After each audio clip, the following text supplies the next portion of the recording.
sinker, follow the leader.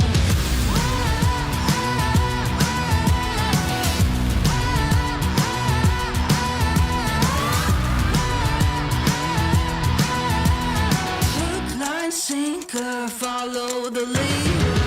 Bring you right there to the edge, make you sweat like you can never take the heat, but it's never too hot for me. I walk the walk, talk the talk, you know I'll never stop, 'cause I'm an animal, I'll just laugh it off. I can see it in your eyes, I can feel you watching. Got you hooked, got you right where I know I want you. Play the switch, I'm a mystery, but you love it. Hook, line, sinker, follow the leader.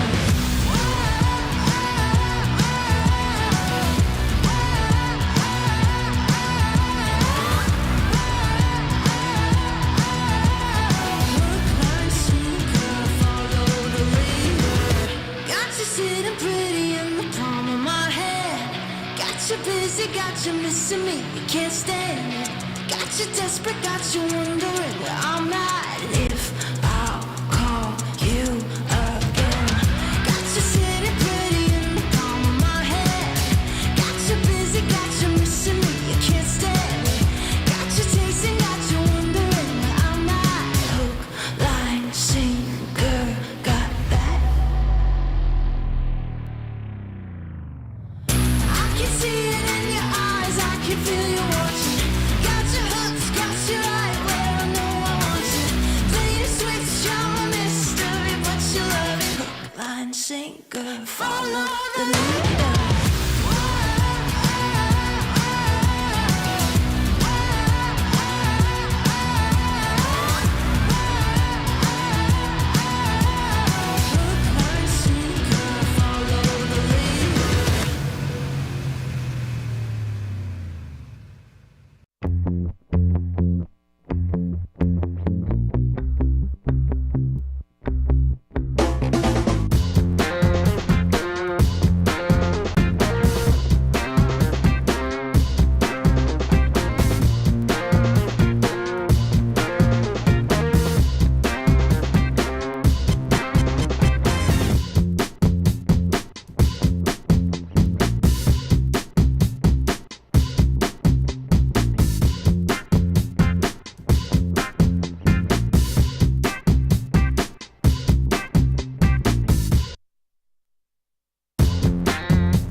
You wanna save face, came to the wrong place. You raise a white flag, I get the peace sign.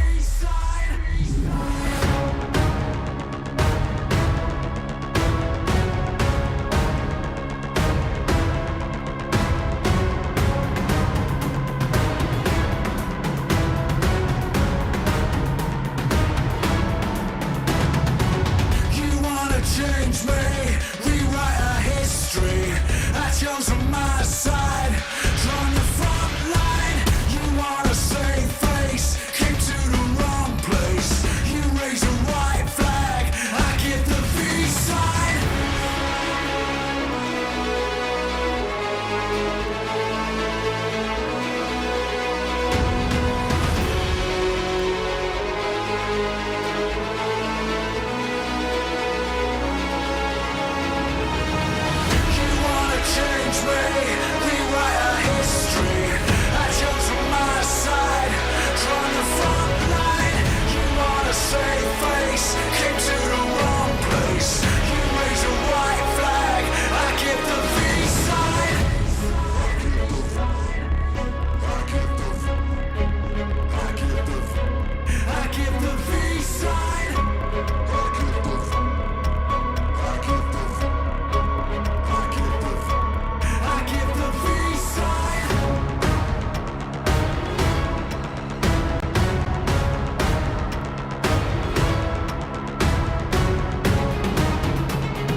channel will drag you down, down, down.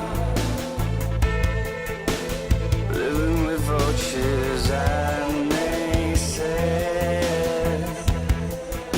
They're going to take your crown. I know where to go from here. I will not let you down, down, down. 'Cause I'm beginning to see you fall to pieces. Being pulled to the hollow ground. Please stop, you'll drown. Do you follow your desires? Do you challenge their routines? I will dream, I will aspire, 'cause I know how much it means. And I won't take no more. The bitter and devours all.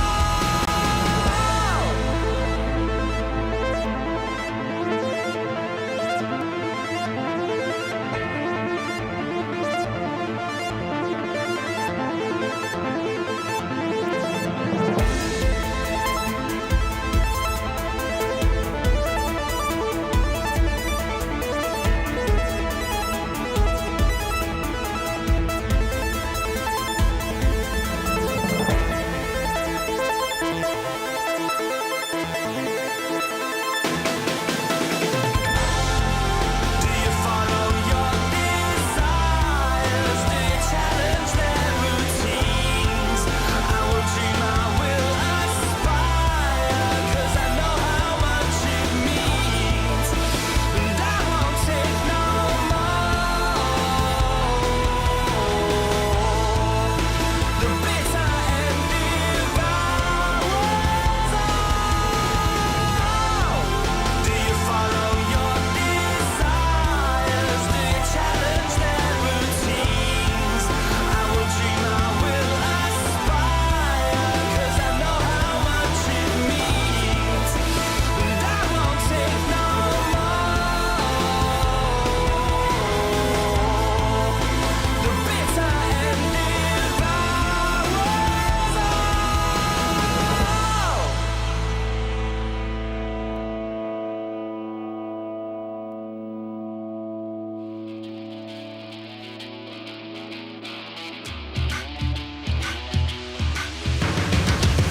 Got a backbone made of steel, make you feel like I'm an animal that you can't control. Walk the walk, talk the talk, I'm the whole deal. Yeah, I'm an animal and I command the show. I can see it in your eyes, I can feel you watching. Got you hooked, got you right where I know I want you. Play the switch, I'm a mystery, but you love it. Hook, line, sinker, follow the leader.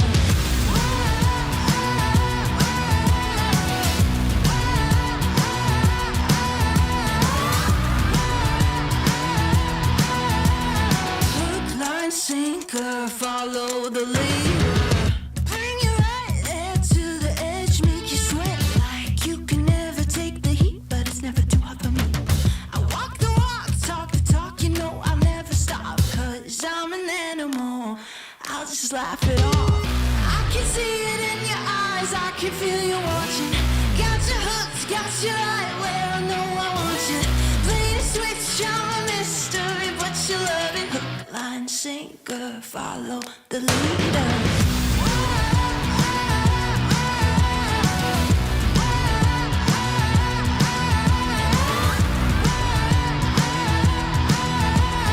Hook, line, sinker, follow the leader. Got you sitting pretty in the palm of my hand. Got you busy, got you missing me, you can't stand it. Got you desperate, got you wondering where I'm at. And if I'll call you again. Got you sitting pretty in the palm of my hand. Got you busy, got you missing me, you can't stand it. Got you chasing, got you wondering where I'm at. Hook, line, sinker, got that. I can feel you watching. Got your hooks, got you right where I know I want you. Play the switch, you're my mystery, but you love it. Hook, line, sinker, follow the leader.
on my side, drawn the front line. You want a safe face, came to the wrong place. You raise a white flag, I get the V side.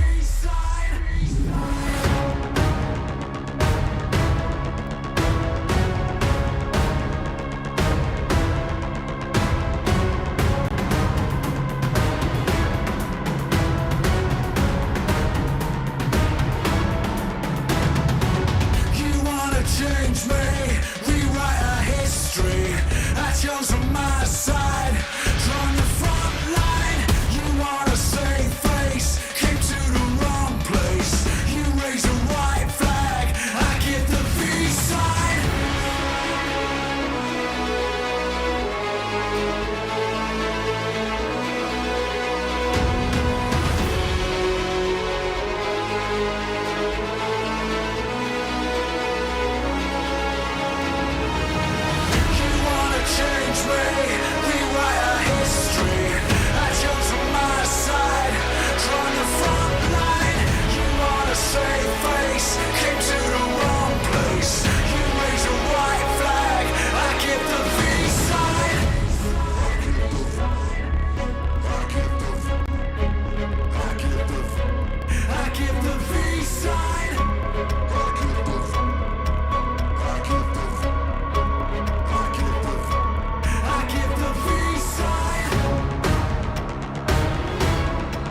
I know where to go from here.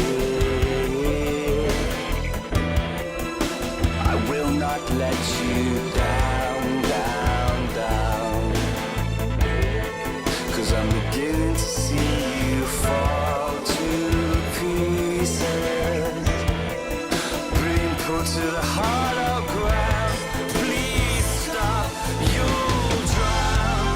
Do you follow your desires? Do you challenge their routines?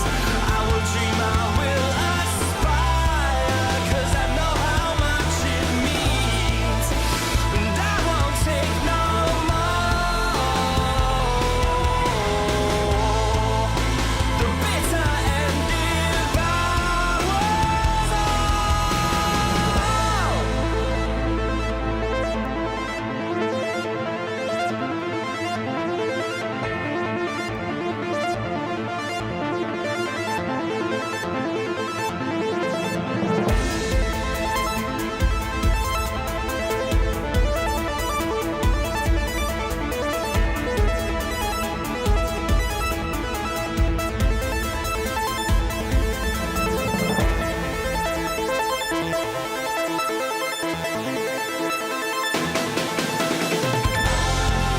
Do you follow your desires? Do you challenge their routines? I will dream, I will aspire, 'cause I know how much it means. And I won't take no more. The bitter end devours all. Do you follow your desires? Do you challenge their routines? I will dream, I will aspire, 'cause I know how much it means. And I won't take no more.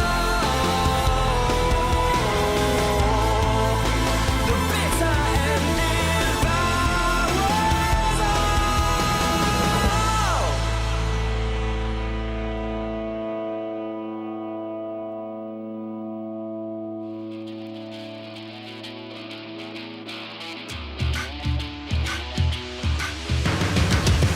Got a backbone made of steel, make you feel like I'm an animal that you can't control. Walk the walk, talk the talk, I'm the whole deal. Yeah, I'm an animal and I command the show. I can see it in your eyes, I can feel you watching. Got your hooks, got you right where I know I want you. Play the switch, I'm a mystery, but you love it. Hook, line, sinker, follow the leader.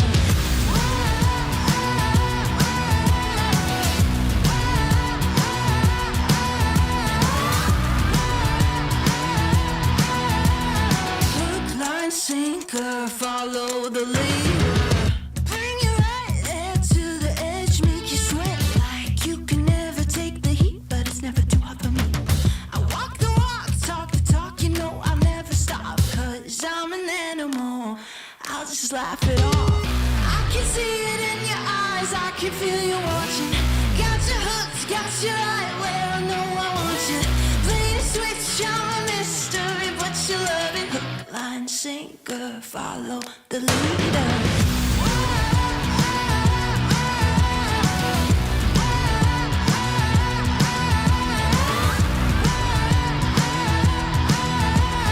Hook, line, sinker, follow the leader. Got you sitting pretty in the palm of my hand. Got you busy, got you missing me, you can't stand it. Got you desperate, got you wondering where I'm at. If I'll call you again. Got you sitting pretty in the palm of my hand. Got you busy, got you missing me, you can't stand it. Got you tasting, got you wondering where I'm at. Hook, line, sinker, got that. I can see it in your eyes, I can feel you watching. Got your hooks, got you right where I know I want you. Play the switch, I'm a mystery, but you love it. Hook, line, sinker, follow the leader. Hook,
All new Honor Magic 5 Pro.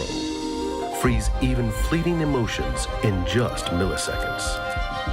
Take marvelous night shots with lightning-fast exposure. The display reveals more details in bright areas with an astonishingly long battery life that just keeps going. The latest flagship chipset brings you exceptional performance.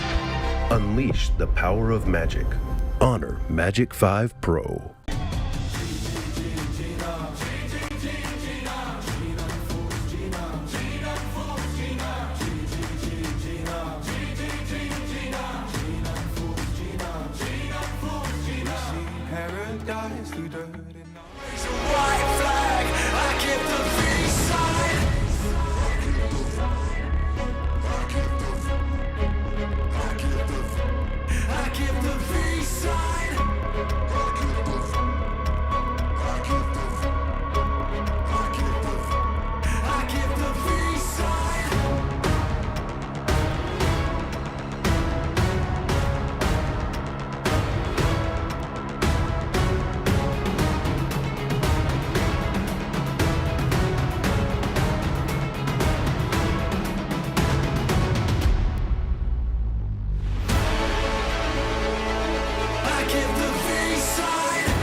Day one of the PMWI main stage kicked off with a bang, with Vampires taking that top spot, 77 points on the first day. Coming back from All-Stars, they're looking for the 4-time championship title here in Riyadh. They have had such a great tournament with their sweeping edge play style, moving in when the time is right and making themselves feared by the rest of the lobby blank. Yeah, these guys are looking to take home $1 million total from PMWI alone, let alone all the other tournaments they're currently playing, which is a crazy result for a team. Over a span of 2 years. 77 points yesterday as opposed to 78 on day 1 of All-Stars. That's with 18 teams. There's more limbs available. It's crazy they're able to put up that kind of action, those kind of points on day 1. Alter Ego, another team doing extremely well, John. Obviously, they started off with an absolute bang. Then we cursed them from games 3 till 6, which is a little bit unfortunate for ourselves, but it worked out either way. They're still in a really good standing at the moment. I think Rosemary and the rest of the team are going to do very, very well today.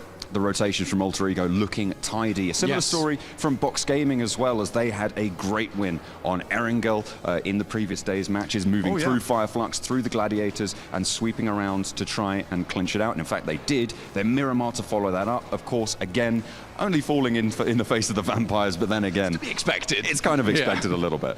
Just a little bit there. Similarly, in that game, we did see Stalwart go off towards the western side on Miramar, and that's actually a great position. I think Stalwart has been making some good decisions over yesterday on day 1 of the main tournament. Unfortunately, not finding that similar kind of power we saw in game 1, because they came out of the gate swinging. Everyone thinks that Stalwart's going to be a really big team to watch here, but currently 31 points. It is not a lot compared to that 77 from Vampires. No, the mark that they have set for themselves is a little bit higher than that, but they've still got 2 days to prove themselves. So make sure you stay watching, because we've got more for them to come.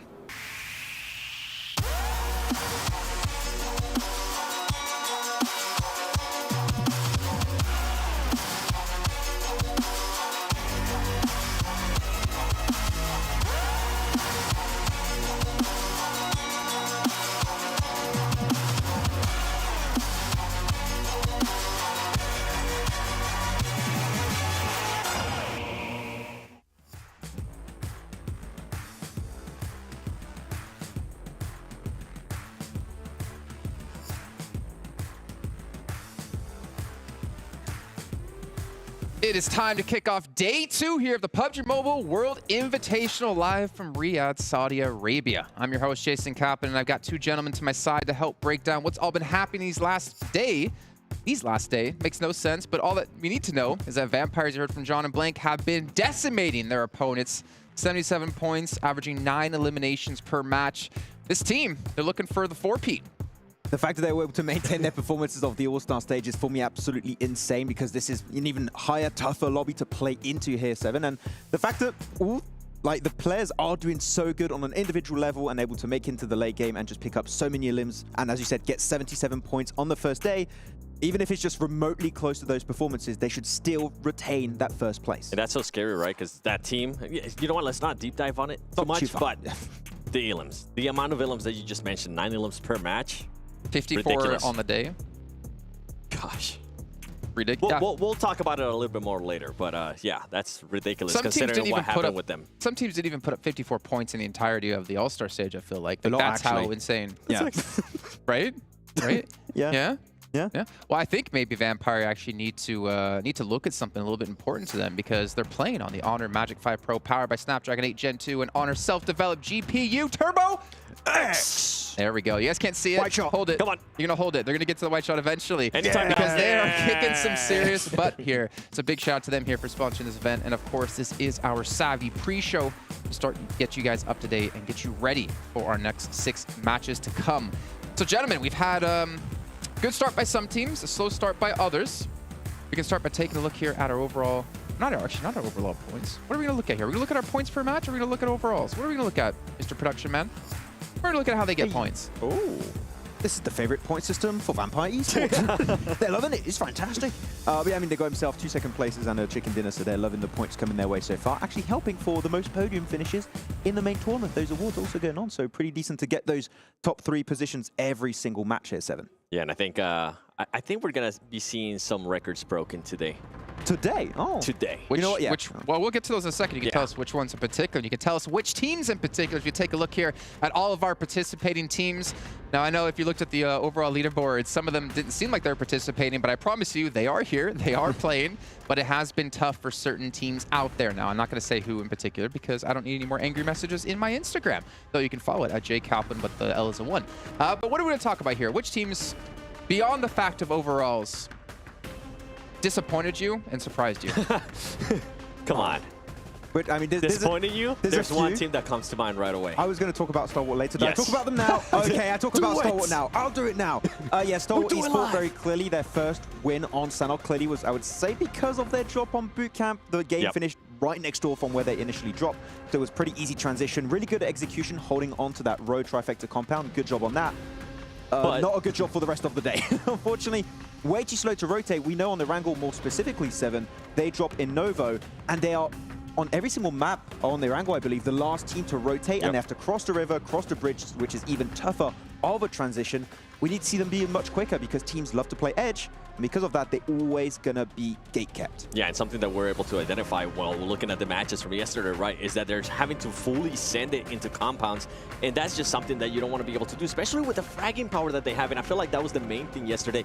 They weren't able to set themselves up to showcase that fragging power, to showcase those type of players. We can talk about Stalwart, and obviously they did get a victory here on our first match of the day. And if you guys missed out on those matches, we'll actually show you who won each of our battlegrounds as our first day began. And we can see here, Alpha7 got a win, Box Gaming, Flux, Ultra Ego, Stalwart, as we mentioned, and of course Vampire at the end. So no doubles for any of these teams, which is actually, I'm kind of happy to see, right? I think it's kind of boring. Well, I don't know. It has both sides of it. It's kind of exciting to see one team dominate a lobby the entire event, but also you want it to be close. You want it to be competitive.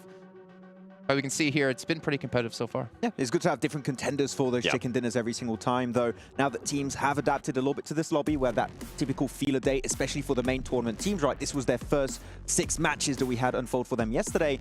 Are they going to bring some new adaptations to the table that the All-Star teams already made on the first 3 days of All-Stars? I feel like we could see a few changes, especially on Erangel and Miramar today. Yeah, and something that we saw a lot yesterday as well was that it wasn't just first place getting a lot of points. Second place and third place were actually taking a big chunk of those points as well, which would make a big drop off whenever everyone went to that match ranking. I wonder if that's going to continue to be the case for the top 2 teams, just hoarding pretty much the points. Well, we can see here, Vampire Esports in the lead by 24 points. Now also, note, they have more limbs than the second place team has in points. That's how dominating they have been here for Vampire Esports, just completely wiping the floor here with the lobby. But we can see Alpha7 second place, Alter Ego third, 628 even coming in at 4th place.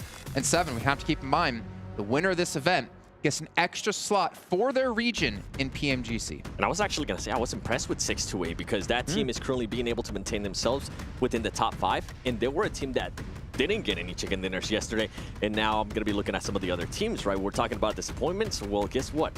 One big one is Dplus KIA for me. DRS, not so much, because I was mentioning it yesterday as well, how I expected them to do day 1, just gather a lot of information. But today, day 2, I expect a lot out of them. Yeah, the thing about DRS is that they went back to that, it seems, that old playstyle, which was, we referenced many times in All-Stars. Super passive. Super passive, making it to the late stage and not doing much with it. Like, they had 2 podium finishes, right? They got themselves 2 third places on match number 2 and match number 5.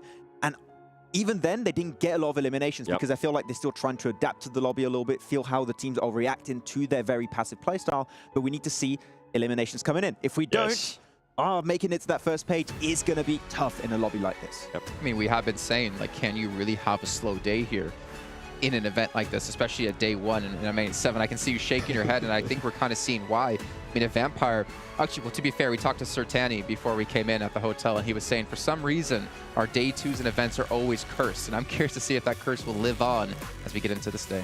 Is that true, though? I mean, we saw day 2, right? No All-Star. And we were kind of saying, all right, they have slowed down a little bit. But then at the end of the day, they decided to just close it out with the chicken dinner. And I think they were just, what, like 10 points away still from what they were able to score in day 1? 13, yeah, 78 to 65. That's day 1 to day 2 for Vampire So and the if All-Stars. that's a curse for them, I'm pretty sure today they're going to be looking at day 2. It's like, you know what? We don't mind being cursed if that's going to be the trend here. Yeah. On the way back to the hotel, I did talk with the team of Stalwart, and they did say, can you curse Vampire? I did not. So if they have a bad day, not my fault. Please. Okay, I don't want any trouble again. It's not me. I promise. But we're looking at me, Jason, like that. Are you cursing them now? No, I haven't done anything. Okay. I thought I saw some like voodoo dolls in your room and like some like ritual Got stuff. some garlic and silver everywhere. Yeah. He was painting them too, right, with Kalaris? Yeah. Oh yeah, just painted. Very accurate painting, yeah, with Kalaris. Nice bronze. Well, obviously, we did have a lot of great moments yesterday as well. I think one of the matches that stood out to me was actually our, I think it was our first Miramar of the day, where Alpha7 did take the victory because of the way they played things out, but also seeing 628 holding that compound the way they did was fantastic. And we finally got to see what PEL teams can bring to the table here. Yeah, I think we had one player in particular, Yang, that was very impressive, but the team as a whole, it was a position that was, we were expecting a chicken dinner, or at least a podium finish to come from that position, but the way they were able to keep away teams like Gladiators, DRS, Alter Ego back in the fields, I think was a really good execution of that spot. But the moment they started losing players, teams were able to just kind of funnel into that position. Then, as you said, Alpha7 were able to secure the win, but I want to see the Dplus KIA effect here, which is you do well on Miramar on the first day, and then it transitions over into Erangel. I think they're going to be able to transition that over because they saw what they were able to do yesterday. They saw how they were able to take those fights too against some of the most aggressive teams like Alpha7. I think they'll be able to readjust and actually do that here today on day 2. Actually, talking about Alpha7, I'm happy we saw them play more passive on that first day, first Miramar, where they were just like, okay, we're not going to go for the push onto the fight just yet. Just let it play out and get involved when we know we truly have the upper hand. Yeah, I have a lot to say on Alpha7, but I'll wait a little bit. They're going to go hard, I'm imagining, like we did on NA yesterday. But Max, you mentioned Yang. And if I'm not mistaken, he's a special player today. He's my player to watch. He's a player to watch. My player to watch. There's Maxman's player to watch. He actually sponsored that segment. And you can see here, I mean, to be fair, I think for good reason, I think Tianba just really left us one team more out of these PL teams because we always hear how strong China is as a region. And yet sometimes when we see them play, if it's not Nova, they just kind of let us down. But 628 definitely didn't. Tianba clearly had like a different play style to work into this one. But yeah, 628, once they started hitting the deck on those Miramar matches, they got the ball rolling pretty quickly. I hope they can transition into today too. But Yang's angle to try and shut down that transition from Alpha7 was absolutely amazing. The shot through the doorway too. Yeah. So small. He knew he was going to run through it. It was amazing. Absolutely pixel perfect. But is it going to continue, right? Because the moment he fell down, I think he got a little bit overzealous, a little bit overconfident, even you could say. So just like, hold on to your horses, chill out, get the knocks, that's great, but try and use that opportunity you created for yourself to maybe get some utility, reposition, maybe a res too, and that might allow you to secure your win. Yeah, and I know that he did get a little bit overconfident, but I personally enjoy seeing that because remember what we saw from the other team from the PL, Tianba, at times they weren't sure what they wanted to do. They were like, okay, we're going to attack you, but you know what? We're actually going to pull back. And I'm referring to what happened between them. I think it was Alter Ego during Erangel. They just weren't able to make up their mind. So I am happy to see 628 being able to be aggressive, being able to be like, okay, you know what? We can take on these fights. And that's what I was kind of referring to. I'm hoping we end up seeing that here today. I'm hoping we end up seeing that aggressivity.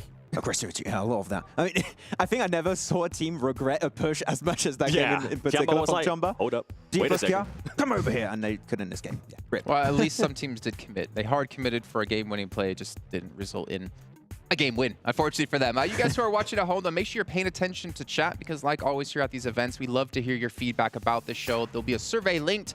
Make sure you guys actually fill that out. And again, if you take screenshots of it, send it over to 7 saying, hey, I filled out the survey. He's going to send you some UC, which you can potentially use here with the new Dragon Ball Super crossover we have in PUBG, which we've been playing actually before the show started. We got a great 3-man like full charge beam on a guy that we knocked, and well, that guy ain't coming back. If he's watching, we're sorry. Okay, that was a bit overkill. I'm not sorry. You're not? Oh, it's hard for me to get a limbs. I'll take it in the end. Just all going in. Let's take a look at who was going rah yesterday in our matches. If you take a look at our top 5 fraggers from the day. And Tony K, my God, 19 eliminations. Ridiculous play out of him. This is ridiculous, Max. They did the same thing as day 1 of All-Stars. Like, look at his damage, we're going to do it again. He's got 1,600 damage more than Schweppes, and he only had 4 eliminations more. I mean, do we have to speak, or you just let people look at the numbers? I feel like you can just look at the numbers right now. That's how impressive it is right on their side. Ravenclaw still, the stats, as we say, not really as present, but he's always setting up the team for success. But Schweppes, Stoned, Tony K are looking so good. And now I feel like they even have more utility in the late game, which opens up so many more opportunities for them in this lobby. In regards to Ravenclaw, I will like to see a little bit more damage out of him because he is holding that off angle, right? He is being the anchor player for them. I expect a little bit more damage because that means that he's going to be just pushing people back. He's going to be providing that support. And one player that we did end up seeing there that wasn't a vampire player, it was Tatum from GK because that team yesterday, I mean, I think he ended up with more than 50% of GK's all ilms, which is just ridiculous. At one point, I mean, we just saw what Vampire Esports stats were like. I would like to see some of the other GK players going to step it up in regards to those ilms and being able to provide him with some help. I mean, hopefully if they do that, what I want to see from GK more specifically, as you say, if the players doing a little bit more, is being more controlling in the late game, going for like those really aggressive game-winning moments where I'm thinking of that one Miramar game, one Erangel game where they ended up securing second place, then the Field versus Box Gaming, Box fighting Gladiators, and they don't do anything. Was that one golden opportunity to go for multiple angles. They just wait on the edge, get pushed by the blue zone, and Box with all their utility remaining start pushing it. I want to see them controlling in the late game. If they don't do it, they might get podium finishes, but not that win do we know can be so pivotal in an event like this. And with GK, I think there's still one more thing that we need to tell him. Please stop hot dropping. What's up with Dplus KIA? I don't know why it's like a love-hate story. The first two matches yesterday, they were just like, you know what, let's just hot drop on each other. So, and I think on the third match, they still ended up running into each other somehow. So hopefully today, after the VOD review, they're going to be able to readjust. Well, you know what? Another team we have to mention, a team that's in our top 3 currently, Alter Ego. Came in strong yesterday. I think they finished off strong as well. I just want to hear a quick little few words about them before we dive into them a little bit deeper. Didn't see as much from Rosemary as I initially expected. Going into that one, I feel like in the beginning he did. In the beginning, I mean, it was Potato did really good, especially on that first Sanhok, right? The fact that he got away with as much as he did, I thought was very impressive. True, but that first Erangel, that first then Sanhok and only Sanhok of yesterday with a second place and then a chicken dinner. I still want to see them try and be a little bit more cautious how they approach the late game because I feel like their strat is a lot similar to Tiamba, just a little bit more successful. Full send it if you're not in a good spot and just hope for the best, which in that one game where they got the win on the first Erangel, they just got that dip, which luckily enough wasn't naded by too many squads, but there's many ways that could have gone wrong, so I want to see just a little bit more of a steady approach to that late game. And even in Erangel, that way, not before the dip, remember when they were in heaven, they were able to just outlook on everybody and try to third party everything. I want to see what's going to happen with this team if they don't end up in that kind of position, right? If they do end up in a position where they have to fight their way in, like you were mentioning, not full sending it, be a little bit more strategic to get into the circle. Yeah, and we have obviously our takes on Alter Ego, but luckily for us, it's not just our takes that you need to listen to. We actually have Banks with the coach of Alter Ego, actually talk about yesterday, and obviously what's to come up today. PUBG Mobile esports fans, welcome to the PMWI. I am backstage with the coach from World Esports, Senna. I just want to talk to you about, day one. You came into this competition looking like one of the favorites for sure. You're currently in 7th place. How do you feel like the performance was yesterday? The performance of yesterday was like not that much we think it, because the first chicken it was like kind of simple because we have the zone, but the rest gameplay was not that simple because the zone is going very, very far and the airplane going far to our drop location. So we wasting time for looting, rotate, so it was not what we expected, but today we tried to, if the zone will be same, we tried to have a different tactic, and if the zone is near to us, different tactics, so I hope yesterday it was not that much good for us. I think you mentioned timing, you've mentioned rotations. What have you guys worked on from yesterday to today? Have you had those conversations with them? Yeah, already we have it, and it's depend of the every map, every zone, right? So we should thinking about the zone, like which side we go, which side the zone go in every map, every side, and we planning the rotation, so I hope today will be good. I mean, you've got 2 new additions to the team coming into this year. You've got Icy and you've got Nerzed. What are they bringing to the team in terms of the team's success this year? This year, the point system was changed, so I changed my 50% of the team. So in the first, it was very hard to adapt in the team synergy like that, and now we are good, but like they are first major tournament in this roster, so we're trying our best and we're trying to increase our spot of last year I mean, and trying our best. Well, you guys have been really impressive so far, and we can't wait to see what happens on day 2 and 3 of the competition, so best of luck today. Thank you so much. Yeah. Well, I think I just leaked something. That Senator is going to be going to Alter Ego to be their coach after this event. As you saw there, obviously that was with World Esports. And speaking of World Esports, so there's one person who's happy to talk about them. We'll take a look at their player stats here at the end of that first day and how things, unfortunately, did go downhill after that first match. Yeah, a little bit of an L for the last 5 matches coming their way, unfortunately. But yeah, still some decent stats coming into the first game. But as he did say, the circle did come their way. It was right northeast of boot camp, and after that, not much really went their way the rest of the day. A few eliminations here and there. Top with 0 nothing. eliminations? You know what it is? The hair. We need to bring the red hair back. Yeah, just like when Brazilian players need the little cut on the No, ivory? man. No. Go gray. Go gray. Ultra Instinct. Let's go. Oh, yeah, true, he could do that. Ooh. But yeah, he said the circles weren't going his way. One way to deal with that, Seven, is get in that car way Rotate sooner. faster. And just start driving over. Okay, I didn't Gotta think that was on confirm camera. If you 10 see points. if you see somebody reverse, confirm that Ilum. You got to, but yeah, quicker rotations. I would love to see it. Is it going to happen? I don't know, but we really need to see them get in a circle. Yeah, and on a serious note, I hope they are not going to be using that as their excuse for day one, right? Because we saw a lot of teams that the circle was still not going their way, but they were able to rotate a lot faster. And one of the teams that I can think of being able to do that was Alpha7. That team, remember in All-Star, they were super slow, and we were always onto them saying they need to start rotating faster. They need to start rotating faster. And I feel like finally here in main event, they're starting to do that. So hopefully for Star Wars Esports, we'll start seeing that here today. Well, I'm glad you brought up Alpha7 because we're actually going to take a look here at their player stats. And something we always talk about is obviously Carrillo. Yep. If he can hit that kind of performance we saw in the past out of him, this could be an unstoppable team. But Senna, obviously the newer player coming into the roster, coming back into the roster with this 2,400 damage done. But also Mafioso, and fun enough, Revo is actually the quote-unquote worst-performing player, and I say that in quotations because they're obviously so high up in the rankings. Yeah, and that really intrigued me, so I decided to go back and look at the map play of what happened yesterday, and I was able to realize that Mafioso was just excelling at his new role, which we were able to mention it yesterday.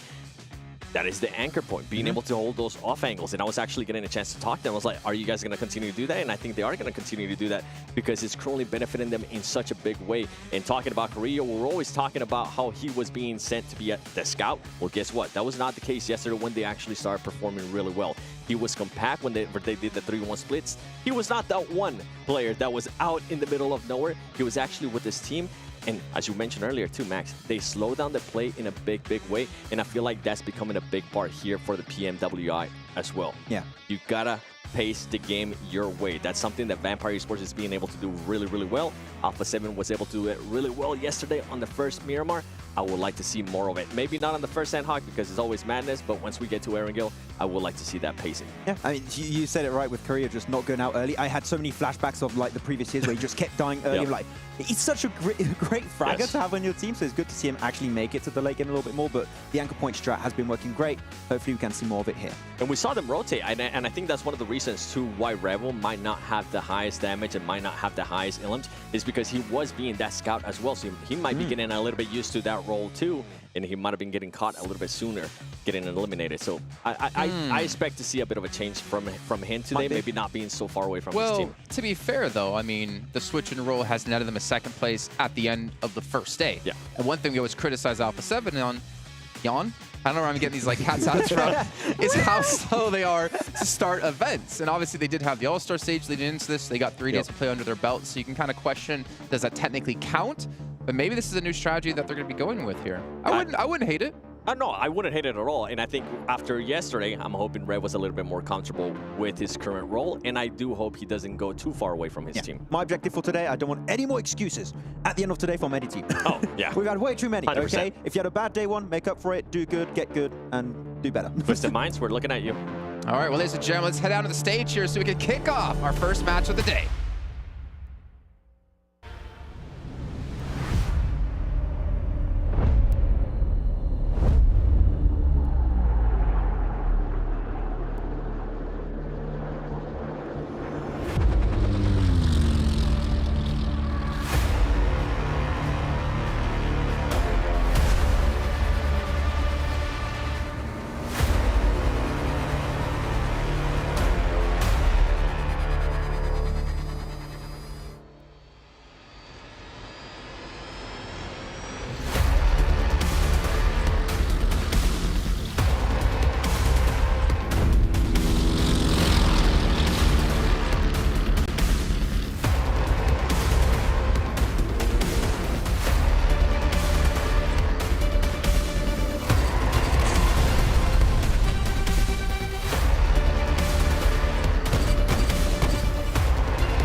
As we approach day 2 of our competition, a word that seems to be the focal point of discussion is consistency. Being able to maintain a level of consistency across 3 days of competition is essential. اليوم الثاني في بطولات PUBG موبايل دائما يكون هو اليوم الأهم، هو يوم تعويض النقاط، هو يوم الحفاظ على الصدارة، هو يوم حتى برضو ثباتكم في المراكز الأولى. هذا اليوم هو يوم الأمل. Make your opponents play your game. That is the ultimate strategy. But with $2 million on the line and 15 of the best teams from all over the world joining you on the map, that is easier said than done. في اليوم الأول شفنا فريق فامباير كان محافظ على صدارة وأبدع حتى برضو في بطولتنا في الأول ستارز. هل بيكمل معنا باقي المشوار؟ لأن في فرق الثانية مبدعة حتى برضو في المنافسة زي فريق ألفا 7 وحتى برضو فريق جي كي وفرق الثانية المشاركة معنا اللي جالسة تلحق المراكز الأولى وممكن يتغير الترتيب كله. It is time to turn up the heat once again as time is against you. Welcome to day 2 of the PUBG Mobile World Invitational. My name is Banks and I'm your host, and joining me here on the main stage is my co-host, Atik. والحين أعزائنا المشاهدين وصلنا إلى اليوم الثاني اللي راح نشوف فيها المتعة العالية. هل بنشوف أحد يعدي في المراكز الأولى؟ هل بنشوف المراكز الأخيرة تقدر ترجع وتقدر حتى برضو تتصدر بمجموعة نقاط؟ هذه فرصتهم، هذه فرصة الأمل في هذه المنافسة. معكم مقدمكم باللغة العربية عتيق ومعنا مقدمنا باللغة الإنجليزية Banks. Just 12 maps remain in this competition. The finish line is almost in sight, but let's not get ahead of ourselves. First and foremost, let's head over to the desk who can break everything down before we dive into our first map of day 2. بعد ما عدينا 6 مباريات اللي كانت معنا امس، باقي لنا 12 مباراه، كلها راح تكون حاميه، كلها راح تكون جدا ممتعه، واليوم راح نلعب برضو 6 مباريات. خلونا ننتقل لكم مع المعلقين بدون اي انتظار ونبدا لكم في مبارياتنا على طول.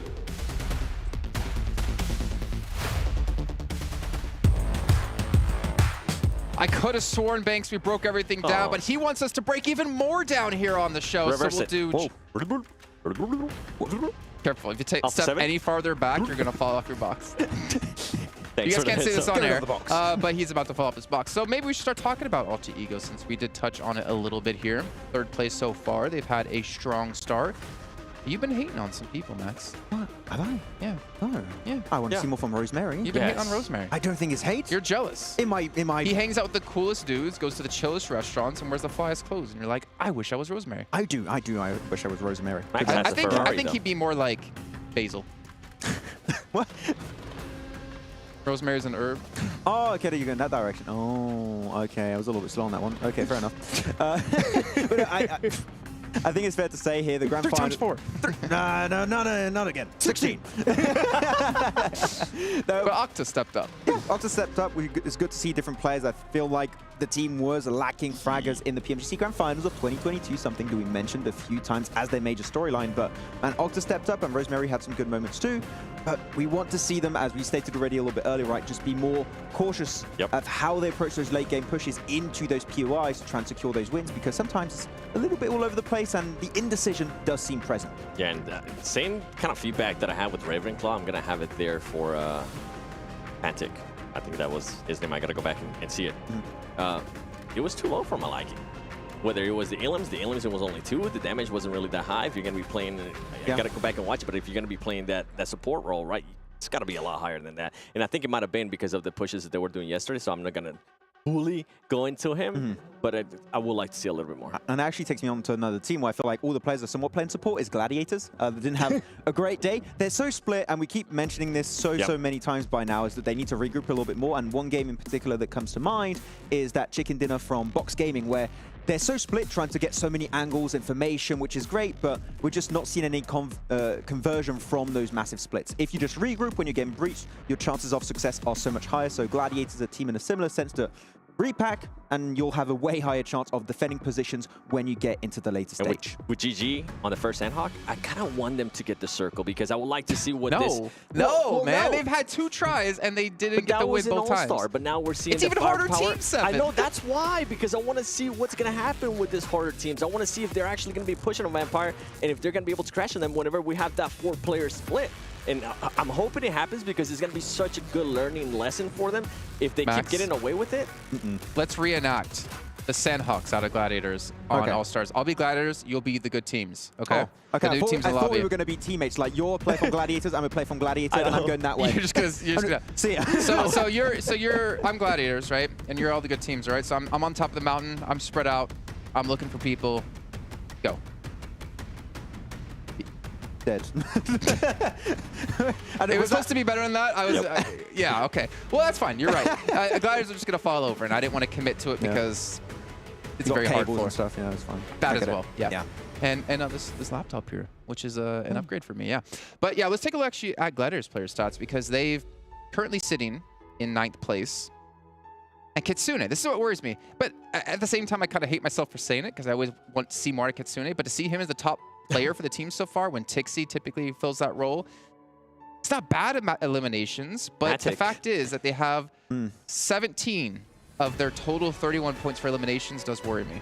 Yeah, and one thing, this is what Kalaris has been mentioning a little bit, especially when he was covering the games yesterday, is that Matic's angles that he tries to get, which normally is the off-angle guy, you know, he's trying to do that. His conversion from those positions are just not as successful as we would like them to see. A lot of the shots, unfortunately, have been missing their mark pretty significantly. So if it's just not working, we need to see it change. But the thing is about Gladiators, and we've seen it so many times, Jason, in events like back in Europe, and now we also did this international event like PMWI, they're very stubborn. And I do wonder if we're going to be seeing a change with 2 days left. Unfortunately, I don't think so, but it's still a little bit of hope remaining that it might happen. I have hope, and the reason why I have hope is because we're already seeing a bit of a change out of them, right? They decided not to ego drop Alpha7 anymore. They decided to try out different stuff, especially in Severity. We've been seeing now that they don't have to really worry about Misexes or anybody else being there. Wait. They had to worry about them. Remember, they actually ended up losing a player to Misexes, which You're not wrong. Crazy. It's absolutely mad. But I would like to see a change out of them. I would like for them to play a lot closer together. We have seen it happen when the circle kind of forces them to play together, and it works out well for them. I want to see it without the circle or the teams forcing them. This is where I think that like they clearly know something that we don't, because I don't want to imagine that you have a team like G Gladiators and we watch these matches and see potential problems in the roster that they don't notice it. Like, they have to notice it, right? They have to know something's wrong. They have to know where their weak points are, where they're being taken advantage of. But there has to be a reason that they still stick to the same plan. Yeah, I mean, it was asked to Kitsune on a few interviews, I believe, even during the championships. I feel like they even had a video here where it was actually asked, and it's just, they're a bit fearful that teams, for example, if they had a Northwestern Island circle on Sanhok, they're just fearful that teams would come around in the blue, which I can understand to some extent, but it doesn't explain why you'd have to have a 4-man split. You can add up the 2-2, and it'd be instantly a lot more successful in my eyes. So I feel like there's ways to like hit that middle ground, but they're just willing to go to the extreme in what they do. I mean, there was one Sanhok where the zone was coming in from like the north side where they had the Northwest Island, and they still had 2 players watching the blue zone when it was basically already closed. And at that stage of the game, there was no way you were going to heal out there either. Yeah, especially with the circle, like this blue zone settings that have changed throughout the like half year now.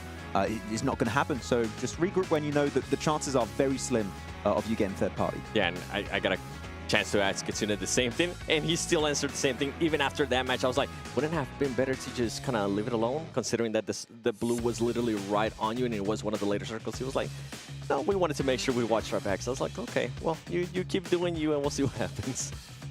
Yeah, and that's the weird thing for us, at least here on the desk. But again, but maybe since it keeps working in the region, maybe that's why they really haven't been able to see it, and this might be an eye-opening for them, right? Because that does tend to happen. If they continue to just dominate the region, they're not going to be able to see it. Then now once they end up getting into an international event, they're like, oh, hey, we actually have some issues when we go up against much better teams. I don't feel like it wasn't even that successful in the home region. That's the issue. I feel like they had a rough time at the start of the season. Even Blank was like, oh, no.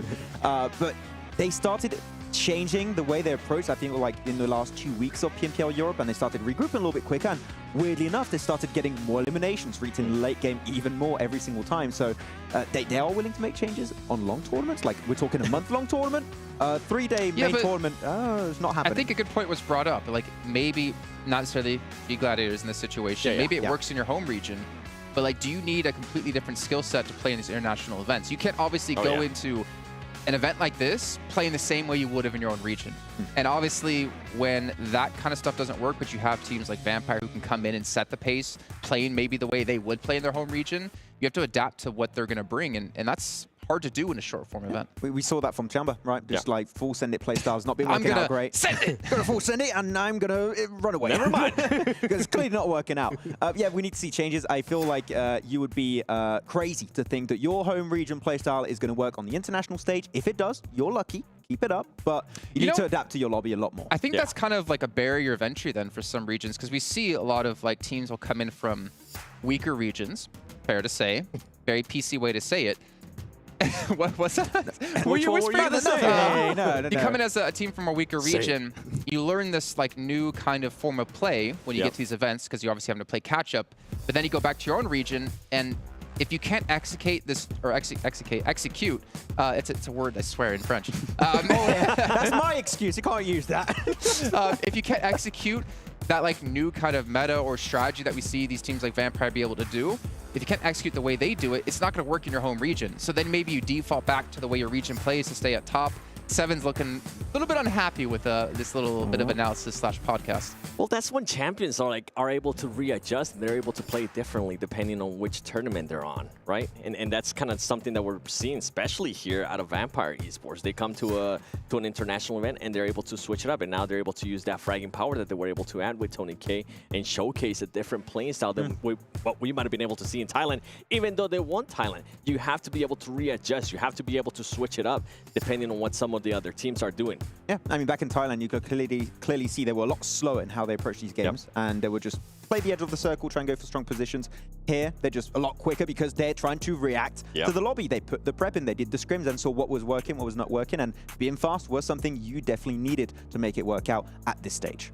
Well, maybe that's something that some of these weaker teams or weaker regions need to learn indefinitely as we go forward into this, because we see a consistent lack of results out of certain regions. But one day we're hoping they'll take the information, come back another time and do better. We'll find out. One team who unfortunately hasn't had a similar result as we did see from the All-Star stage. Uh-oh. Do you know who I'm going to say?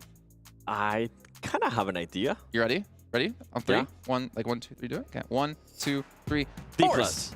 Yeah, he do. Why are you gonna do my boy like that? Because it's true. Dplus, man, like we saw them have a massive rise through the All-Star stage, and that's why maybe I have a little bit of faith in them. Like the longer the tournament goes on, I feel like the better they play. But we'll take a look at their player stats here, and hopefully, Max, I have some tissues nearby in case there's a tear. But we can kind of talk about it. Yeah, I believe that they're just not able to get away with the same playstyle there than the All-Star stage. I don't know if you agree here. I was going to call you All-Stars 7. Thank you. You're an All-Star 7, great.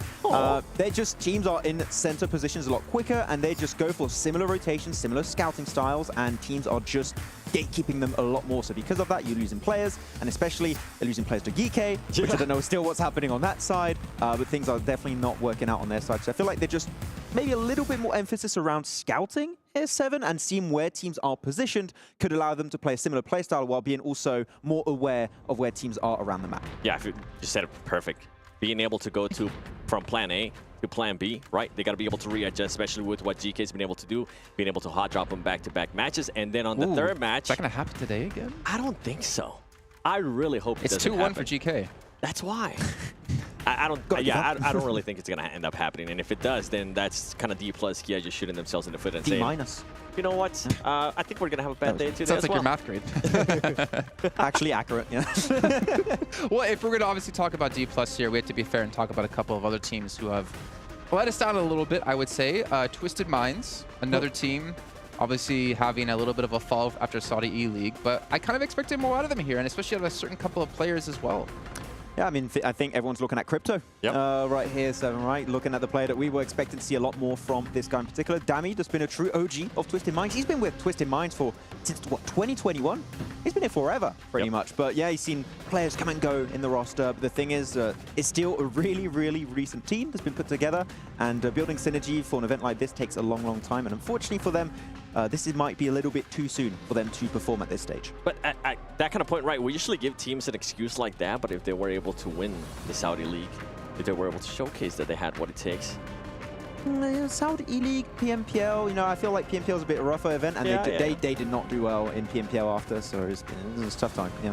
Fair, fair. I would like to see some performances out of, like you mentioned, Crypto, reigning MVP of 2022, I think it was Pakistan, Spring Split.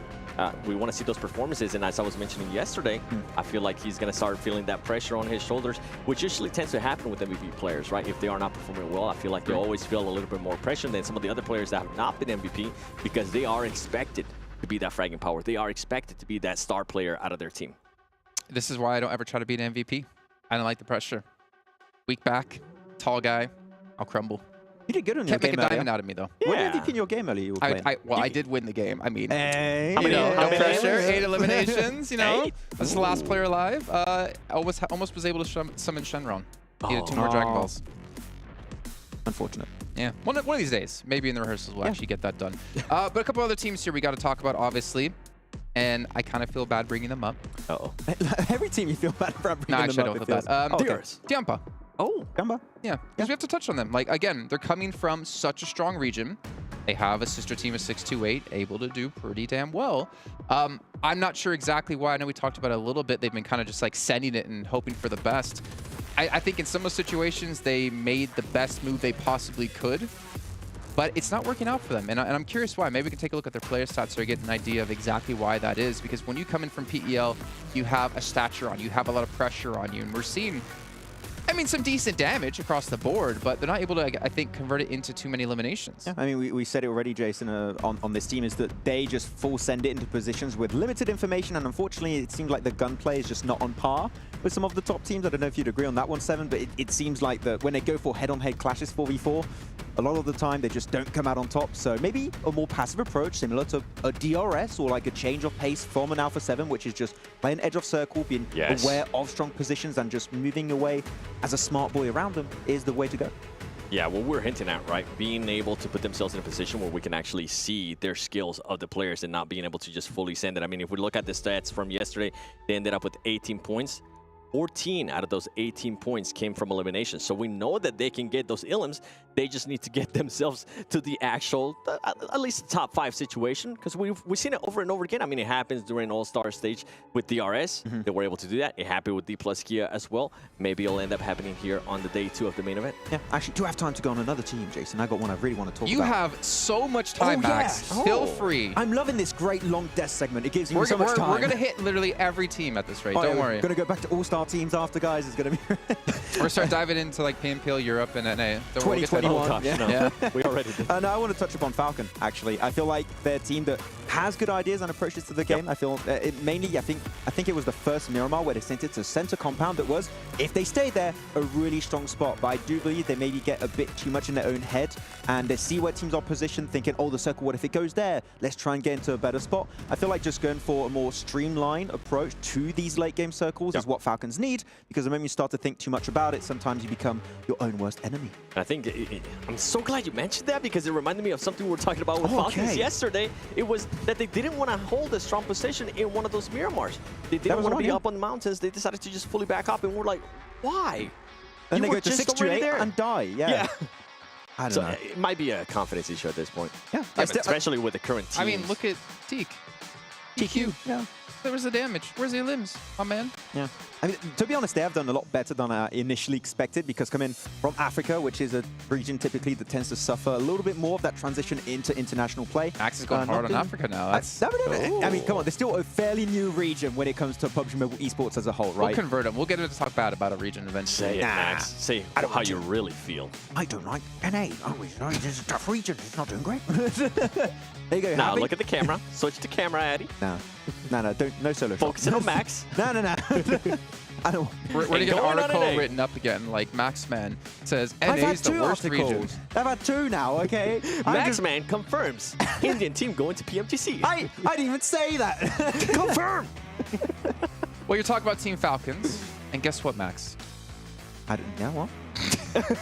Guess what, Max? I don't know what.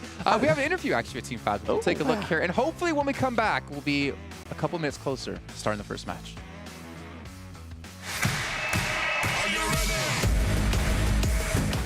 Всем салам алейкум, меня зовут Дамир, мой никнейм Акзер, я играю за команду Falcons, и мы представляем нашу страну Казахстан.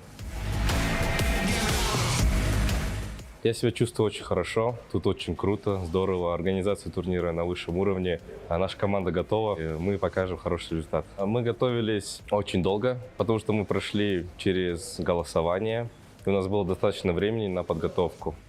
Наши сильные стороны — это, наверное, наша атака, потому что мы очень агрессивная команда. Все команды здесь очень сильные, поэтому к каждой команде мы готовимся, готовились, каждую команду анализировали. Поэтому не могу выбрать отдельные команды, потому что все очень сильные. Всем удачи, развлекайтесь, ребята. Come on, Axer. I know for a fact there is definitely some teams you could call out are giving you problems or definitely strong. You get for the very PC answer of every team, yes, is strong. Every team has a chance. You're telling me right now Twisted Minds have a chance, Axer? Get out of here. Get out of here, son. Whoa! Whoa! He's going to be getting those messages. At least... That's how you do it, Max. Okay. Solo shot, and you just go all in. That's how you get cancelled on air. Like. Well, Taurus will be hosting for the rest of the day. That's been it for me, Jason Captain, on the show. We'll see you next time. Oh, damn, okay. How do you... I don't like when players get that answer because there's clearly teams, they just like want to be very PC about it and be very media trained. I want some smack talk, man. I want him to talk trash about some teams. You know that they have some teams in mind too. They just don't want to let it out there because then otherwise they're going to get angry DMs just like 7. You don't want that. Nah, Give them to me. Give me the angry DMs. Just make sure you follow. If it's the truth and it's followed up with stats, I mean, I'll be happy to tell the truth. Yeah. Like Reject. They are absolutely sucking right now. See, Max? That's how you do it. Okay. I mean, am I wrong?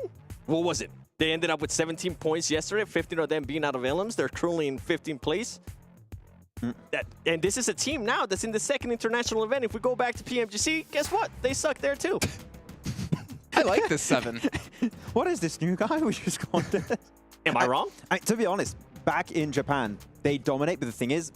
No. They're not back in Japan. No, We're talking about international events. They suck on international events, 7. Okay, now look at the camera and there say you go. They suck at international events, okay? It's really, really bad. I don't like it. Okay. This is 7 Worlds Gaming, Ultra Ego, 8 Worlds Gaming, where he just rips on teams.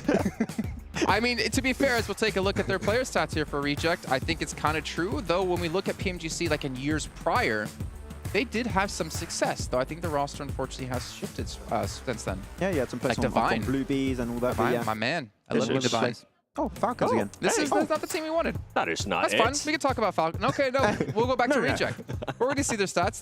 The producer rejected our idea and went Falcons instead. I feel like the Dragon Ball Super collaboration is starting to get to me. I'm starting to become Freezer. He's going to get blue hair soon. No, Freezer. Oh, I was going to like, okay. Yeah. Well, you can see Rage OCO. I mean, he's been a player for years now. He's played at so many massive events. Sara as well. Lufa too.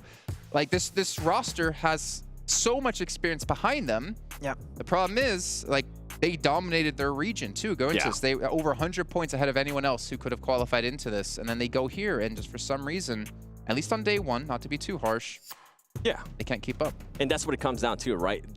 Big expectations coming into international events.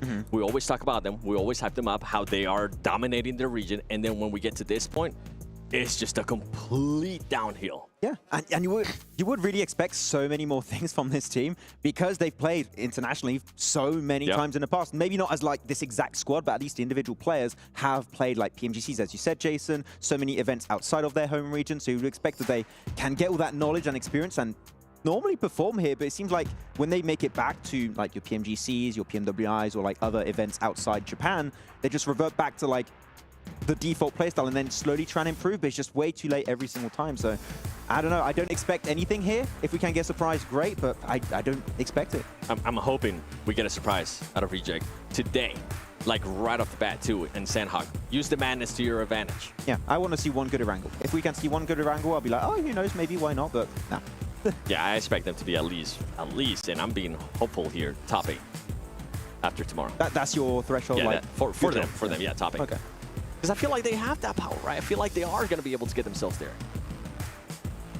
I mean, they're not now. I don't know why I just started looking at the numbers. I'm like, it's not looking good right now. Yeah, the average are not looking too good for them. I mean, they got one strong elimination game with 8 elims, 6th place, and that was their best game so far. Otherwise, they keep going out in like 10th, 12th, so they're just struggling to get into the late game. And I feel like because so many teams like to play Edge, they're having a hard time adapting, and they're just getting absolutely shut down every time they just reach like phase 4 or 5. What about, I mean, we're running out of teams here to talk about here. Infinity IQ, I think that's one of our like 2 teams left we have to discuss. Bensu is the only one doing work here. I want to be very clear. Where's the rest of the team? We need to see other players set up Bensu pretty significantly, because if not, well, Bensu might get himself some good stats, some MVPs, but he's not doing anything. They're just not there. Yeah. It's true. Gone. I hate how accurate that is. It actually is. So yeah, you have that star player. Sometimes that's all you need to like kickstart the comeback of a team, but he's been doing that since day 1. So where's the rest? I don't know. Yeah, and if we're going for teams that hopefully, right, they'll start doing pretty good here on day 2. They were able to close out the day yesterday pretty good in the last Miramar. They were able to get at least 3rd place. It wasn't with the most elims, only 3 elims, but it's maybe like the light at the end of the tunnel. I'm hoping. They're not going to reach it. No? They're on a treadmill. Like, oh, I'm not going anyway. I don't know. I almost expected Max to just be like, nah. I mean, let's be honest. I bar a couple of teams, I feel like other teams do have a chance to make a big bounce back here on the day. But if we go into the first 2 games and we don't see them do that, I almost want to call it for them to not have that chance. And this is super important. Like the fact that you get $400,000 for first place.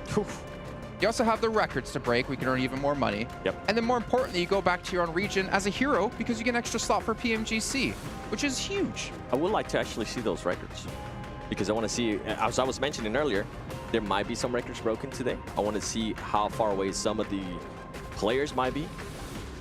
37 elims? I think it's a bit early for elims. I think day 3 is going to happen. Because even Tony K, what was it, 19? Even if he doubles that, he's going to be not getting... I mean, he could overtake it, right, if he does the same, but it's going to be hard to like duplicate that success from yesterday because it was just such an insane day. But it could happen, but the chances are very slim.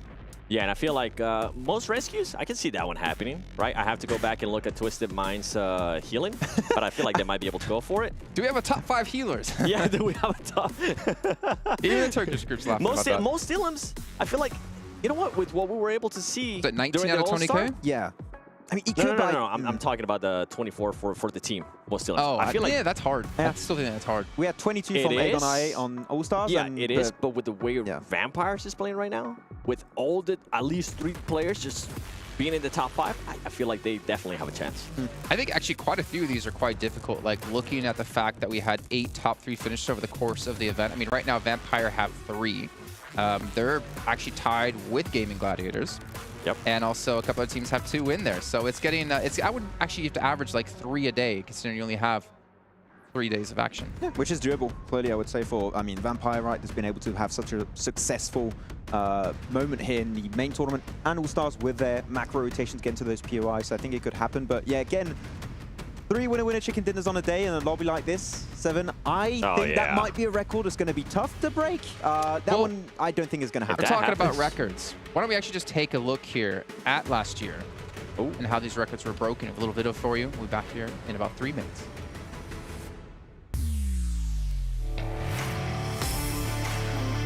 In the 2022 PMWI, VPE and Falcons achieved 3 chicken dinners in the main tournament. We hope to see more formidable competitors this year to break the record. STE seems to have a good chance of breaking records, as completed 7 chicken dinners during the PMPL SA Championship. As for you, who do you think can break this record with a prize of $25,000 US? Stay tuned in the 2023 PMWI. In the 2022 PMWI, RSG and VPE achieved 2 chicken dinners in a day, and VPE is still the holder of this record in global tournaments. They achieved 3 chicken dinners in a day during PMGC 2022. A7 completed 3 chicken dinners in just 1 day during the 2023 PMPL Brazil Spring Final, indicating their potential to break the record. As for you, who do you think can break this record with a prize of $25,000 US? Stay tuned in the 2023 PMWI. In the 2022 PMWI, STE and NGX achieved 8 top 3 finishes. Few teams can rival this achievement, with S2G standing alone. In 2022 PMGC, they had achieved 6 top 3 finishes. Suggests that they have the potential to shatter the record. As for you, who do you think can break this record? With a prize of $15,000 US. Stay tuned in the 2023 PMWI. In the 2022 PMWI, VPE achieved 24 elims in one match. This is an extraordinary record, and to this day, no one has surpassed it in the global tournaments. We hope to see more formidable competitors this year to break this record. As for you, who do you think could break this record? With a prize of $15,000 US. Stay tuned in the 2023 PMWI.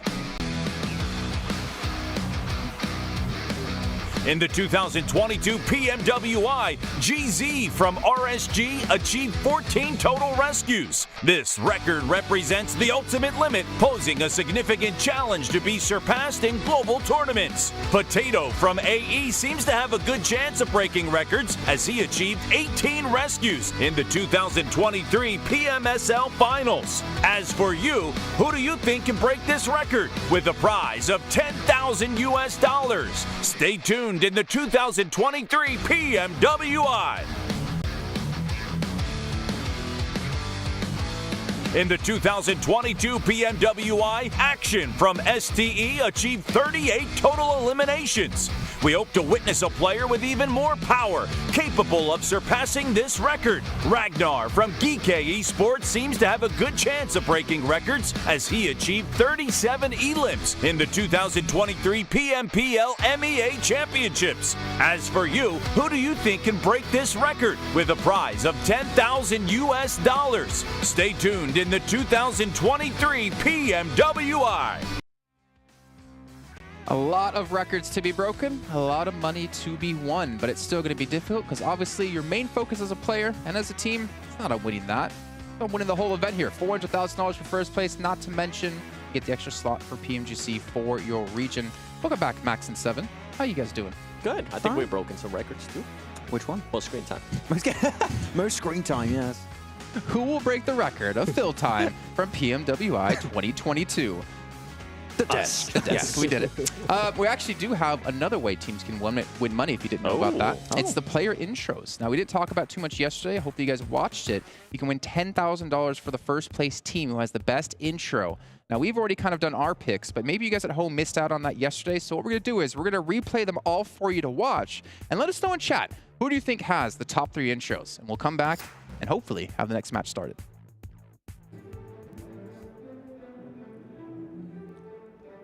Kicking things off, the winners of the Middle East and Africa Championship, GK Esports.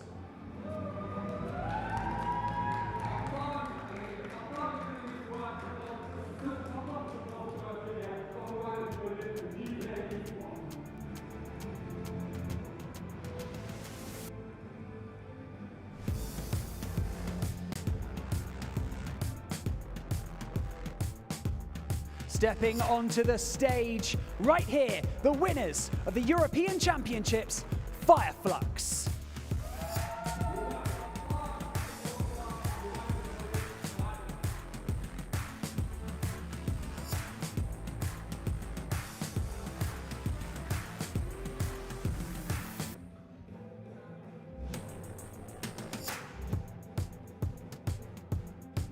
Next up, placing second in the 2022 PUBG Mobile Global Championship and qualifying via the All-Star Stage, DRS Gaming.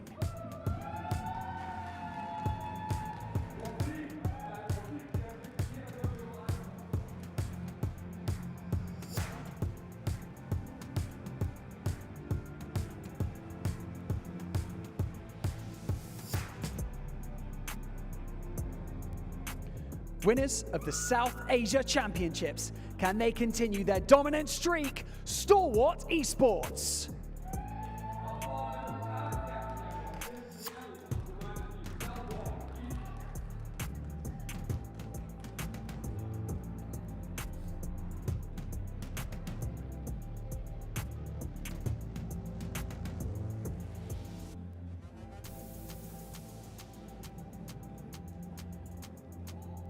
winners of the Southeast Asia Super League, Alter Ego Airs.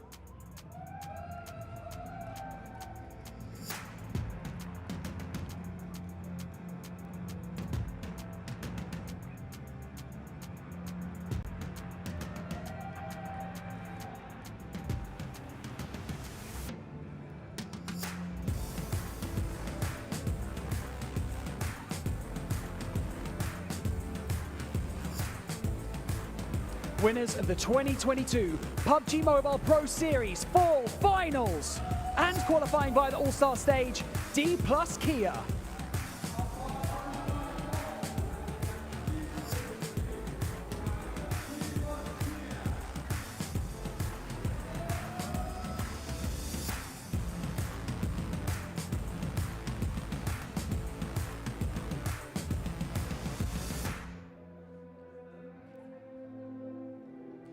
And now, entering the stage after placing second in the Southeast Asia Super League, Box Gaming.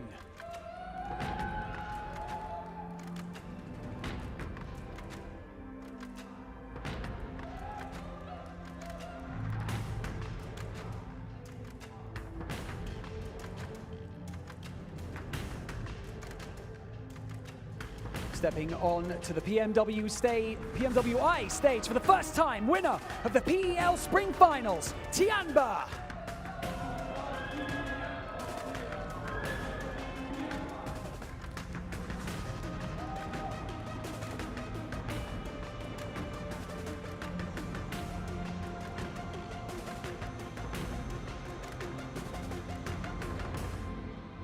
Stepping onto the stage, placing second in the PEL Spring Finals, 6-8.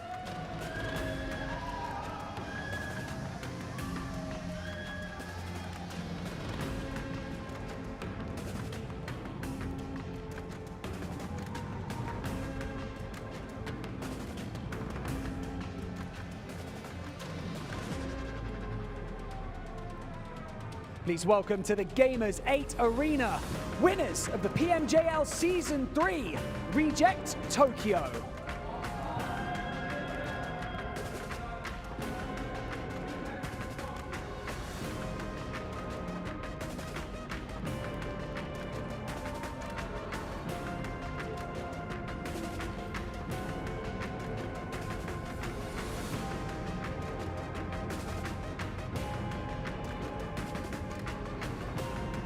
And now, on home turf, representing Saudi Arabia and winners of the Saudi E-League, Twisted Minds.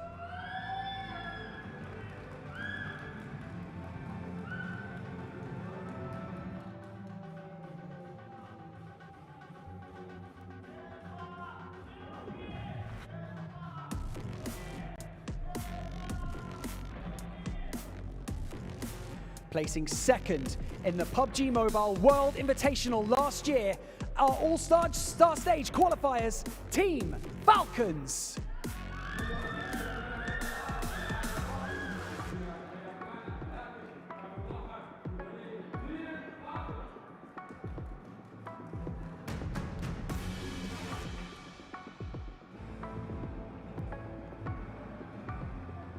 And now, stepping onto the stage, qualifying for our main tournament via the All-Star Stage, welcome G Gladiators.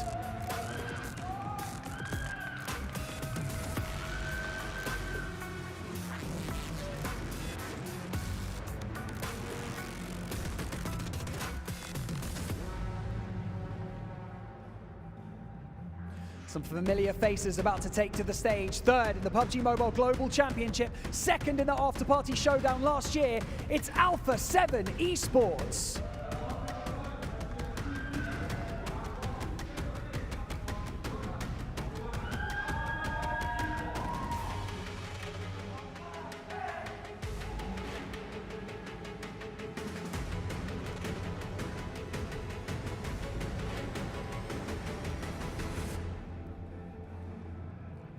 An impressive performance throughout the All-Star Stage means that they are here to do the same. Make some noise for Infinity IQ.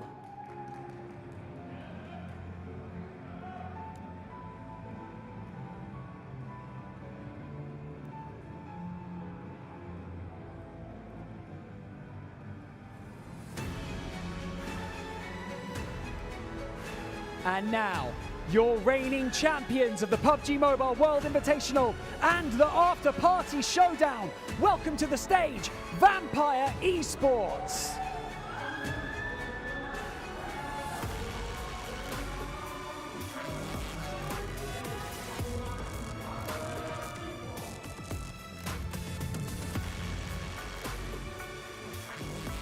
First match just about to get underway now.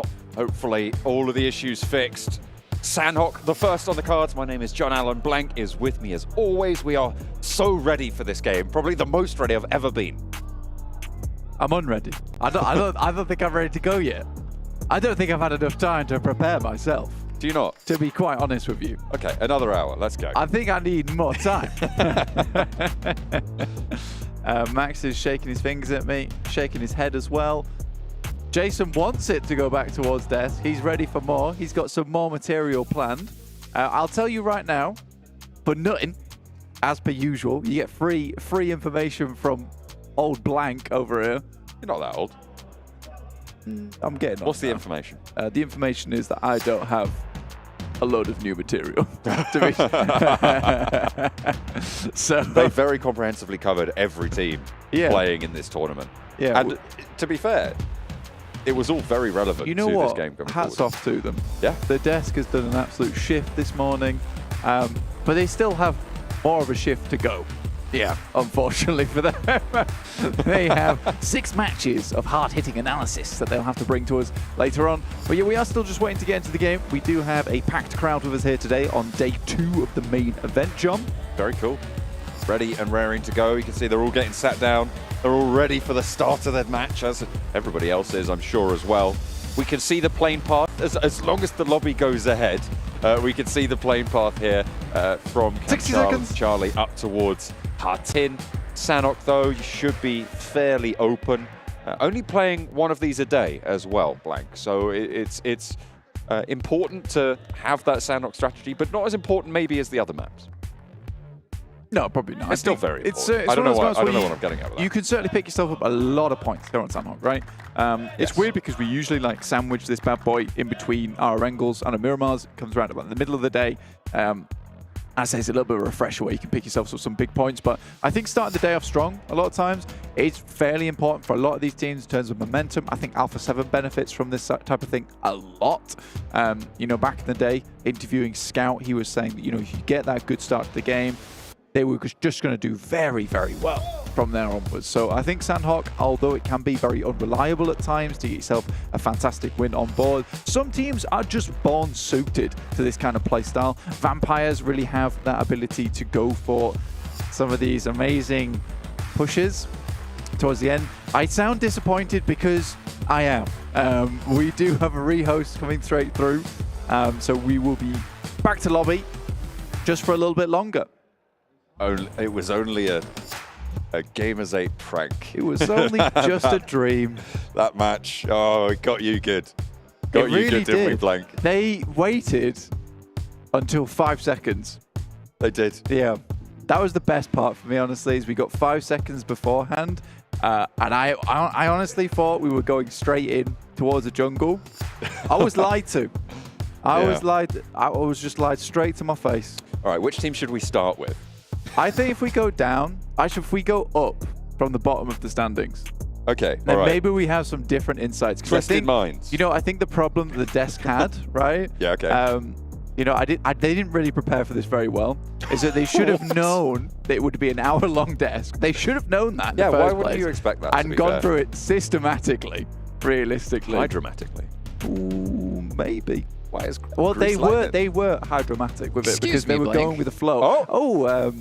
Hi there, Jason. Oh, no, I was supposed to prepare for 1 hour of fill there. We were just saying how fantastic of a job you were actually doing. Oh, it's marvelous, on really. the desk. Yeah, spectacular, honestly. Really, really good. And we were admiring the ability at which you went through the teams. You didn't miss a beat, and you just did them in random order. And I said you looked really cool. He's gone.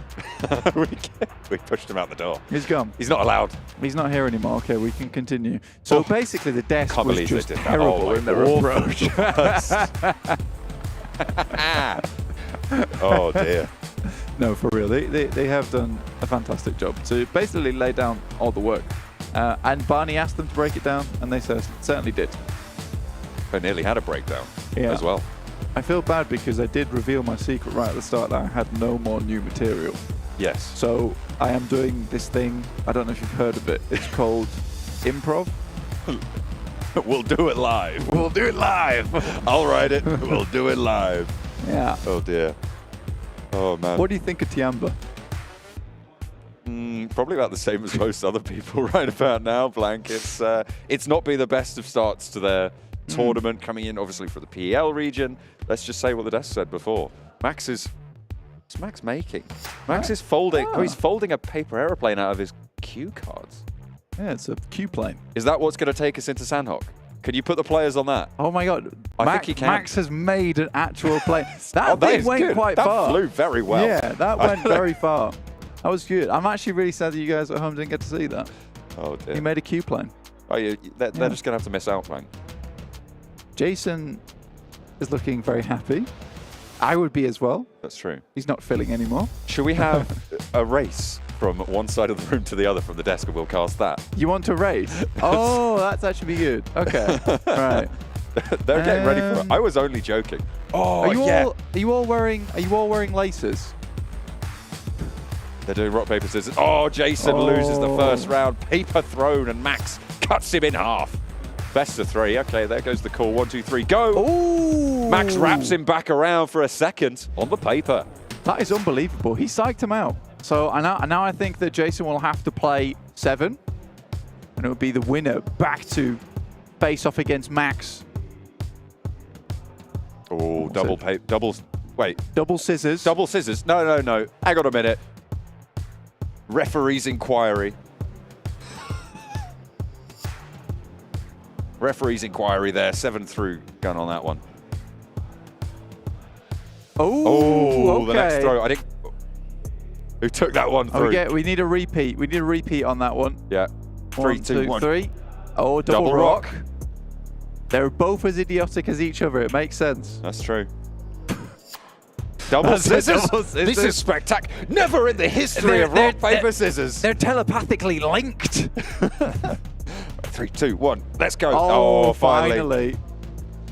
No, that's just one. Max jumping Max, you still have to beat the loser's bracket, okay? All right, you still have to beat loser's bracket. 7, get back in there. It's a best of 3, 7. Come on. Oh, you can't just pancake you can't. him. No. Right. No. You ready? Order. Come on. There we go. So we're 1 for 1. We're all drawn up here. It's true. It's true. All right, okay. They go for another one. They've gone. We can't see him anymore. We can, though. 7's able to take destroyed. it home. A rock smashes the scissors. The blades are blunted for Jason. And 7 stands as tall as he ever has before. Victorious. All right, what we'll do is, because I think... Do you? I hope that we're going to get into the match soon. So we'll have the losers bracket finale of rock, paper, scissors. Oh, the winners bracket finale. Wait, did Jason lose against Max as well? No, because we played the losers bracket first, right? Surely. That wouldn't make any sense. I think he's just got to play the winners bracket, really, yeah. Which will be Max versus 7 after the break. Maybe. After we come after this match, essentially. Is that what we're calling it? Yeah. The break. This is the PMWI not so main rock, paper, scissors tournament. Is there a prize pool? There is no prize pool for the not so main rock, paper, scissors tournament. A firm handshake. There is a prize pool for the main tournament, the one that we're keeping eyes on. That's the secondary rock, paper, scissors tournament. Max is saying that he gets to drink the Pepsi, an ice cold Pepsi can of zero Pepsi. sugar that's on the actual desk. Zero sugar. There's also... What is that? What flavor is that? I think that's Rockstar, I believe. Ah, yes. Rockstar. Oh, yes. One One of the two. Oh, well, hang on a minute. Which one's first place? Which one's second place? That's a rehost. I think that's a rehost. No? Am I wrong? That's a rehost? I don't think we had a feed there before. They are just checking settings. When do we get an over-the-shoulder shot of a phone, we'll be able to see that. One of those honors it is. 10 seconds. Okay, hang on a minute. Okay, team ready. I don't have a 4, 3, I have a map feed 2. now. Oh, hang on a minute, blank. It could be all about to kick off. It was 5 seconds last time. Careful. Careful. The backdrop's there on the screen. I'm ready. There's a plane path on my map feed. I can see it. I'm being told, blank. It might be. It could be match number 1 of today's games. We are going into it. Oh, that's so relieving to see the Sanhok Isles underneath us as we sail on in for the first of today's matches. There's clapping in the studio. People are elated that we're finally seeing these players getting that parachute straight towards the ground floor of the jungle. Getting amidst it with the other players to ultimately do battle. They have looked forward to this, I promise you. I promise you. Gladiators up towards that northwest side, alongside with 628 in Hatin. Reject Tokyo actually dropping Reiji Osio again down towards Trifecta compound. This happened yesterday. One of the players from Gladiators was able to spot him out, take him down earlier on. I think that was, in fact, Tixie. So definitely a possibility for that to happen again. Ravenclaw out close to Sarah as well from Reject Tokyo. I think that is a bug. It's a bug we'll have to live with, which is the big arrow through the map. That's okay, though. Yes. Well, we'll know where the plane path was. Forever. Yeah. It would say. Do not rehost this on our account, please. We are going into this one. I don't mind. Totally okay with this. This is actually, I like it. Yeah, this is absolutely fine. It's going to give some great insight towards the rest of the game. Cao Dailan right now versus Tiamba. Now, what do you think of Tiamba? Well, I think they're pretty good to start off with. I think that's gone pretty well for them. Infinity IQ, though, as we said before, not in the best of forms. Unless you're Bensu, it hasn't been the greatest of showings from them. It hasn't been the greatest of showings of Dplus KIA compared to their previous performances either, but over in Paradise Resort, they are once more embroiled into the thick of it straight away. But no one going down just yet. No one taking damage either. Ragnar, the GK, getting himself tucked back in towards the Sun Lounges. Bensu and the boys, pretty much. The Bensu Brigade. The Bensu Brigade. Bensu and the extras. We could be here all day, really. There is the 2023 PMWI crate, though. That is not here all day. It is here. For a little bit longer. Well, it is here for a bit longer. It is actually here all day. That's true. It is here all day. But it is only here all month. It's available from July 15th through till August 15th. Pick yourself up some PUBG Mobile swag to commemorate the PMWI Main Tournament, not the secondary rock, paper, scissors tournament, of course. That will only live on in our hearts. Exactly. Exactly, John. Stalwart up on high currently, over towards boot camp. They do have Icy scouting down towards Reject at the moment. Now, Stalwart got a great game yesterday. They did. On Sanhok. They didn't move, though, right? I think that's the main thing to look at. Whether they had absolutely nowhere to go. And even then, Fireflux did give them a nice run for their money towards the end, as did Alter Ego. With Octa, Box were able to put up some decent performances yesterday, John. Currently set in 5th place, 41 points. Not bad at all. Yeah, pretty solid overall performance, but you do need to be pumping those numbers a little high if you want to step up to the Vampires, because seemingly they are untouchable. Certainly in day ones, right, of these tournaments. It's the same story as we saw back in the Allstars stage. They're day 2, though, and we spoke to Sertania about this. They're worried about continuing that power into day 2. It wasn't the best of showings, but with the circle sitting as it is here on Sanhok, it's probably quite good news for them. They don't have to make that hard break out to the east as fast as they maybe would given any other circles. It hasn't quite decided whether or not it's going to that southwest island fully or going over to the mainland on Sanhok, but it's going to give them more time to play around. On the flip side, though, that coastal, that side of the river, that eastern bank of that river, is going to be a lot more packed with players. So that crossing could be way, way harder. Dplus KIA getting back into engagement with GK. Now, Max said he really did not want to see this happening again. They had a whole 2 hours to reconsider this. They haven't. They still want to go for this over in Paradise Resort. Very stubborn. Only one more Sanhok. They still want to make this happen here. There are several locations around the map. You know, Kampong, Docks, Lakawi. Fairly open around Alpha7, though Alpha7 do like their space, their area. Don't like too many teams getting through there. 628 looking over towards Gladiator as they sail on past. Sune, rest of the squad inside the vehicle. 33Z won't be able to hit those shots. They will move straight through over towards that trifecta compound. Have to be a little bit careful here considering they know that there's some players over towards trifecta at the start from Reject. Luckily, they've moved further down towards that south side. On the edge of the bridge now, just hovering.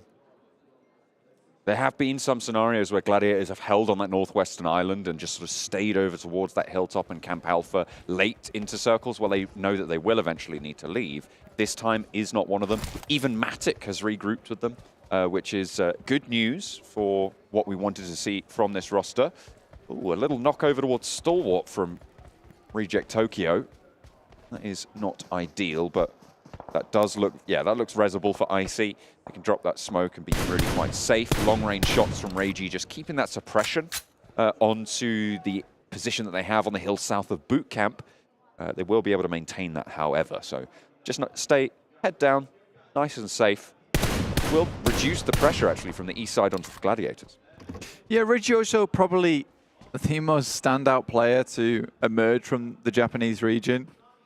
I don't think you could really talk about any other player who has had such a big impact as him. I think obviously Divine back in the day was very good, but it was a few clutch moments here and there. But I think Regioso has just been consistently very strong. Yeah. The rest of the team has just rallied around him. Like Sarah's been in the game a long time, Lufa as well. So honestly, I do think Regioso has carried them slightly. But it's more of a case that he's able to stand up to these international lobbies, whereas the rest of the guys are just a little bit behind. So maybe we could learn a thing or two from their teammate. He's the engine that you put in the chassis of the team. And he has been driving them forwards. Fantastic to see. Hopefully a little bit more power to be squeaked out of that one in today's games. It is a very, very tough lobby. So even being towards the bottom of the tables, getting any points in this is certainly a task. Circle shifts down south, leans towards the southwest island, doesn't fully decide on it just yet again, but a lot of teams on that south side will be a lot happier. You can see Fireflux decide that they want to be one of those teams. Yeah, if you're one of the northern teams now and you're moving down south, it does pose this problem right now where we are tilting over towards the southwest island. It's really difficult to cross that river in the end game. We already see, what is it, 1, 2, 3, 4, 5, 6, 7, 8, 9. Just me, a lot of teams over towards that north side who will all have to cross that. Sesame Street. What, with county? Count. Yeah. They do numbers there, don't they? That's correct. I've heard that. It's also just called math. I'll accept maths. Yeah. Anyway, when you start doing words, I'm just going to say Sesame Street from now on. That's good. Is that okay? Yeah, that's fine. Right, so the bridge, though, as I was saying, there's 9 teams, because we can count to 9. Obviously, I've improved. It's really difficult to cross that river, come to the late game, especially at its most thick points. There are some bridges, some very shallow regions that you can cross over quite easily, but a lot of teams will be pushed out of that position early on, which is why you are seeing quite a few teams pushing up towards Painan and on the edge there. You don't really want to give up too much space down towards the southwest side, towards Sami. You want to ensure yourself in a position where you basically have 3 shots towards these teams on the north side. In the meantime, Fabian takes a tumble. Forest equally going low, and Rosemary taking down Mafioso from Alter Ego. This fight has been going on for a long, long time. A standoff in Paradise Resort finally bubbling over and ending up with DK on the better end of the deal. Forest has other things to say about him. He doesn't have any meds. He's on the outside. He's doing damage, but will fall down. And with him, Dplus KIA are eliminated. Both of these teams, they stuck around for too long. Nobody wanted to leave. And because of that, Tiamba are just going to move straight on past and pick up some points, I'd imagine. Yeah, this could be a really easy squad wipe for Tiamba at the end of the day. has hovered around this area. And for Dplus KIA, this is just not in their wheelhouse, right? I think they're a great central team.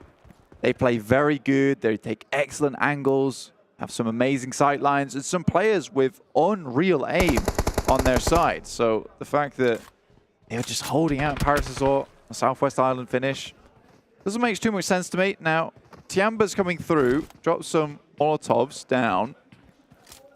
Ren quite close to the rest of the guys. Really nice Molotov, in fact, just spreads on the floor. I think there was 2 tossed in there.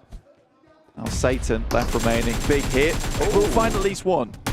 For a second as well, nearly gets it, but doesn't have any meds. The blue zone is there. The nade through the window, and Tiamba pick up the points. That's what we said we wanted to see. 3 eliminations found. They can get the res onto the teammate there, so should be able to pick that up. They will have had the meds that they haven't had to bleed out and not been able to loot from being stuck in that standoff in Paradise Resort. They'll be absolutely fine on that northeast side. The difficulty they'll face is that they're coming into the circle very, very late, Blink. Yeah, and I mean, by the time they get to... Wow, that is... nasty. That is really grim. Alpha7 definitely thrown a bit of a bone here. So I'll wag their tail at, because I would be very happy at this kind of thing happening to me. I think for them, they were worried about getting across with Alter Ego, having full information on their position, the widest part of the river, going down towards Camp Charlie to cross. Now it's completely indecisive in between. Alter Ego can't really spend too much time on just trying to take more shots over towards their position. They need to protect over towards southwest side. DRS currently moving in as a Vampire. 628 also looking towards that position.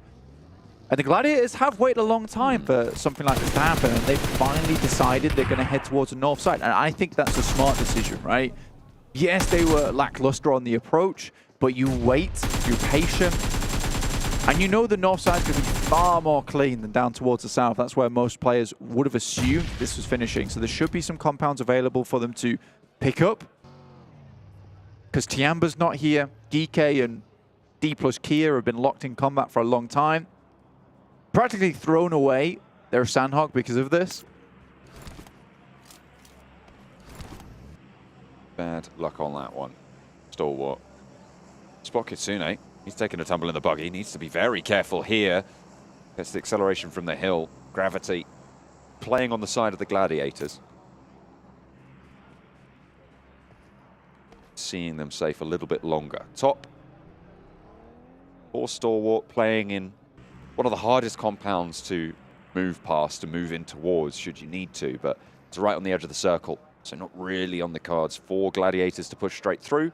But Icy's going to break out, actually, on that north side and maybe crash into the Gladiators' rotational path.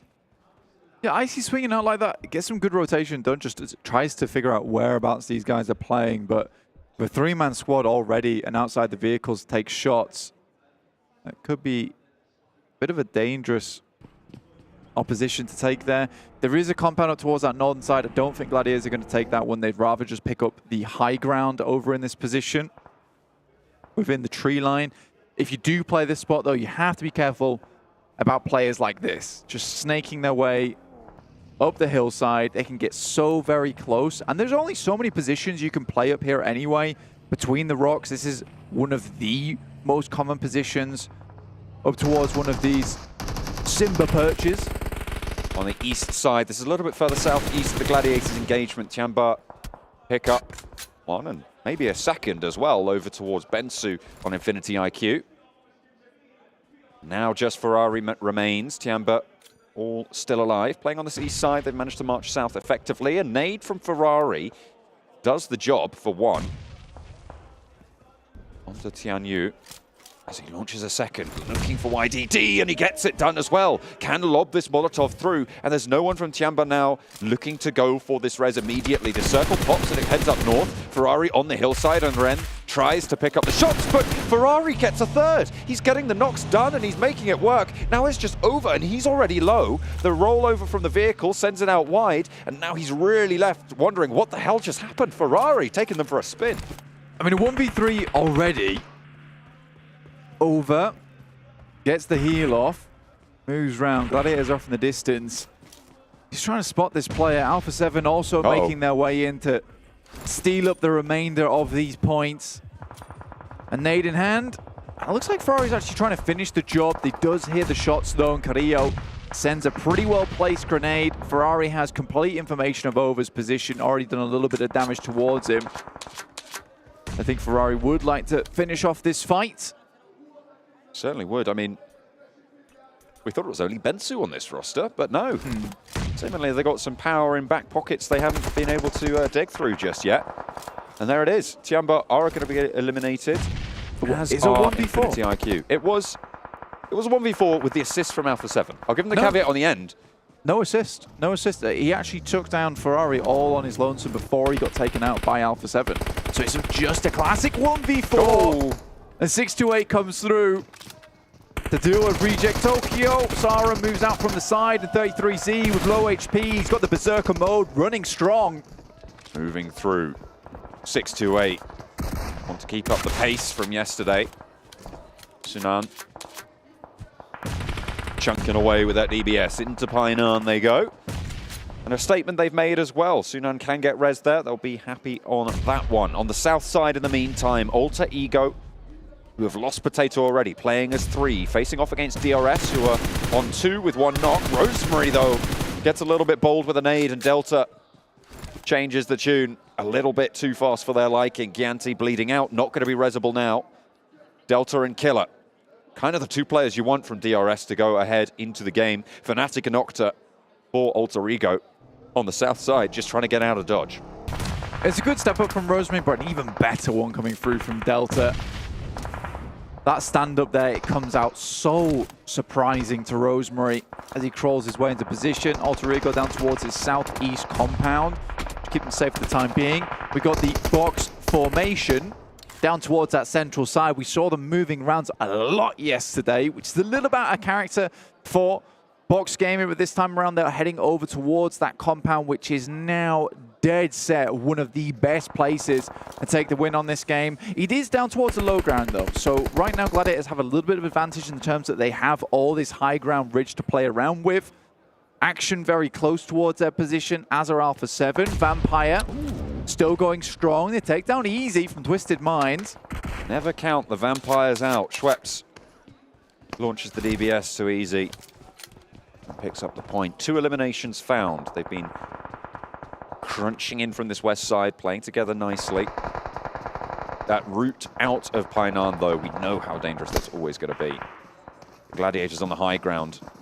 Stort have been giving them trouble for a while, but with Icy low and already having lost a player as well, they don't have the presence that they once did on the north side of this position. They have shifted over. Now, I was talking to Kale earlier today about Gladiators, and I think he brought up a really good point. Just saying that, honestly, some of the rotations that Matic takes, some of the off angles he does, just isn't really worth it anymore because he's not finding those shots anyway. He'd be better off with the team, with the ability to go for a refrag. And it does feel like their splits are far closer together already here on Sanhok, just moving through. A lot of times when they're leapfrogging locations, it is in very quick succession. Nice nade from Schweppes. It's what you expect from the Vampire squad. They really have changed the game when it comes to nades. Nice. Another one. 2 perfectly placed nades. That's how you want to be spending your ordnance. Killer wants to put one back amongst them, but we'll see what he's able to get done there. Twisted Minds get picked apart by 628 on the far side of the river in Painan. 33Z actually spotted. Killer still at the back of Vampire. Schweppes goes down, pushing out Painan. Very, very deadly there. Box stay in the circle. Gladiators close to the edge, but will the high ground keep them in the circle? Yeah, that high ground they'll have to descend from. Senetexa takes a fall. Ooh. That's from Team Falcons, in fact. All the way on the eastern side. That's on the edge of the circle, but Box Gaming should be on for a chicken dinner. They play things correctly. There is still a lot of things that can happen. Switch things up. Fireflux yet to have moved from their position down on that south side. They'll have to bridge in the circle at the moment. Much needed. Neither player going down there. That was a really close fought trade. Molotov goes long and stops the close angle being peaked, but Stone goes down to an aid from Sunan. The blue zone pushes onto Vampire first in this scenario, but neither team going to be happy about it. Falcons have moved up to Alpha7 in the meantime, and Revo now looking to rampage around the rock side with the DBS. and Falcons fall in their face, but Gladiators are here for the third party. We've seen this from them yesterday. They move straight in as soon as they hear those gunshots ring out. The nades can start to pour in, but they're being answered. The Molotov to slow the Gladiators, the burn around the side forces Revo to take a peek on a single angle. The Gladiators are safe from the west for the time being, but they cannot let it go down. For Revo to stay alive and take one of their players will be disaster. I mean, in clutch scenarios, Revo's the worst person to come up against, especially with DPS in hand. Still 4 bullets left in the chamber. We'll have to reload soon. And Meku will finish him off. Vampires make the swim across the river, but 628's there. But Tony K, once again, this guy is an absolute blaster when it comes to the lobby. Runs straight across as well, but gonna get caught away. Picking up the points. Stalwart steal a lot of those. 628 now just with Yang One. A player that we wanted to watch out for today, but box across the open ground. Get the shift, they get the circle, the compound nigh on unassaultable. It's going to be very difficult to get towards this compound coming down from pretty much open ground, right? Stalwart, again, another good result here on Sanhok. Converting that is the big deal. Gladiators and Stalwart both only on 2 limbs either side. So a very quiet game, looking for those placement points. Now, second place is where things start to get a little bit juicy. Third place still isn't a huge amount of placement points in the third. Max Mann's player to watch from yesterday opens up with a fantastic knockout over towards the Gladiators, but Box Gaming look out that way too. Stalwart actually left really, really hard up against the blue zone here. Action probably not, yeah, can't get this res. Probably could just sit behind the rock here, try and heal out, try and stay alive for as long as possible. Cannot get this healing done. Box are moving out. Yeah, Box know they have to move out from this building. It gets a little easy with that high ground to just spot these players moving from this building. You wonder how long they've been here. They don't have the smokes and they're blown to pieces. A nade sent back towards Matic gives a little bit of retribution, but it's 3 versus 2 now for Box on the inside. Gladiators have the run of the outside, and the uphill ramp means that the roof gets in the way of Peaks. You get a little bit of respite from that for Gladiators. They'll need to break out wide. Matic rezzed. Gladiators a 4v2, looking to open up the day with a good start. Talking to Kitsune this morning, saying these guys, they start to get fast towards the end of tournaments. Day 1, it doesn't matter, lad. You guys start to pop off towards the end. But I mean, Gladiators stepping up right at the start of day 2. That bodes very, very well. Slowly making their way down. Duck from Box, who had a really big impact yesterday, looks to hold off this off angle. Tixie out in the open. Great sightline. So Duck's position, but he nearly gets naded out. Has to reposition fully. Cannot afford to fall in this spot. All 4 players active for Gladiators is huge, though. Trong on the inside gets the heal off, but the blue zone will push them first, and Gladiators are waiting. They've established their line of fire. They just need to win the trades blank. 8 eliminations for Box from their seemingly indomitable compound. But now they're going to have to leave it. The safety of the walls no longer there for them. The smokes have bloomed and Gladiators are playing on the outside. Kitsune breaks down. Truong looks for the trade and Meku not going to go down just yet, but takes a lot of damage. Falls to the floor again. Duck drawn low as well. Meku breaks up and wide, allowed to push forwards. Duck is low, but not out of it just yet. Finally he falls as the trade comes through for Tixie, and Kitsune finishes the deal. Gladiators pick it up from the top of the hill, pick up the points they need, and a great start for their resurgence in day 2. Goodness me, Kitsune comes through with the box cutters in the backside. Slashes that cardboard box in half, takes it out to the tip, frees up some mind space, taking Sanhok right at the start of the day here. This is going to be really good. Just for their mental in general, honestly. It is really important that they got this win at the start of the day. And you know, Kale, he was completely right. They played much more together, and it's worked out for them. It's what they very much needed from yesterday's sport. Me and you commented on yesterday. You know, Matic, some of these crazy rotates he was making just not working out. They had the refrag potential, and it's worked well, and everyone smiles in happiness. Tixie was the one breaking out wide in those final moments for that off angle as well. That's the guy you want. He is the guy you want, right? This guy has been such a powerhouse over time for this roster, and we're seeing that just there in that game. Didn't necessarily stand out in terms of the overall frags, but provided such safety for the rest of the team to maneuver like. Yeah, the fact that he was just out of nade range is probably the most important thing. I think he knows it fairly intimately. Duck is still just a phenomenal player, able to lob that bad boy over the top. Yeah. My real question, though, is what do you think of Tiamba? What do you think of Tiamba? That's always the question I ask. I tell you what, I'm going to ignore that question because I do want to highlight as well the fight that we saw at the start from GK and Dplus KIA. It goes on again, and they take themselves out of the running. Gladiators move into the vacuum at the north side, and they take a chicken dinner. We're going to head over to the desk to break down the game. And finally, like they said on the desk here, on the caster desk, Gladiators able to step up here in day 2, and they started the day off in 9th place. We'll see where it actually shoots them up on the leaderboards in a little bit of time. But you can see it looked happy for them. It also looked like another day at the job. I mean, we had so many doubts. I said at the start of the day, I don't expect them, Jason, to make the changes we've been requesting since the very start of this tournament. They were going to keep staying split. But they've been regrouping since like phase 1, going for like 2-2 splits, regrouping, 2-2 splits when they transition, and also being a little bit faster. That allows them to get control of that high ground super early and then just have complete overview on all the teams in the late game. Yeah, when we were talking about them earlier, you were saying you didn't believe. I ended up believing in them because of what they were able to do yesterday, right? Whenever they didn't end up hot dropping Alpha7.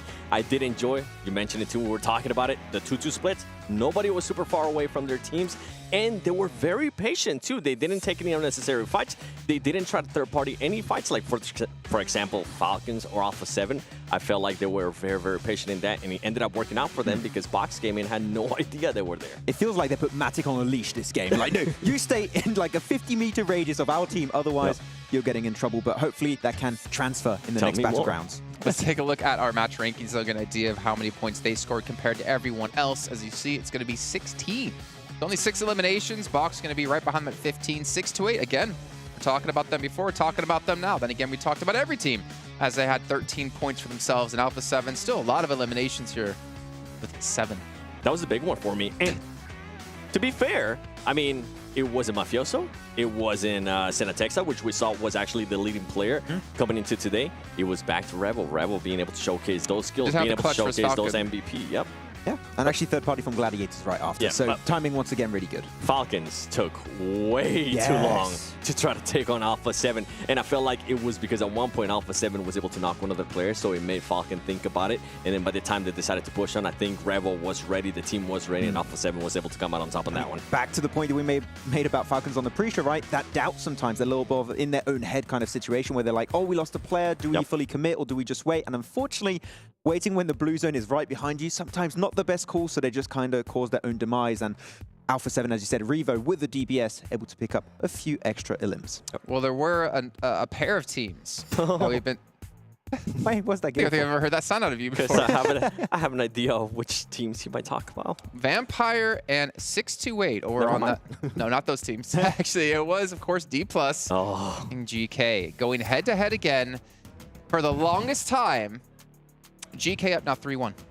Do we want to talk about this? It's a 3-1, but it's a 3-1 that I didn't want to see. Is it even a 3-1? Because GK died right after to the hands of Tiamba. I mean, it's a 3-1 if I mean, yeah, okay, in that they're sense, going but up like, they don't against really Dplus. win anything on top of that. They won the battle, but not the war. Okay? Exactly. I mean, Tiamba, a team that we've been critical about so many times throughout yesterday, even they came into Paradise Resort like, what the hell is happening here? We're just going to clean up the place and get extra eliminations. But you've got so many extra locations you can go. I don't want to see it happen, but are they going to stop? Kalaris was very adamant about a split drop, actually just like north of that as well. So actually it was west of it, so you can actually pick up decent loot and then play the game from there. We've seen what GK can do if they get into the later stages of the game. We haven't seen it with Dplus, unfortunately, unless it was the All-Star stage in particular. The reason why I'm smiling over here is because I feel like even if GK or Dplus KIA decided to do that, they would somehow find their way to Paradise Resort and just have a Mexican standoff. They'll be like, okay, are we going to leave? No, even though GK could have backed off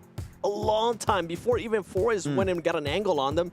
They decided not to, and they decided to continue on that fight. And even with Tiamba, yeah, good job. You were able to third-party that fight. You were able to get those elims in on GK, but I was not happy with how late they were rotating. They were rotating super late, and it ended up hurting them whenever they actually tried to push to the circle.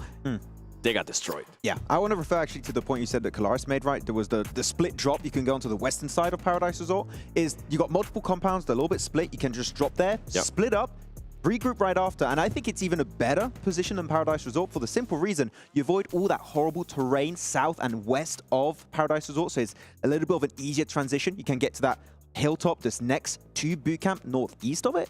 I would say it's even better, but our team's going to be making that change. I mean, if they stuck to it 2 times in a row, maybe tomorrow too. If they do, I mean, they know that Tiamba is going to be super slow in rotating, and they know that Alpha7, whenever they do end up rotating out, they're going to end up going out west-north. West-north, also known as northwest. Let's also go bring it back to G Gladiators here really quickly. West and north, yeah. Yeah, get an idea of actually how their stats broke down here between the team, because Kitsune was their biggest damage dealer yesterday, and he's going to be it yet again. That's actually really low damage considering they got 6 eliminations. Hold on a second. I don't believe this. Wait, I definitely do not believe right this. either. This isn't right. Because they got 6 eliminations, not 1. So we'll ignore all that. So we'll guess whoever had the most damage. But the fact is, like you said, they leashed in Matic, and it worked out well. Even Kitsune was the one actually to flank right behind Fox. Yeah, and get to that high ground position too a little bit early, allowed them, as we said, to have a little bit of oversight on some of the squads. And I think they saw like Stalwart at some point. They got one of the players, some of the players of Tiamba, Alpha7 too. Really good opportunity to go for the third party when Alpha7 were fighting Falcon. So moving a little bit faster and regrouping allows you to pull the trigger on those plays just a little bit quicker. You can get more eliminations. Oh, wait. Oh, hold up a second. What's up? It's Sanhok, so they're kind of forced to play a little bit tighter, right?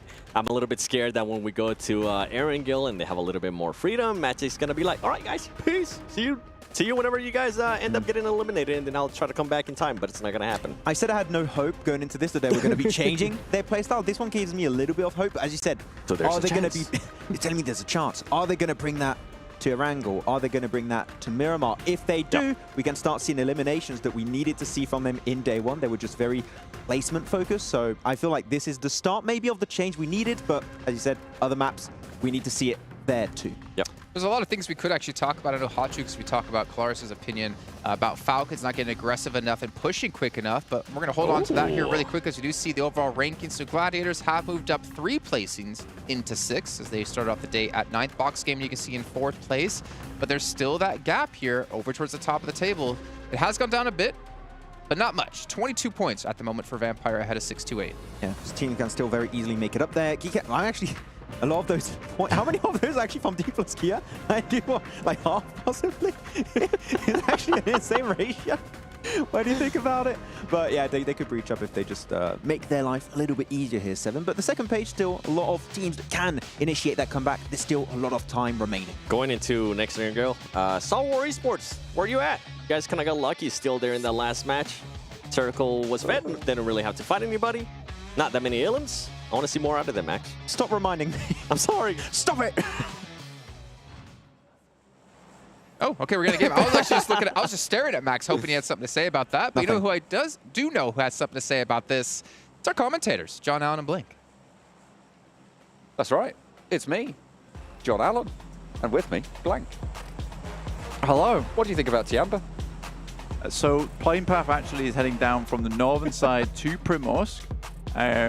Currently, we actually had a really good game to start off the day, John. We did. Sanhok, Box Gaming taking a really, really strong position towards that side of the map. Unfortunately, I do think that Gladiators really did identify exactly what they needed to do there, which was starting to toss some really big grenades over in that location. They were dealing with Stalwart, and I think Box Gaming made the right move, which is we need to move out early, but some great foresight coming out from the team of Gladiators to know that that would come through, toss the nades over, get a double knock, which is hugely fortuitous, to be honest. I think one knock would have been absolutely great, but 2 knocks just really hits the nail on the head there for them. That's pretty much the chicken dinner found. It was a matter of time before it came through.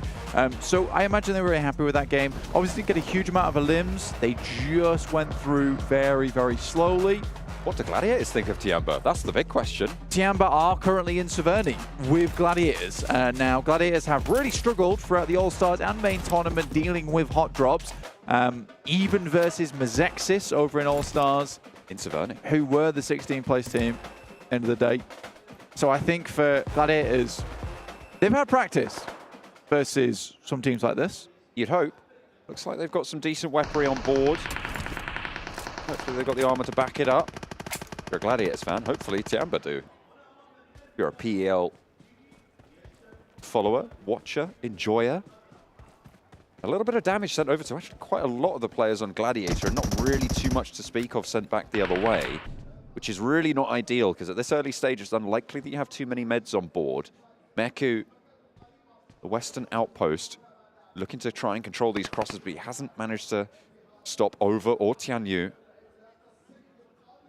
for the time being. Double barrel in the hand Kitsune, though. That bark is loud and the bite even worse in these early stages. Level 1 armor doesn't really protect you from too much. Only 2 shells in the back pocket, though. And only 25 rounds in the M16. Thinking about what they want to take here. And they do need to take this pretty swiftly, because they want to get looted. They want to move into this later game. Yeah, Kitsune's going to have to start loading that shotgun with cutlery at this rate, but Tiamba Over already down to Tixi, comes out swinging with the UMP. The PPP zone also in play from Kitsune. Max will be happy about that one. Nade in for Matic. Vector on the back. Got the AKM as well, it looks like. As well over the shoulder, but a lineup is good. Low on the ammo and a nade to respond. Gladiator's picking through the pieces of this fight. Kitsune spends both of those shells to get the flush onto Tianyu and allowing the res in response. Tixi in a position to get res. 15 rounds. The ammo is a real issue here. Meku taking an isolated 1v1 with Ren from Tianba. Another knock sent over to YDD. Tixi still down. Over has a nade. Meku staying nice and clear of sightlines from the rest of the roster. Ren kept away from this as well, as Tixi continues to tick down. Over, taken low, and Kitsune wants to chase it up. Good news for Gladiators to be able to find both of these teams' players. Ren, now last standing, still embroiled in the scrap with Meku around the side. The PP Bison has a big magazine blank, but the AKM's going to have a little bit more firepower, maybe wanting to swap for that. Meku still low. The Gladiators can now turn their entire attention over to Ren. A real unfortunate fight there for Tiamba. Gladiators really just knew exactly what they wanted to do in this situation. They've taken it slow, much slower than we usually see them take these fights. They're quite chaotic in these situations. I did love the grenade, though, and that truly was a knockout. Basically went down more to the black eye from the nade in the face than the actual explosion. Matic found himself a bunch of ammo with this Vector. 183 remaining. Wow, yeah. Yeah, more than likely will assault the position from all angles. They might take a knock or two, but should be able to get this done if Ren doesn't have an absolute big say into this. Okay. They all manage to get up the stairs. Kitsune goes down. They take another knock, but they get 4 points. They get a northern position on a circle that has shifted out their way. The question is, how long is it going to take them to get looted and prepared for their next maneuver? Because Alpha7 are now starting to come in from that western side. Box from Yasnaya might start to shift around, as will Alter Ego, and Falcons even further east. What? Where'd that buggy come from? Well, Solar seems to have found the bouncy part of the land. Not sure how that works, but grass and soil made of jello in this location. 5 Flux averaging 3.33 eliminations on Erangel. One more after this one as well, and another. Treating you to 3 Erangels total. The 5 Flux still have to make some better decisions in that end game. Right now, they're just freezing up, man. They're getting the old freezes towards the end game. Not fire flux. Freeze flux. Right exactly. Now. They need to fire thaw themselves out at the end game. Because they are not fire flawed. They could be fire perfection. If they so wanted to be. Just gonna let that sit. It needed to rest. That is for sure. Oh dear. Well, let's hope they make better decisions than that in their end game, because that's what we're going to be looking out for. What do you mean? That was fantastic. Coming into minute 15, they have shunted up towards that north side of the river. So most teams actually looking to make that decision now. Actually, you've got GK making a same choice to move up past Roshok. Dplus KIA as well. Maybe look for an outpost there. A 2 on the on the northeast side of Rostock. Yeah, a lot of teams actually heading up towards the north side of the map at the moment. Dplus KIA no longer harassed by GK, by Twisted Minds on their eastern side. The Flux who will be heading directly into close quarters combat with GK themselves. Alpha7 moved up towards northwest edge of shooting range, just outside of Severny. I think a couple of players from Gladiators actually have sightlines over towards the Alpha7 team, or just haven't quite spotted them as of yet, but they are pretty much under the nose of Gladiators. Hopefully they can sniff them out soon, because that is certainly a threat that will spell disaster if left unchecked. Box Gaming up towards that northeast side of the lake. Nice flat land around that area. Good sightlines down towards the southeast. So realistically, their big threat will be Alter Ego. They pass through Yasnaya. Quite split at the moment, though, I'd say. Tato scouting south. Very, very split, as you say, from the rest of the roster. Going through the Yasnaya fields. I mean, maybe they're looking to check out fuel station. That is crazy. This is a really unkind circle for a lot of reasons, right? You've got a lot of teams who have decided that they want to go north, but it's still very much possible that this finishes in a Yasnaya Fields ending, right? So those bridges become prime real estate. Box Gaming's outpost position, really, really solid for them. I think we were that's crazying at different things, sadly. I was that's crazying at the fact that right now Tony K is 1,500 damage ahead of anyone else, and also Vampires have the top three highest eliminators in the lobby right now. Crazy. Which is really big. Also, the circle is pretty unkind. Again, that river is always a bit of a problem, but I think most teams will just congregate around these areas. There's a lot of positions at this side of the map. You can play the ridge sides, get some high ground to your advantage, get some of these compounds. This is a very typical compound. The Vampire is currently playing the 3-story. One of the few in this area, in fact.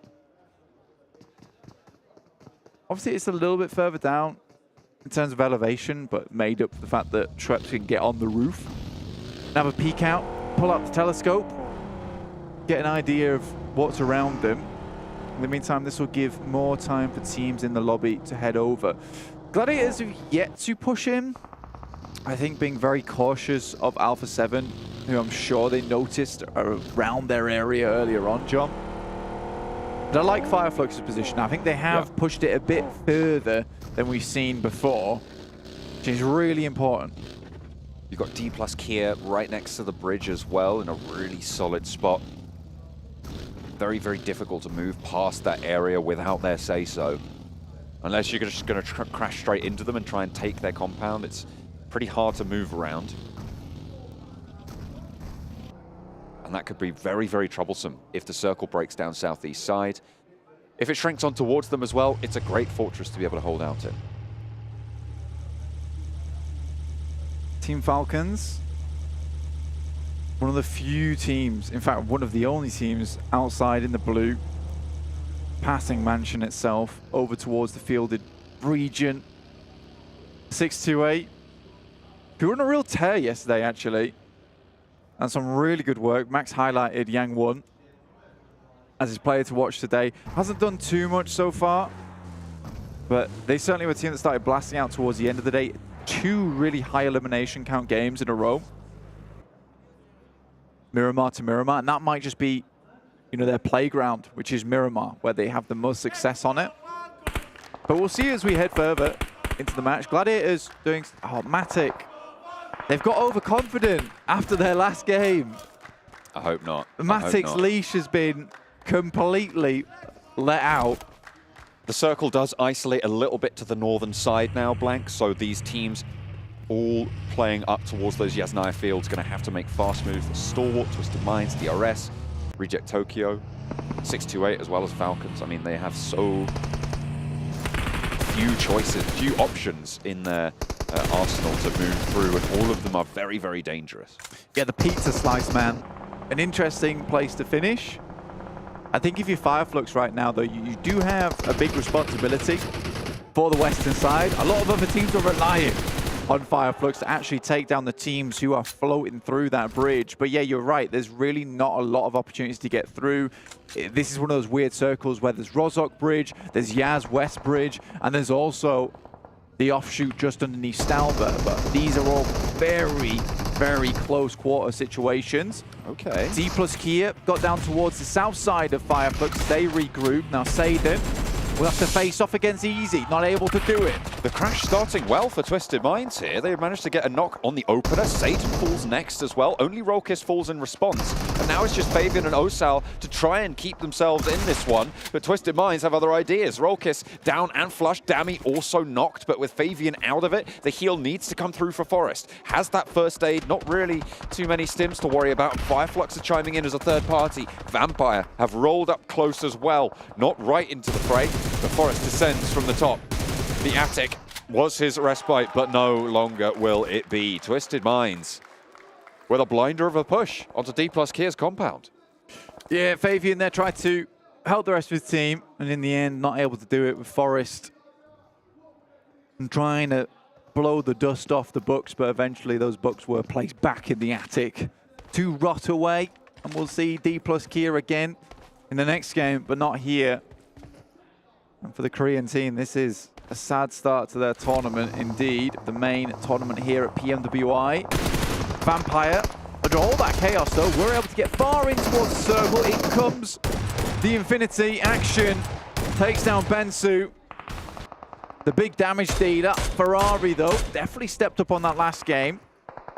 Immediately sitting for the res on Stalwart North side. Important to stay as 4 when you're pushing towards the Gladiators position. Nerzed rolling forwards in the UAS, but Top has gotten taken down as well. That is really bad news. The backstop for the roster to bring up the rear of their rotational path. Icy and Action both needing to force those heals, and Top really flagging now. The zone closing, heading towards the point where you cannot get these reses. And with Nerzed falling as well, Gladiators might have just isolated the entirety of this north side. Yeah, Nerzed goes down. An unfortunate start for Stalwart as they get caught up in the action on that side. Gladiator split was pretty crazy. Maybe they sent Matic up towards Stalber's side to ensure there wasn't a really wide ramp, and I can kind of agree with that one. And I think it's one of the situations where you see Matic go wide and you think, oh my god, he's never coming back. He's never coming home. But this instance does return. And they did see that there was no one wrapping hard around Stalber, so can continue to play this northern side. Seems to be working out for them. GK though, finding 628 Sunan. The M249, heavy weapon. In comes Delta from DRS though, getting a little bit of a scouting done, and Killer to move in. Maybe they want to try and third party here. Gladiators still aware that there's 2 players out in the zone. You get a replay of Action taking down Bensu and immediately stopping for the res onto Icy there.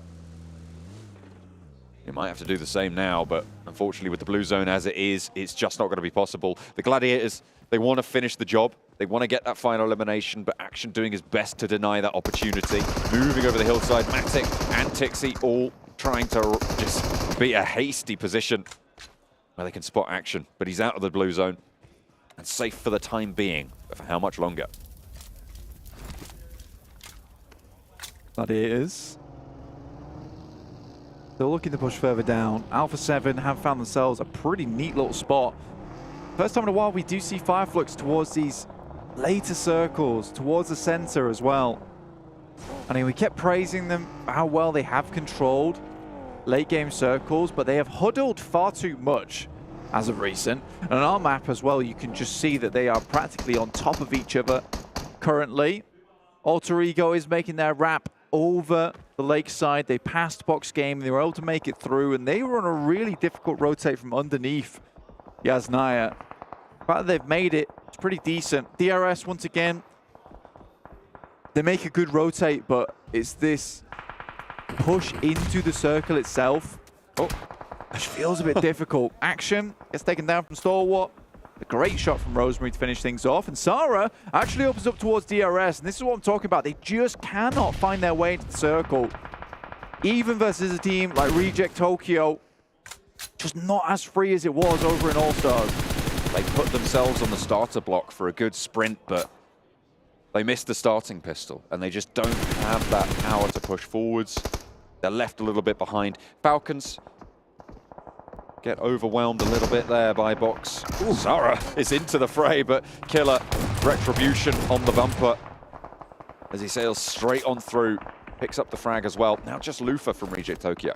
Yeah, this is the thing, man, as well, is that if DRS had 4 killers, this would be a very different story, but he is really the one keeping this team glued together. 628 with the 3-man buff so far that they performed marvelously well with yesterday. Maybe this is it. Maybe they have to take a little bit of damage before they can be pumping out some of their own. Nade goes over towards DRS at the moment. Yang 1 also out the side, and 33Z should be placing this nade just right. Spray from 33Z. Quite landing just yet. A Western hard shift on this circle means Box have more ground to cover, but they've spotted Rosemary and taken knock over towards Alter Ego on their north flank. They can start to move along this coast should they want to, or just send straight into this engagement with Alter Ego. Potato trying to change their minds on that. Yeah, it's a difficult run now for a lot of these teams as we head over towards very flat ground. It's one of the more interesting finishes over towards this side because the amount of trees that are involved. I think games are quite interesting. Tixi, though, able to take down Lufa and get the res. Really important for them. A lot of times their games go downhill as soon as they take that first initial knock. They get instantly flushed a few times. Even Kitsune finding 33Z as well on that northern side. And Tixi's bagged them a spot. Nothing amazing. It's not a full apartment. It's a shack, but it'll be better than nothing.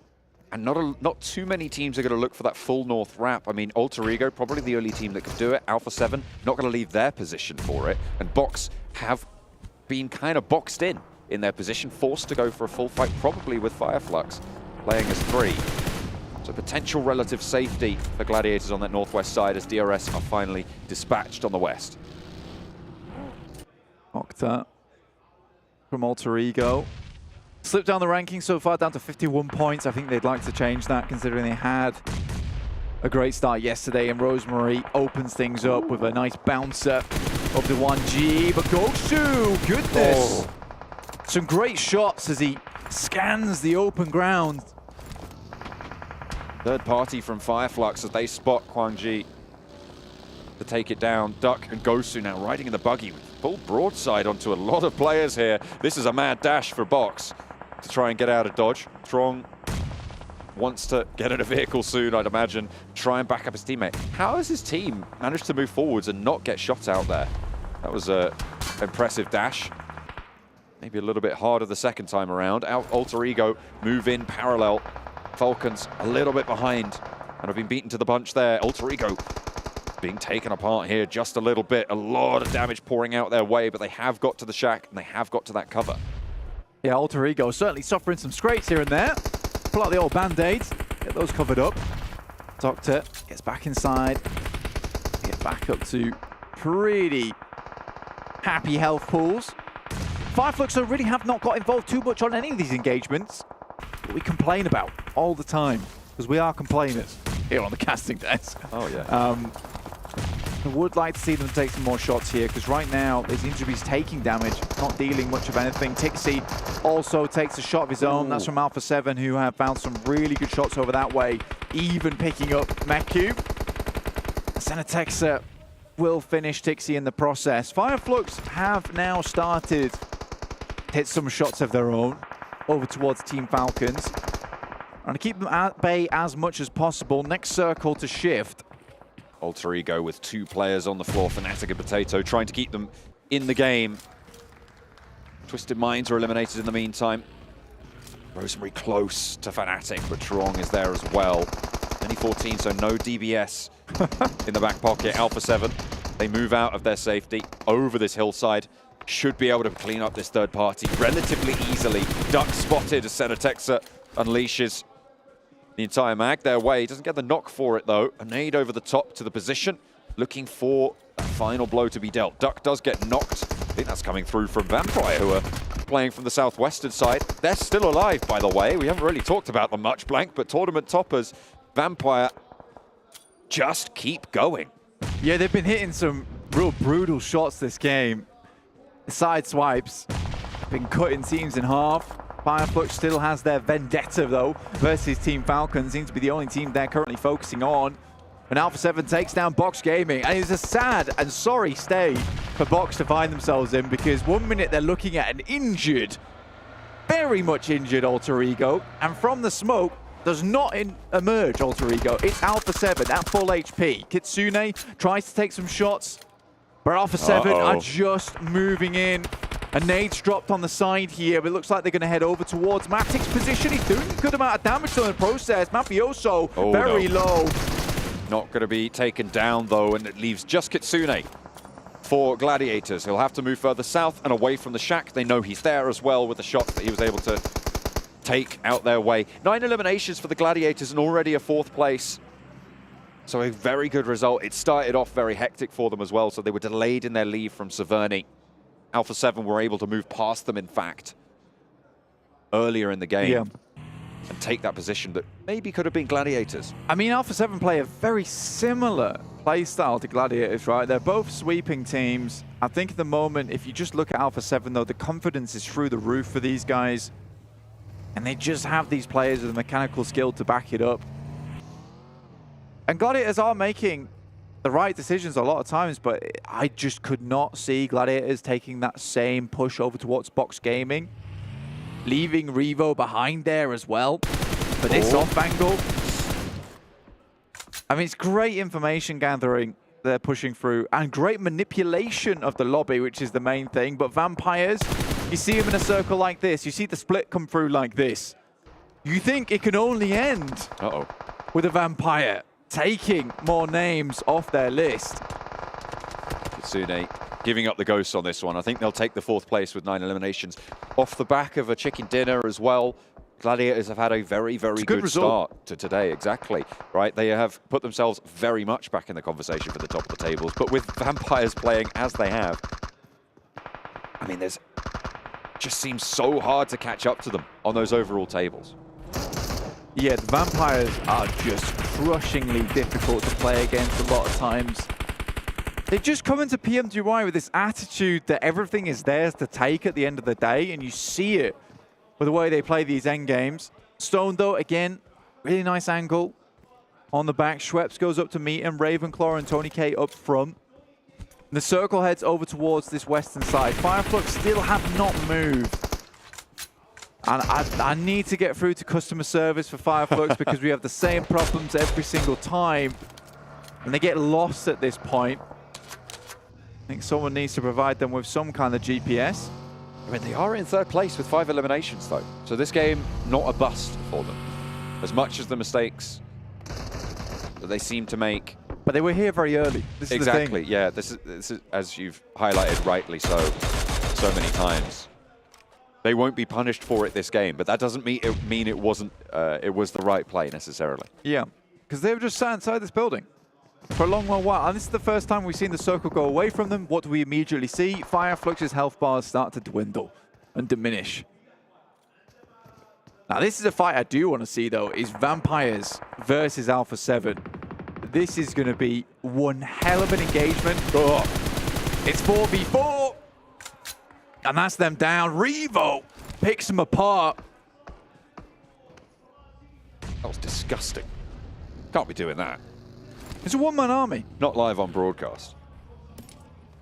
Unacceptable behavior. But Flux smashed apart to pieces. And now Alpha7 have 9 points on eliminations. Vampire with 7. This is warfare between 2 titanic teams. Yeah, it's such a cool finish as well because both these teams, yeah, macro-wise, they're very good. The strategy is there. But we both know that these are mechanically skilled players. And putting them head-to-head in this kind of terrain, where it's just whoever can make the best play, whoever has the best gun skill, just takes it.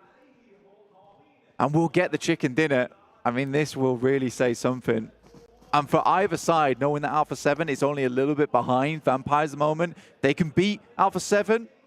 You know, now they have even more confidence. They feel like the kings of the lobby. If Alpha7 can beat Vampires, then they suddenly feel like, you know, there's a chance now. to dethrone Vampires from their current position. I really do feel like this is 1 in 1,000 games you get to see this type of thing. Circle doesn't really favor anyone as well. It's not like it's just given it. There is a lot to prepare here. Quite a few smokes left. Alpha7 Vampire looking to make their move as well. You can see that train starting to extend from Ravenclaw's position, allowing them to move forwards a little bit. Mafioso has that little ridge that you can see Stoned is having the vision blocked by. And it is these inches now being taken by Alpha7 first that could give them the advantage in this fight with Vampire. Yeah, that tree is real important. Mafioso takes a big hit. And that might give time for Ravenclaw to stand up and actually get the long lob on the grenade over towards the tree.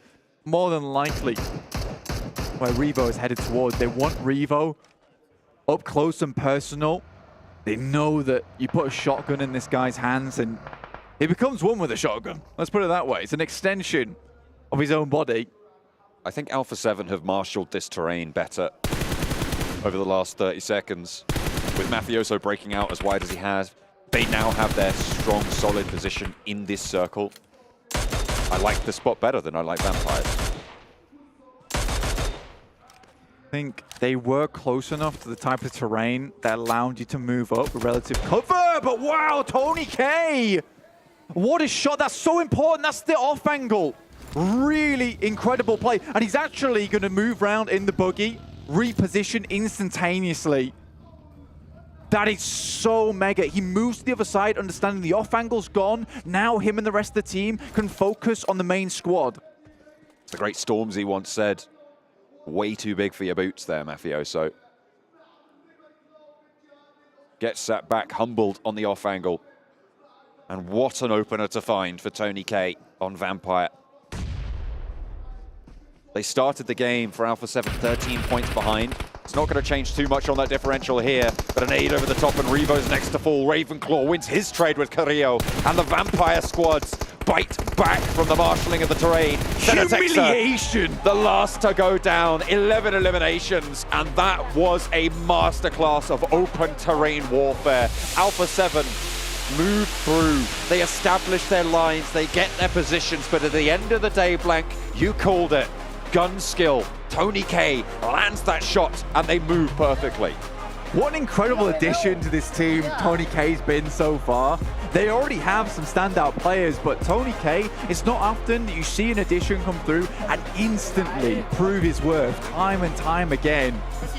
It's so good. I mean, I think Stone feels more relieved than anyone because it no longer feels like the pressure to carry is there as much for him. He can play much more his own type of game, still find these backstop plays as much more, but Tony K has lifted a lot of that weight that he was holding for the team in terms of that fragging power. But yeah, they deserve this. I mean, they're on for an absolute blinder here in the main tournament PMWI, and it's just smiles all around. They're so confident. And why not? Putting on a show like that, great stuff. You love those open endings. I mean, you were salivating at it just at the start of it already, Blank, and we were not disappointed. That was one hell of a finish. Vampire, top of the tables, top of that game. One more on the cards, another chicken dinner for Vampire.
I don't know, man. No victory without defeat.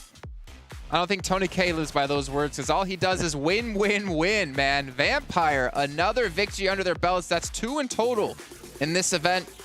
And Vampire are just continuing to build up a lead here as they hold on to that first place position. As Blank mentioned at the end of that cast there, it is very rare you see as impactful a player pickup in this kind of level of play, and the fact that Tony K has elevated this team so much with his presence is mental, but they're just once again cruising through. It doesn't seem any pressure. This was a really hard game to play for them because you have no hiding spots, but the execution on their position was absolutely a clinic throughout the match. Tony K, that's all he's looking at right now. I was talking about no. Money. Oh. Come on. Remember the Indonesia's talent? That's true. That's true. Yeah. Anyways, yeah, he's currently looking to break those records, and I think, man, he's getting really, really close to break the record for the most Illims. Even though we have a whole day left and still, like, what, 3 matches? I was doubting at the start of the day. I'm starting to doubt way less. There's a very big chance that with results like this, every single match, he could reach it today, which I did not think was feasible by any stretch of the imagination. If I could go back in time to when you said Tony Clay, I would smack you in the face now. How dare you mess up this man's name, this legend. We doubted him. Remember? Well, I mean, you doubted him, right?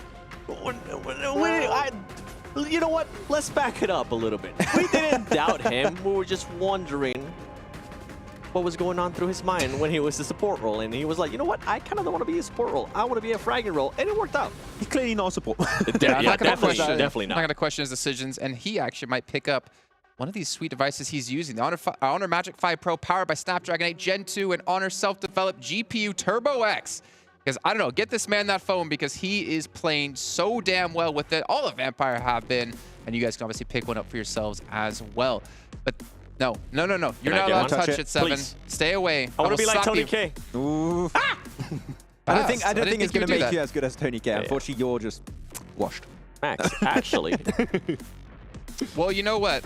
We've got contests happening as well here at the PMWI event. PUBG Mobile and PDP are launching a very exciting esports outfit design content with our PUBG Mobile Esport Pro teams. I would love to see that. Get me a Vampire Esports jersey in-game. I would wear the hell out of that. But also, we have some design awards. We plan to run a PDP co-creation project during future global events such as PMWI and PMGC with the Creator Awards to evaluate your gaming experience. And also, one more to go here. Don't miss out on all the fun and visit the official PUBG Mobile website for more information about what the Wonder Journey is. But wait, there's more. I would like a Tony K shirt in the game. Okay, you've completely given up on Alpha7. You just I have not. I'm Tony just K fanboy. Alpha who? Yeah. Alpha what? Not yet. Not yet? I mean, I'm definitely fanboy. Tony K or Alpha7? Paraboy who? Whoa! Oh, I knew that would get you guys. I mean, Tony K was voted by the players as the most handsome player. Wait. True. Oh. He was. Yeah.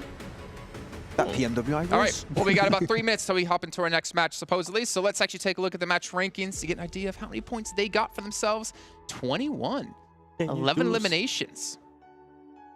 To be fair, though, I think that the downside of this is that Vampire just kind of overshadowing the performance out of Alpha7 that they've had in this match and today. Also, Gladiators up to 13 points in this last one, with Fireflux getting 10. Yeah, I mean, a lot of teams still doing relatively good, but as you said, completely overshadowed by the performance of Vampire Esport. A little bit rough, though, on the second page. Still not seeing Dplus KIA initiate that resurgence, which I'm starting to think is a little bit too late, because that transition from the All-Star stage to the main tournament 7 has been rough, and they just don't make it even to the late game. It's really weird. They lose players super early, and even when they do make it late, there's like 2 players alive sometimes, and they're just not able to use all that utility they tend to stack on. Yeah, and I mean, we saw that play right from Crypto, from Twisted Minds. He was able to take on those players from Dplus KIA, and he destroyed them, which was good to see. I was talking about he might be feeling some pressure on his shoulders. Maybe this is the kickstart they want. I doubt it, but hopefully. I mean, let's be honest. Do you think any team in the second page right now can catch up to Vampire with the way Vampire playing? I don't think almost any team could catch up to them, but let's actually take a look here at the stats from this last match and see how much damage Tony K was able to do. But also, it's not just about Tony K, though he is performing so well. We want to see how the rest of his team is doing, because it's always a team effort here at PUBG Mobile. It's not solos. I agree. True. Look at the stats. I kind of want to actually see Ravensclaw's damage. because he was able to hold such an off angle. I want to see if he was just chilling there for a very long time. See, Max, this is kind of what I was hinting at right here. And I'm glad, by the way, Tony K, great performance. But I want to see a little bit more out of Ravenclaw. Oh my gosh, 7-1-1-2. I'm going to go on what you just said there about Ravenclaw. I don't feel like we need to really see that much fragging power from him. I'm okay with how things are currently working because he's clearly setting up the team. Yeah, whatever they're doing is clearly working. Let's not ask them to change anything, Seven, if you want to see Vampire win. He just gets information. He gets information and directs the team in such a strong direction every time that you just enable your team to do well, right? Ravenclaw is just the guy. I think if he wasn't there and you had a player that wasn't as efficient as scouting, setting up off angles, I don't feel like we would see Vampire get as many late game positions as we currently see in PMWI. Something that's been working out great for Vampire is they position themselves in such a way with what you're saying is that they don't have to really take fights. They let everybody else fight. Yeah, and when they do fight, they win. Let's actually take a look and update of what our top 5 fraggers are for this event. And Tony K's at 30. The record set last year was 37 by action. Tony K could break this record today and win himself $10,000 extra. If there's any doubters in the chat, no more. Max, you were a doubter. I Max, was. Are you not a doubter? I'm not a doubter anymore. Yes. Now I want it to happen today. Yes. I would love to see that because that's just not breaking the record. You're just annihilating the record at that point. 50? Well, keep in mind, right? He doesn't want to set the record too high because that means next year he has to break it again. 38 stops fragging. Exactly, right? Let's actually maybe check with the overalls if we can really quickly, too, to get an idea of where, most importantly, Vampire are. I mean, obviously, Alpha7 was in second place. They're still keeping up with them in points. But I think Vampire's starting to build up a lead here against some of these teams. Well, Alpha7 actually ended up getting passed by 6-8 after the previous match. Yeah, so I think Alpha7 is going to be able to now regain, again, the second place. I honestly don't see anybody being able to catch Vampire Esports, even though I would really want Alpha7 to be able to catch them, right? Because I do that region a lot. The way Vampire Esports is playing right now is ridiculous. I'm not a massive fan of like tournaments where you already know which team might just run away with it all. There's still a chance it's not going to happen. Do we expect them to fall off 7? No. I mean, the thing is that they keep doing the same thing in regards to, I was trying to get to it earlier, they position themselves in such a great spot that they pretty much wait for all the other teams to fight it out.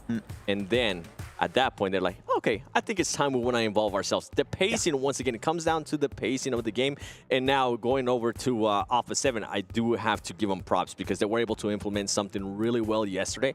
And that was the 3-1 splits, being able to have Mafioso there as the anchor. They've been able to do that again here today. And it's not Miramar. It's good that we're getting a chance to see this here in Erangel with Mafioso being able to be the anchor. I think at one point, right, Max, you saw them trying to make a push onto a team? Yeah, and actually they sent Revo onto the side. I feel like they were just going to leave Revo to die out in the blue and just try and secure information and an off angle thanks to him and then just try and play it out as a 3-man team. But it worked so well, they were able to actually get Revo back with a whole squad and then spread out, get multiple angles in the fields. But then the moment Mafioso was picked away, which it's kind of unlucky because he just got instantly headshot. I think it was a mini 14 by one of the players of Vampire. It was an instant knock. But if Mafioso doesn't get knocked and they hold on to that off angle that was really, really well set up by the entirety of Alpha7, I think they win that game. Vampire, I felt like they were baiting Mafioso for the longest time with the two players. With the two players, and then Tony K was just like, hey, I'm here. Also, by the way, another record that could be broken potentially today, actually it would be 2 technically that would be broken today, is that Vampire technically have the most total chicken dinners won in PMWI. They have their own record, which was at 3. They're at 2 now. If they can win 2 out of the remaining 4 matches, they would have broken that, won an extra $25,000, and also broken the record for most chicken dinners in a day at 2. You know, who am I? Sertani. Oh yeah. Yeah. What was this talk from him about? Yeah, just day 2 events seem to be cursed. What? I said cap. I say cap right now. At the beginning of the day when I heard that, yeah, that's a lie, sir. If this is a curse, I mean, all the teams are just having, I don't know what's going on. Maybe on other events when the prize pool's not like $2 million, they're like, oh, you know what, maybe we're cursed on those, but when it's $2 million, still a small tournament. Sertani is like, Rolexes, yes. Still a small tournament. I mean, I got to imagine like what's going to be a big tournament for them eventually. Like if you think about like, oh, if they go back to Thailand, it's like $100,000 tournament. I can't buy a Rolex with that. It didn't. Okay. What's up? I know we're kind of joking at that, but that is kind of what happened to the team last year when they ended up going to PMGC. I felt like they got a little bit carried away with what happened last year at PMWI with all that money that they won. I'm hoping that now they have that experience, right? Now that they know that... Don't let it get to their heads. Yeah, don't let it get to your heads. Tony K doesn't have that. Oh, this is going to be his first experience. That's true. I mean, they definitely, had that confidence issue last year, but I feel like they learned from that mistake of last year. Chances are they will, with this level of play, make it in PMGC again. I think we're all kind of expecting that. So I feel the finals, maybe Vampire Esports could do PMWI and maybe PMGC champions. I mean, that's a really big shot, but I mean, from this level of play, it could be happening. I want to see it. That'd honestly be insane, but of course that is still months away. They need to focus on closing out this tournament and maintaining this pace to not only break records, but to break their bank, because they're going to be sending a lot of money that way at this rate. But gentlemen, we are going to be heading into our third match of the day. It will be our second Erangel of the day as well, so we're expecting maybe some slight adaptations out of these teams. We've already seen Alpha7 do it, as you mentioned before, leaving Mafioso back a little bit to kind of be the anchor. We've seen Gladiators do it by kind of going for those 2-2 spreads, then regrouping. But we need to see more out of teams like your DRS, your Stalwarts. I mean, honestly, we could go on for quite a while here about that, but we're not seeing adaptations that we want to see necessarily. DRS is just struggling here, Max. But you know what? It is time to head into our game here, so let's throw it back over to our desk, our caster desk, with John Allen, the caster, and Blink, the Joker. Why so serious, Jason? Why am I so serious at the end of the day? But also, if I did get $1 million, I would burn all of it. Would you? No, I would spend all of it very quickly. Do you think? Yeah, what would be the first thing you'd buy? The first thing I'd buy? I'll tell you what I'd buy. Sir Tanny to coach a PUBG Mobile team, because he would get me another $1 million the next year and the year after and the year after that. Okay. Did you want to know what I wanted to buy? Or you just Not really. I kind of asked you the question so that I could answer the question. That sounds like you. What do you think of Tiamba? I think that they're doing the best. I think you should stop ragging on them. That's fair. What do you think of Tony K, though? I think he's doing the best. 100%. Guy's out of this world right now. Just looking at his stats, though, alone, it is unbelievable. I mean, 22 knocks. His grenade limbs are lacking slightly. You know, he's one behind first. That's not okay. Yeah, that needs to change. That needs straight to away. Step up there. I mean, the damage numbers, I don't think the desk talked about it too much, but the damage numbers alone 6K. were insane. Like almost double second place. Yeah, he's ridiculously good. A pickup for the ages on Vampire. And to be honest with you, I think a lot of times when you see this kind of thing come through, you get a pickup like this and they instantly get transferred to another team a lot of times. But I think that if I was Tony K, I'm here with Vampires. Genuinely, it is such a good squad to be on right now for him. The support from the other players in the team is really good. And like I said before, it's like a weight's been lifted for Stone, because before he was really playing like the main fragger role for the team. And I think he has been playing way, way better as a backstop for them. Ravenclaw still on the off angle, playing as a scout, really, really good. And Schweppes, again, just another support player for the team. I say just, I really don't mean just at the end of the day. And now Tony K can really be that initiator for the squad, the guy you put on the off angle when it's most important, and he really needs to hit those shots. It is a great foundation, and I feel bad for Newsy, because I really don't know when they're going to sub him in. It's not likely to happen. Yeah, you wouldn't think so, right? But still, you know, even if you're on the bench, you're still, I'm assuming, seeing a portion of the success. Yeah, I would be cheering. Like, yeah, I don't even care right now. They win more money. Money! Pretty much. I mean, you could also contribute, and we talked a little bit about this before, right? You can contribute from that bench position in sort of a pseudo-analyst role, and if you're providing value to the team, they are happy to have you there. The question is, where do you want to go as a player, right? Do you want to be a little bit of a bench, a supporting player? Do you want to be a little bit of a bench? Just a little bench, 4 legs and a flat surface to sit on. Can be provide a lot of support to the rest of the team. Yeah, if you sit on it. But do you want to be the support to a phenomenal world-class top tier team, or do you want to maybe take a step back and play at a level that maybe is a little bit below where you're sat right now. Yeah, okay. Fair play. But you do get to play, is the point. Yeah, I think right now I'd take the money. Yeah, I think I would stick with Vampire Esports because he is seeing play here and there. And I think there is a lot of times where one of your players is a little bit ill. Maybe they're not feeling their best on the day. It's good for Vampire, for sure. Yeah, because Vampires can just slot in Newsy, and he's still a really good player. And we saw him play too. And he actually subbed in, did fairly well. That was decent. So I think for Vampires, having a wealth of extra players to pick from who are also really good at the game is really useful. Because a lot of times when you get stuck in that situation, your four-man squad, someone's not feeling their greatest, you just have to continue playing with them. And it's not always going to look good. But what is always going to look good, especially on you guys at home, is the 2023 PMWI Special Crate. Pick that up from July 15th through to August 15th in-game. Go ahead and grab some now. Do it. I'm watching. Yeah, you. Come on. Go and get it. Right now. We'll wait. Yeah, I see you. I know that you're still thinking about it. Why haven't you got it yet? Come on. What are you doing? Turn off the stream for a second. Oh, my God. We're on stage 1. We're all waiting for you. Pick up that crate. And then come back over. And we'll all have a merry time. I guarantee you, something good's going to be in there. In the meantime, though, Circle heads over towards that western side. Favors Vampire Esports. Why wouldn't it, at the end of the day? Alpha7 also did make a move down towards the top side of Everest. Gladiators certainly have brought up their stats overall. 3.75 eliminations is great. They also didn't have to drop alongside with Tiamba. Opted not to pick up that similar start that they had in Erangel, which was pretty horrific as Gladiators were able to take them down pretty niftily. And I think Gladiators were happy for that. Having that extra 4 eliminations in the bag at the start of the game allowed them to get a really good amount of points. They're now in 5th with 60 points, just behind Box Gaming in 4th. So a really good jump up. We're kind of playing 2 tournaments right now. We're playing Vampire and then the race for 2nd place.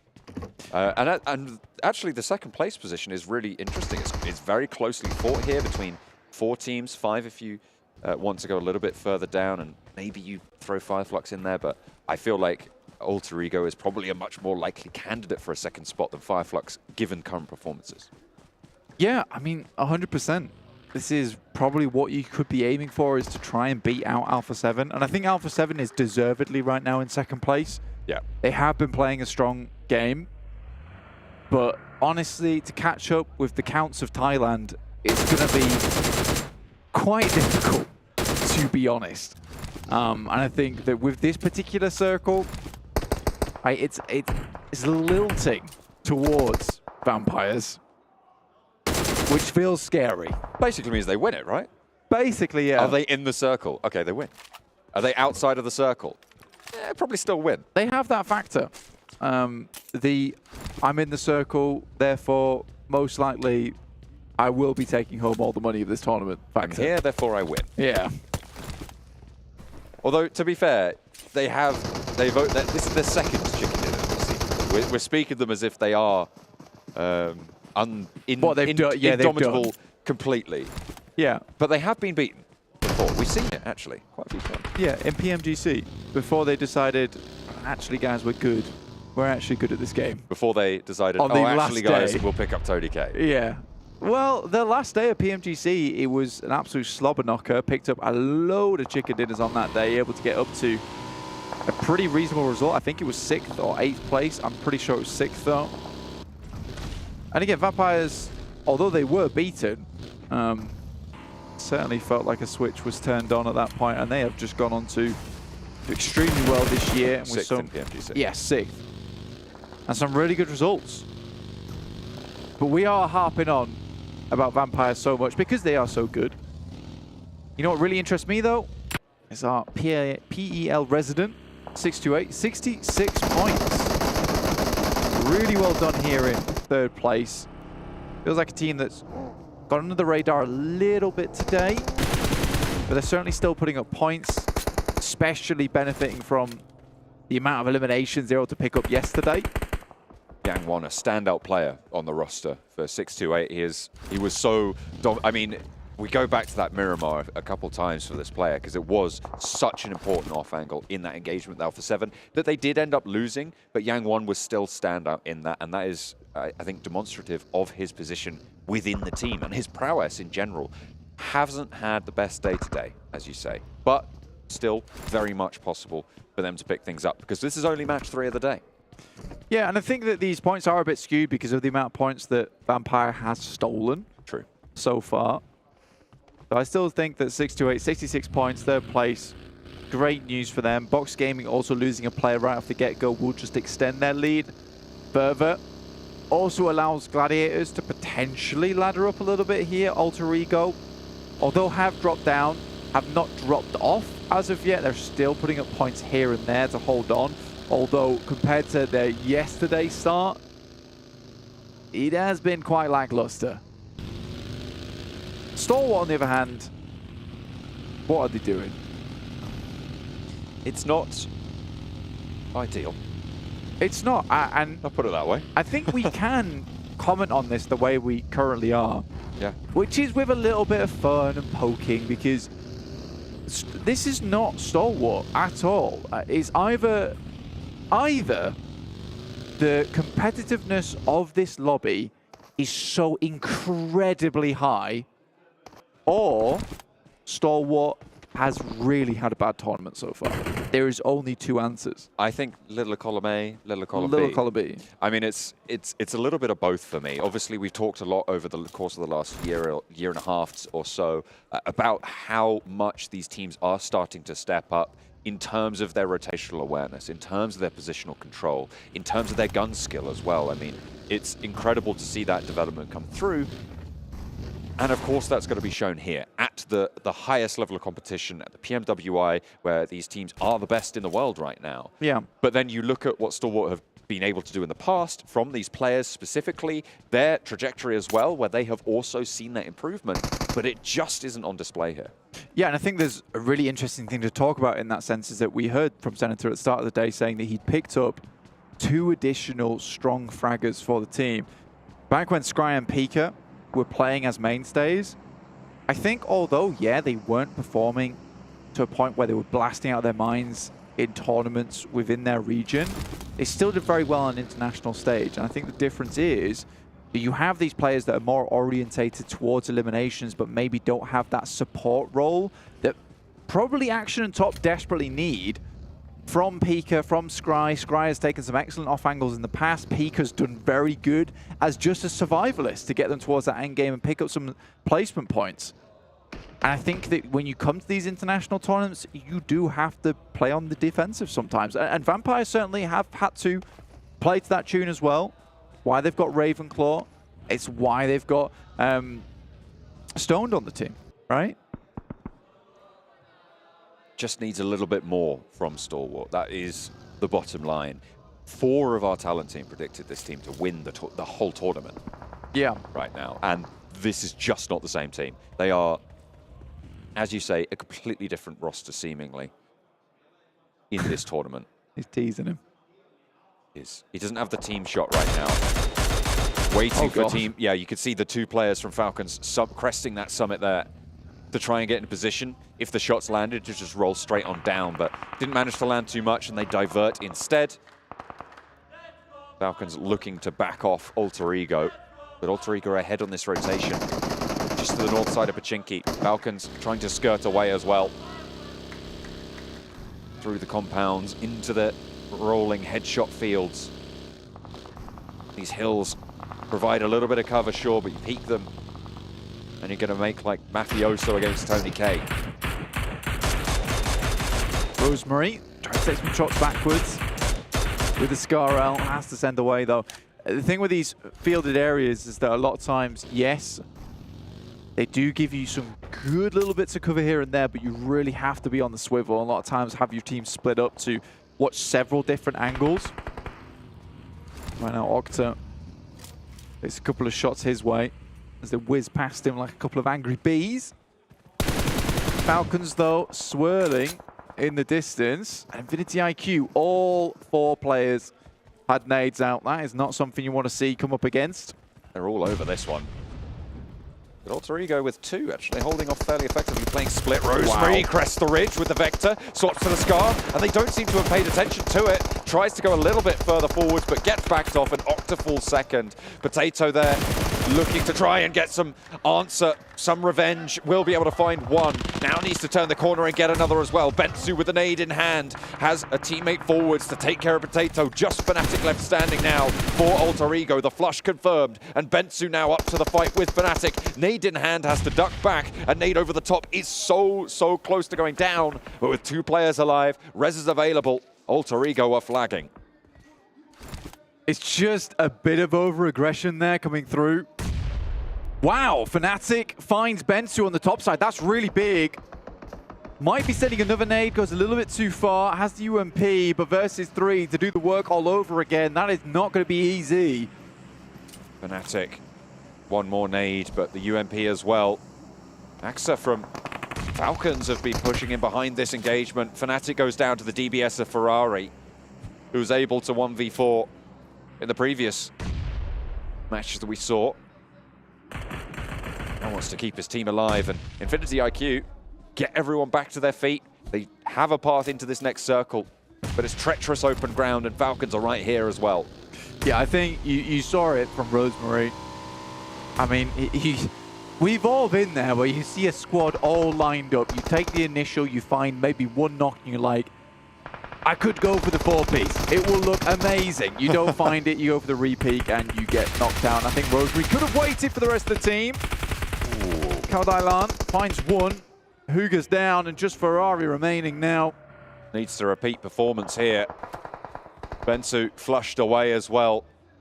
They tuck in, look for the res. The nade is there. Poigar rotating in on bended knee, and the shotgun finds the flush. Ferrari with the DBS, not going to get it done this time. And Ragnar seals the deal here for Infinity IQ. They take the tumble. Falcons sail on past Forest, who is not hitting the shots like in the past. We'll pull out the nade, though, to defend on this ridge side. Pretty strong position for Dplus KIA. He is right on the edge of the circle, though. Tony K, once again. I mean, there's not much to say about that, honestly. He is just that good. Still popping off from halfway across the map. They are destroying the 2 teams fighting off in the distance. And there's another one. Oh, my goodness. That is unbelievable. Vampire, a lot of control exerted. Box, lose another. 628 try to move on in. Gladiators on the north side, in the meantime, having a tough time against Alpha7 as well. The majority of their roster getting cut down to size. 2 players left for the Gladiators, as Box are left with 1. 628 trying to swell around this. The position for Vampire is just phenomenal. To overlook this entire fight, to control the fields in front of them. Yeah, it's a bit silly. I mean, the position they're currently holding is really strong. It has such great sight lines out and around this fielded area. You can see Kitsune already been torn apart by Tony K. Meku, most likely to fall next. It's just a laser beam. What can you do? What can you do? Nade over the top from Reject Tokyo to take down Kitsune fully. Meku hiding amongst the hay bales, and I think that was a Molotov I just caught. Over the top from Reject. To just try and get rid of that thorn in their side. I mean, come on. Yeah. I mean, come on. Look, all I'll say is I called it stage 2. You know who else is in circle? Yeah. Fireflux. Fireflux are in the circle. They were the ones to defeat the Vampires. You are right. Maybe they're their one weakness. Fire. Does it take down Vampires? Is that a big thing? Not entirely sure. Nades. Doing a lot of work in this engagement here. DRS with the sight lines up the top rope. Rules. Might want to reposition, though, because Giante's left alone right now, because Killer is down. Top. Last in action for Stalwart. Wants to try and keep him in this, but the DBS is intimidating. Barking him back up the stairs. And looking for this res as well. Almost looking to confirm that commit. Molotov there will stop any thought of going down and getting this engagement. The only way you go down is hopping out these windows, Blank, getting over the balcony. And top taken low once more. And the re-knock comes through. What more have you got? A nade out. And was it cooked right? Not entirely sure. Should go down the stairs and maybe prove to be troublesome, but no. It will stay out of the way. DRS bobbling the nade through. So the other side of the sofa. So he's staying alive for now, but put out of his misery finally. Stalwart once more dispatched. This kills the max man. GK look towards Fireflux, who have a compound inside the circle. Tower defense is their forte. Nades in hand, looking to get them through this building. It's an awkward building to thread the nades through, though. In the meantime, Tiamba tries to rock up Fireflux quickly. Sends some shots over there. 628 also takes down Revo as he pushes in. There's a lot of shots all over the place, and it's just because we're in flat open land with a couple of compounds here and there, and if you are to make it to the end of this game, you have to get in early. Fireflux have taken a crazy push, though. Ragnar lights them up. Ketch now moving in for a 1 versus 2. Goes down, goes low, and Fireflux, they had the compound, they had the position, but the brunt was too much to bear for them. 3 teams move in, and Fireflux the first to fall. A horribly unnecessary push from Fireflux. You just hope the circle goes your way at that point. Send some nades in. Melted on the hillside. Xing cut down as well. Just Senetexa remains for Alpha7 on the north side. Dplus KIA. 3 players on that northeast. Twisted Minds close to them. Can they stay out of dodge for long enough to have a chance in this match? GK right into DRS. The first time in a while, like I said, DRS are inside the circle. Reject Tokyo down towards the southwest. Dplus KIA explodes Saden's vehicle. Pretty sure that was assisted by some of DRS's shots. Vampire shift. Are you looking for the vampire shift? I'm not looking for it, I'm expecting it. Dplus KIA, yeah, they can't stay safe out there. Keeps Vampire in. I wouldn't say this is a hard vampire shift, but they were pretty much going to be in the circle no matter what. I think either way, this allows Vampire to get rid of a lot of the external threats in the lobby, like Reject Tokyo, Alpha7, Dplus KIA, Twisted Minds. And then all you really have to worry about is this. Like, look at the 1v1s they give him. That is breaching compounds 101. Is that you go together 2 by 2. Yeah, at least. At least. Minimum. At minimum. Like Maybe they didn't realize he was in that corner and they were looking to breach the next door. Either way, it was sloppy. I can understand why you try and want to delay a little bit so you don't both get insta-popped by the initial shotgun blast, but if you assume that in the first place, go for a stun grenade. Let's not get hung up on that for too long, though. 7 eliminations, adding to the massive tally that Vampire currently have accrued, and they start to sweep across. They're moving out right now. Reject Tokyo out in the sticks. It's 2 in a day, right? The record for chicken dinners that needs to be broken, worth 25 grand. They are looking to do that here and now. Yeah, it is, in fact, 2 chicken dinners in 1 day. So they would need 3 today. In the first 3 matches, to get 2 of them would be a very, very good start for that. They would draw even with that mark. We'll see if they're able to close it out here, because, of course, they do still need to convert. Yeah, record breakers, name takers. I'll see what the Vampires can do. I think he's got a Lynx.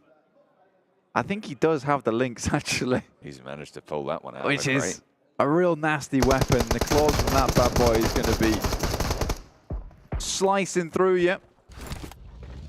Meow. No.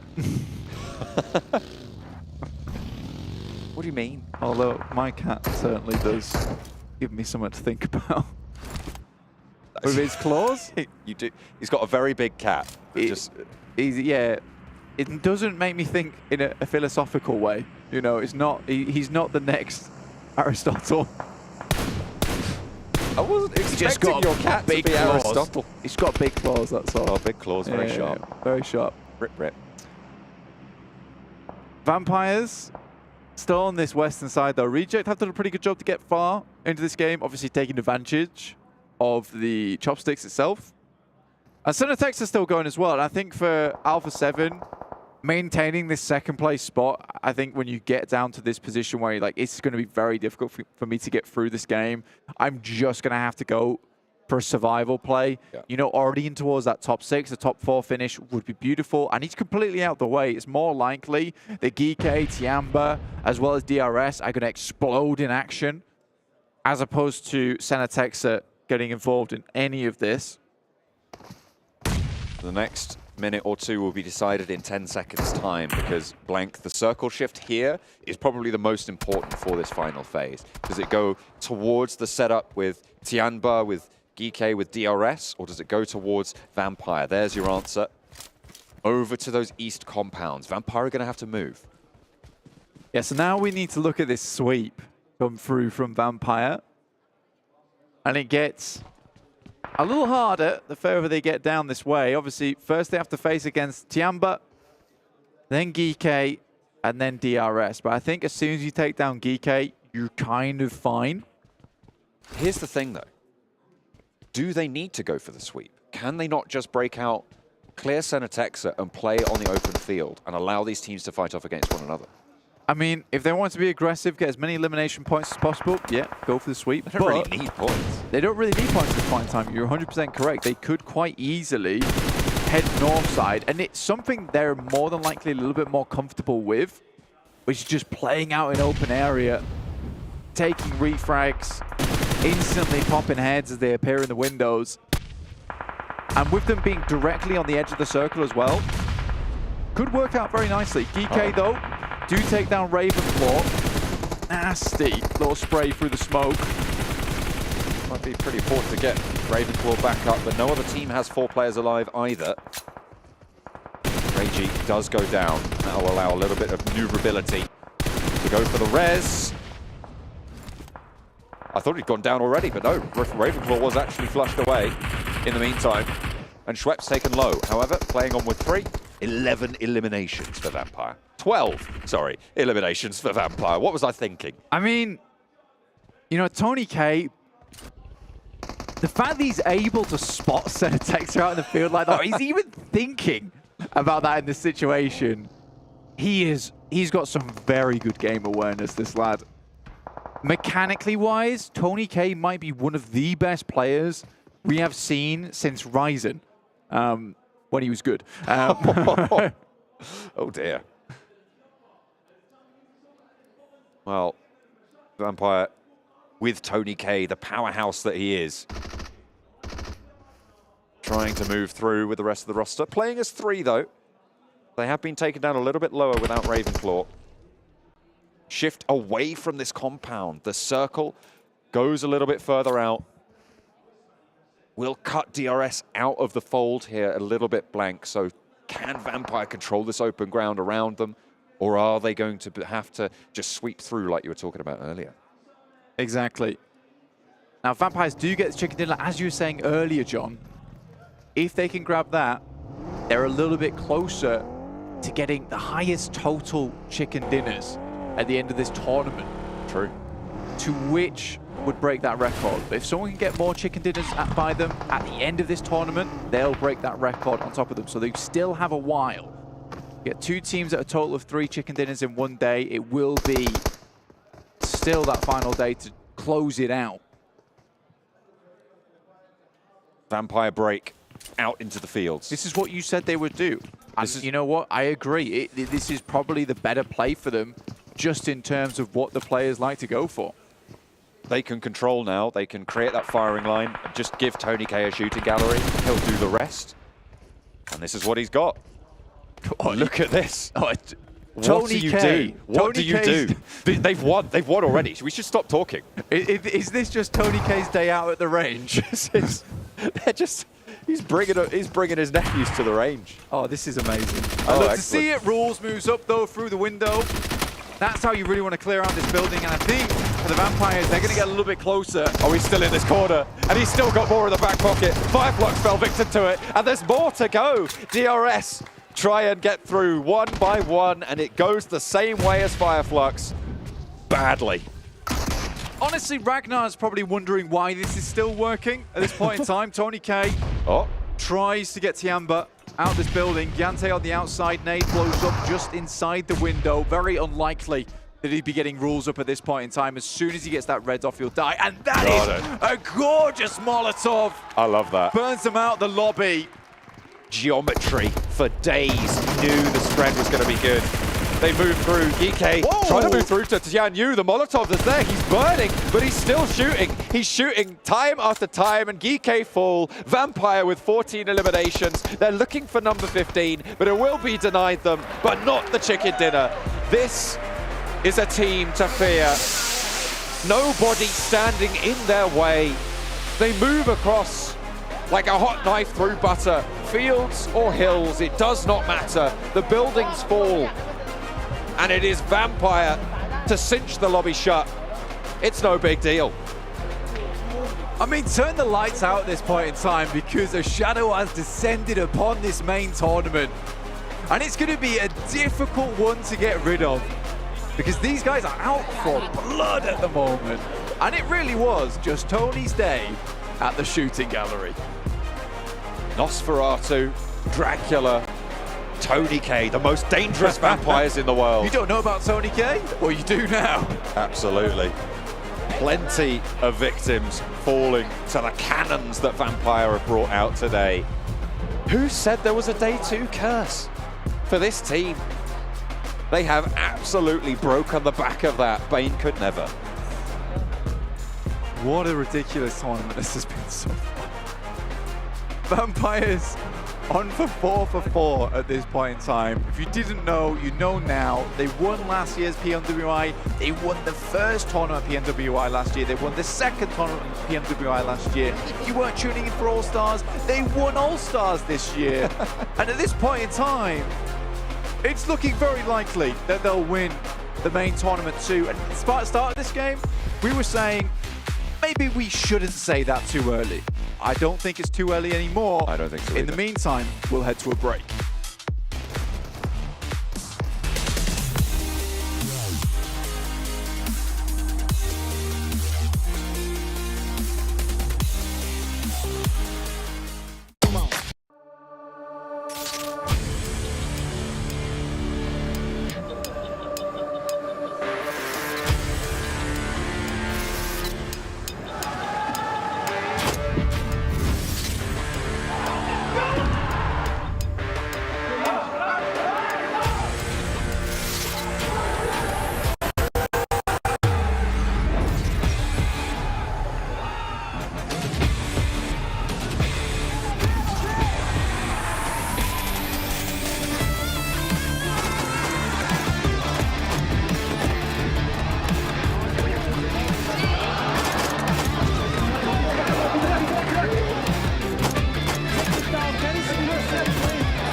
All new Honor Magic 5 Pro.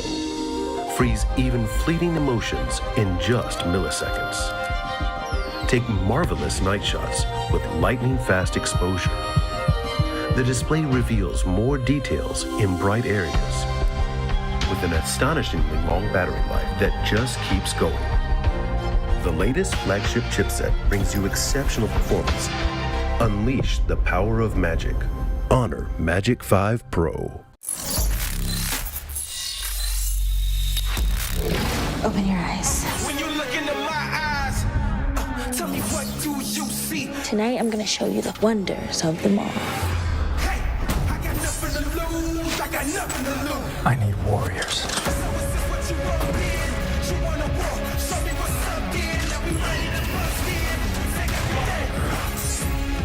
Take everything, leave them with nothing.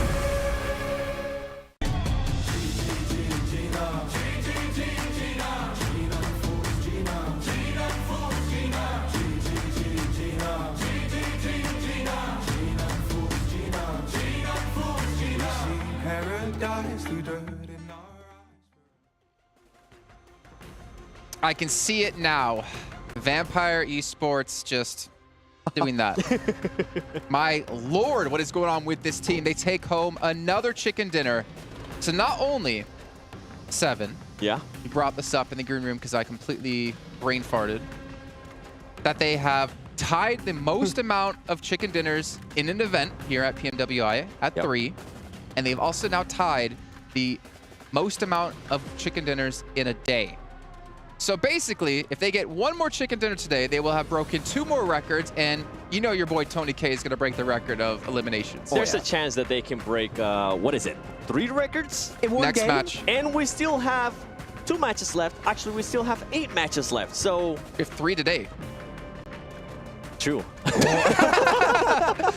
We have 3 today, and we have 6 more tomorrow. So that means 9 total matches to do this in. It's going to happen. The question is, how far are they going to go? They're clearly aiming for it too, right, Seven? I mean, that final moment in that game, they didn't have to aim for eliminations. They didn't have to really play aggressive. They just had to wait it out, and the other teams were going to take care of one another. Tony K was like, I want to get in nade range. Picks up, what, an extra 1 or 2 eliminations when he didn't even need to, because he's aiming for that 37 bar. He wants to breach the record and get some extra cash on board. He should be at 34 now, too. Yeah.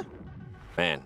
But that is exactly what you said from Vampire Esports. Wait it out. I feel like that's been the story of All-Stars and now the main event. They pick and choose when they want to get involved with the fight. Even when they don't need to get involved with the fight, they're like, you know what? We're looking to get some money from the records. So yeah, let's get involved. I think Tony K has more eliminations than a majority of teams have points in this event right now. I actually almost want to check that. I actually don't. I mean, we'll take a look. Actually, you know what? Can we look at overalls now, and we'll go back to the other stuff? Because I'm curious with that number, with that stat. So you should have 34 eliminations. We see 52's 8th place at the moment. They are 47 points ahead of anyone else. And that's with Alpha7 having a good day, too. What is going on? It's not a fight for first. It's a fight for second. For second. Yeah, exactly. Sure. Which I'm super okay with. Talking about Vampire, actually, you said that they don't take, like, no, they're very good at taking their fights. I don't recall this. 10th Sorry, place. Max. Wow. Sorry, Max. He has just the same amount of points by himself that Team Falcons have as a team. I don't recall Vampire Esports taking a single unnecessary fight this entire event. Maybe one that comes to mind, but that's it. But that was at the All-Stars. Yeah, and that was when they All-Stars. already pretty much secure. Yeah. This is insane. This is the sign of a Kang level threat. Not only is this universe under trouble, the multiverse is under trouble right now with him. This is insane that they've been able to maintain this pace, not only in All-Stars, right? Which obviously we got some good teams, but this is like a completely different event. These are teams who earn their way through. These are some of the best teams in the world. These are 2 of the best teams China has to offer right now, and they're making quick work of all of them. Yeah, go for it. Sorry, we have done plenty of the big international events regarding PMGC, right? We saw when Nova was dominating. And I personally feel like Vampire Esports, the way they're playing right now, this is the most dominating performance we have ever seen out of a team. And Tony K, this is the best performance we have ever seen out of a single player. Yeah, I feel like this is the best performance of a team we have ever seen in PUBG Mobile Esports history. That is how dominant of a performance we've... I truly believe so. I feel like it's even better than when Nova won 2 PMGCs back-to-back. I feel like that is how strong their performance has been this event, because no one has been even remotely close to their performance. And sure, they might have fumbled a little bit in the PMGC Grand Finals last year, but I don't think that's going to happen. I feel if they make it, they could win it all. Let's keep talking over them, though, as we actually do see their total player stats from this event as well. Just giving an idea of how well they've all been playing, Tony K in particular. But again, I don't want to discount anyone on the team. I know we talk about Ravenclaw a little bit, but the fact is Tony K could not perform like this without the help of his teammates, without how their teammates are playing, without how the in-game leading is being made. Let's get the ball on your screen here and really start to break this down, because he was almost 3,000 damage ahead of Stoned. Or sorry, Schweppes. Almost 7k damage. Oh my goodness. Are you He's joking? over 2k ahead of Schweppes now. Stone, 34, 20, 21, 9. Okay. Ladies and gentlemen, you are seeing history in the making. I think those three players, Tony K, Schweppes, and Stone, have more points than Alpha7 have total, or it's really close. And that's the second place team. I wouldn't be surprised. I mean, because they were at like 70-ish points. Yep. And Must those be around three there. eliminations combined is about 70 points. Yep. what else do we say? Vampire Esports is about to have two teams. The one with Ravenclaw and the one without Ravenclaw. And they will still be at first place. The worst is, if you want to have a team to have even just a slight chance to catch up to Vampire and overtake their position, they need to have a horrible rest of the day and a terrible day 3 that I'm pretty sure everyone here, the casters too, and all the other languages covering this event don't expect to happen. So I could see every other team getting together. If you've seen that esports meme where they're like, okay, we need to kick them out of here. We need to vote them out. Or they get together and be like, hey, Max, man, I heard you got some great powers. Can we lend them? It's not going to work. Try it. It is not going to be enough, okay? I'll take the garlic, I'll take the silver. It's not going to cut it. Insane stuff. But you know what? Let's move on talking about them, because we can talk about them honestly all day long. We got to talk about some other teams here. And GK was a team you two wanted to actually touch on here, so we can take a look at their player stats in this last match. Now, why did you want to touch on this team in particular? I mean, especially from yesterday, it was always Satan, right? He was the player that was able to clutch it up. We were talking about this at the beginning of the show as well. I was saying, yes, he is currently within the top 5 fraggers. I believe he was in the 4th place. I wanted to see what the other players were going to be doing, right? He needed some backup, and I feel like, especially after this last game, we're finally being able to see that. I mean, we saw Gaith being able to put up great performance. He was also being able to throw some mollies and make the other team back off. So I think we're finally starting to see GK Esports as a team and not just Satan. Yeah, I feel some teams understood you don't walk through doors when another player on the other side has a shotgun, especially an SK12, a little bit of a dangerous path to make it through, but great timing from them. They saw the compound of 5 Flux, and they were like, okay, it's a really strong position, otherwise the rest around it is pretty much fields, which not really playable at the time, so just full send it, breach it, and if it works out, which it did, you're going to be coming out at least in a top 3 podium finish, which they ended up doing. Still want to see a little bit more of hope, but overall the team is looking a little bit more solid when they're not dropping on Dplus KIA. It's slowly but surely they're starting to become a surprise team for me, actually. Yeah, no, fair. And I feel like Ragnar is living up to the expectations set after being the MVP of the MEA Championship, so they're kind of getting back to that level we hope to see in the event.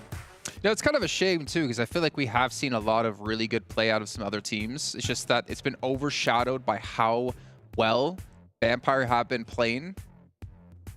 I don't even know where to go from here. Like, I'm almost going to jump us back to Vampire, because why not? But there has to be some other teams we can talk about here. I mean, Alpha7, 6-8 as well in particular. They're pretty much like one of the formidable forces we've seen in all of our rankings. But even they aren't able to live up to this. But, you know, comparing number 1 versus number 2 team here across the event, you can see Vampire still ahead by a lot of damage. And with this, I mean, this is just today. Sorry. And this that's is the today. thing. 30 elims today. What? That's the thing. That's just today. You're joking. That's 3 matches. They were averaging 9 elims per match yesterday. They're averaging 10 elims per match today. How many elims did they get yesterday already? 54. 54, and they could beat that, and we thought, like, 54, there's no way you can beat that. They're on track to do it. The crazy part is that Alpha7, before Vampire Esports started winning, they were like, okay, we're probably going to be having a great day. When I got a chance to talk to the players earlier, they were feeling confident. I can't wait to see what their faces is going to be looking like when they are having their best day so far from All-Stars and also from main event. And still, that's not good enough, because Vampire Esports is outshining them right now. Though on a more serious topic, to analyze really what Alpha7 has been doing, you mentioned multiple times the passive approach. It's worked out once again. Gladiators, GK understood they're such in a strong position, we can't really take and wrestle that position away, so we're just going to avoid it, which allowed them to have full control on the northern edge, but then Vampire had good angles and it was a bit too much. But the passive playstyle has been working absolute wonders for them. It's just not to the level of Vampire. I feel like they're trying to mimic exactly what Vampire is currently doing. Something that I actually did not like Alpha7 doing in the previous match. They were still trying to do the 3-1 split. I didn't like who they have as the single player on that split. I was talking about how Mafioso has been able to be that player. I was talking about how Revo has been able to be that player. Previously, it used to be Carrillo, and it didn't end up working out for them.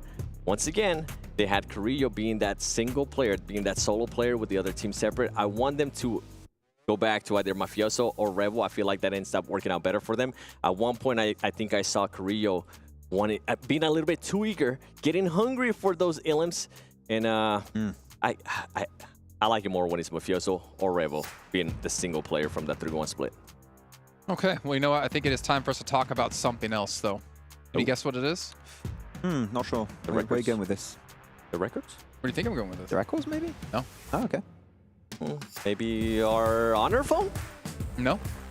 That's a pretty... That would have been good. I'll give you a hint. We did this earlier today. Oh, Dragon Ball Super. We play the new game mode. Oh, the Dragon Ball Super PUBG Mobile crossover. We were smacking down people. We, for some reason, all decided to just beam the same person down as well. It was glorious. A great new mode. There's new items as well. Vehicles. The vehicle is actually so sick. I was playing that on Erangel today. I was like, oh my god, I wish I want to keep this forever. Make sure you guys check this out, because if you haven't, you're honestly going to miss out. This has been such a sick crossover, and we've loved every second of it so far. Yeah, and there's a special map just for the game mode. I'm really loving how it looks like, and the art style is looking fantastic for it. But just going around, and there's a lot of nice little references in the game, so we're having a good old time with the boys. Gonna be able to create some core memories with your friends, you know, like we were able to create one with the guy being knocked. That poor guy. I wish I was recording. Well, if you guys have missed out on what's all happened this one, take a look at this, and we'll be back shortly.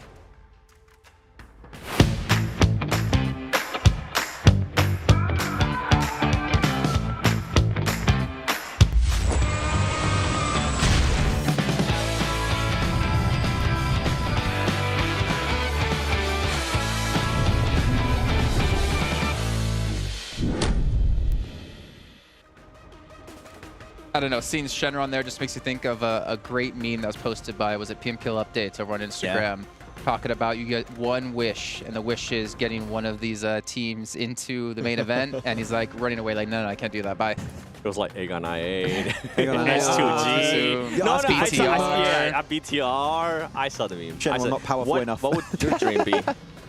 Which one? What would his wish be? Your wish be? Yeah. What would my wish be? See Stalwart doing better? Oh, okay. I had a different wish in mind. Yeah. Yeah. Not going that way. I know exactly what you guys are thinking, but mine would be to be taller. might not be happening. What, to be better at math? No, not possible. He's not powerful enough. Shenron can't do that. I'm a lost cause when it comes to math. Not happening. I feel so bad for you. You know what? Actually, in our future events, I'm gonna bring a little math book, Math for Dummies, and I'm gonna help you out. Really? Yeah. Oh, thanks. I appreciate that. So, first lesson: 3 times 4. 12. 12 now, yes. Not 16. Thank you. But right now, Vampire are at 3 chicken dinners. If you missed it on the first day of play, make sure you go back and watch it as well here. We're going to continue along in just about a minute's time, hopefully. And the question for me is, obviously, we're talking a lot about Vampire. Can they win one more game today? Yes. Because realistically, a team getting more than 3 chicken dinners in a day, or tying 3 chicken dinners in a day, is very unrealistic, especially with 1 day left, right? Which would mean Vampire would end off the event having the new record, taking home, I think it's $25,000 for that. So they could come out with, like, that's already what, 525,000. That could be 550 plus another 10K for elims. That's 560 plus another record of elims for an entire event. So that's like 570, 580. Plus what Tony K won already from the solos matches. Oh yeah, which also. was like, what was it? I think it was 30K if I'm not mistaken. 30K minimum, yeah. That boy making money. I mean, are we looking at like 600K they could take home from this event? I mean, with last year also, with the prize pool they won from last year, there's very small amount of teams that you can call like millionaire teams from PUBG Mobile Esport. They're going to make it as one of the teams after this event. 100%. Easily. If not already, with PMGC and everything added up, yeah. Yeah. Man, Sertani needs a raise. He's getting them, but those bonuses. Yeah, we saw them bonuses. I'm going to get in his DMs, be like, hey, every time you come on air when we're at an event on the desk with us, you win. Where's my cut? Between every game, he's come and touch the desk, and he just runs back to like, okay, that's the little bit of luck he needs for the match. I'll take 7%. I'm being greedy. 7%? Yeah. Oh, people ask for 10. 7's a nice number. Why? I wonder why. I wonder why. That's a lot of money. It looks like we will be heading to a short break here where we get some things ready to go. I think they need to check the devices because Vampire's been slaughtering everyone here so far. We're back shortly, though, to get into our 4th match of the day, which, of course, will be our final Erangel.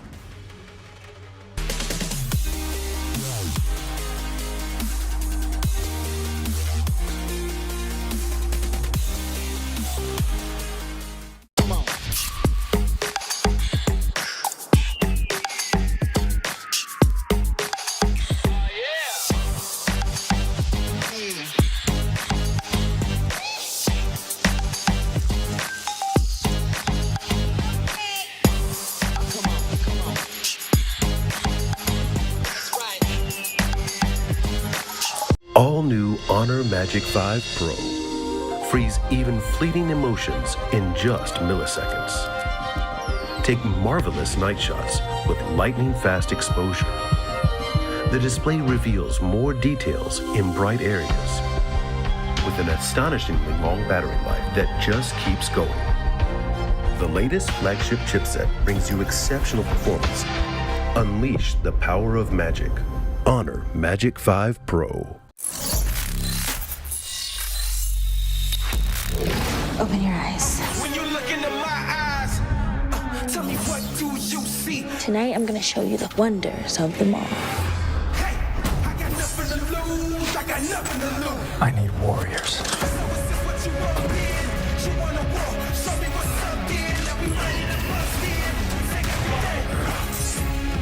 Take everything, leave them with nothing.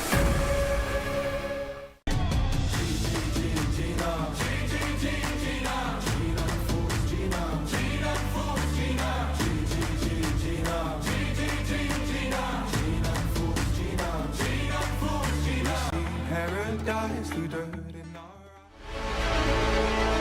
I give the V-side. I give the V-side. I give the V-side. I give the V-side. I give the V-side.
Welcome back, everyone, to the PUBG Mobile World Invitational. This is day 2 of the main tournament, and we're getting close to already crowning our victor in Vampire Esports. Congratulations! They are dominating. Everywhere. They are dominating everyone right now in the lobby. If you missed out on our 10-minute entirely Vampire Esports sponsored post-match for match 3, because that's all we were really talking about, and let's be honest, that's all we really can talk about here.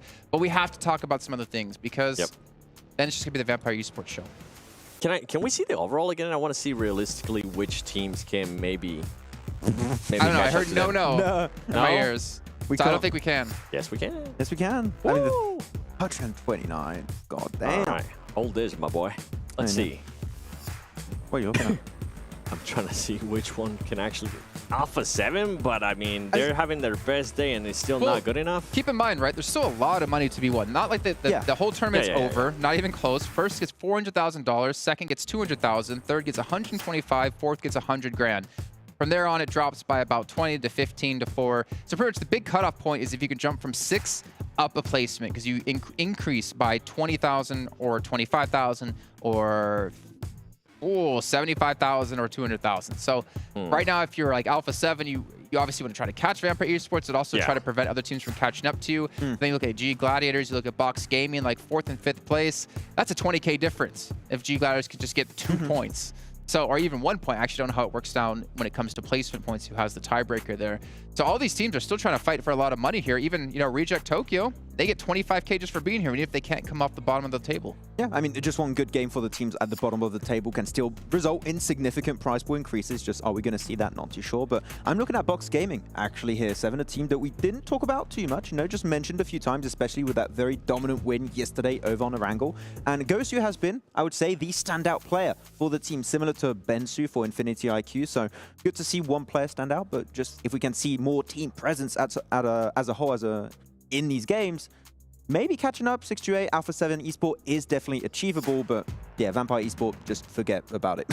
Yeah, I think Box Gaming will probably be able to catch up. I think 3rd place, depending on what Alpha7 ends up doing. I think, man, 628 will probably end up challenging Alpha7 for that 2nd place. What's the point threshold between 1st and 2nd place where you would say Vampire are like almost guaranteed to win this event going into day 3? 60, I would say. 60 points? Because reaching a 10-point average is really good at this stage. Like, I'm talking impossible to catch. 60 points entering the day, and you're still expecting Vampire Esports to get more points. So 60 points, right? Because 10-point average. Remember, Vampire averaging 10 eliminations per match right now. No, that's They're getting a 10 points just off of limbs alone. Because I'm saying that the teams below, I don't think could reach that. No, I got threshold. you. I was just making a point. That's how good Vampire playing. If 10 points per game is good, they're getting those 10 points just through a limbs alone. I don't think they're going to get beat, though. Yeah, unless something crazy happens where they just start mimicking exactly, and I mean all the teams start mimicking or just hot dropping on Vampire Esports. I don't see anybody realistically who can pass them if they continue to perform the way they perform. And what's so scary too, I mean, in the last match, they got blessed by the zone. And this is probably... we were watching that, we're like, okay, Vampire win. Yeah, and this is probably like the team where everybody else was like, yeah, don't... Out of all the teams, please, don't bless Vampire Esports with the zone, because we already seen what they've been able to do. You mentioned it perfect too, Max. At one point, I mean, they didn't even have to take a fight, and they went to the fight. Yeah, I mean, you just don't need to bless this team.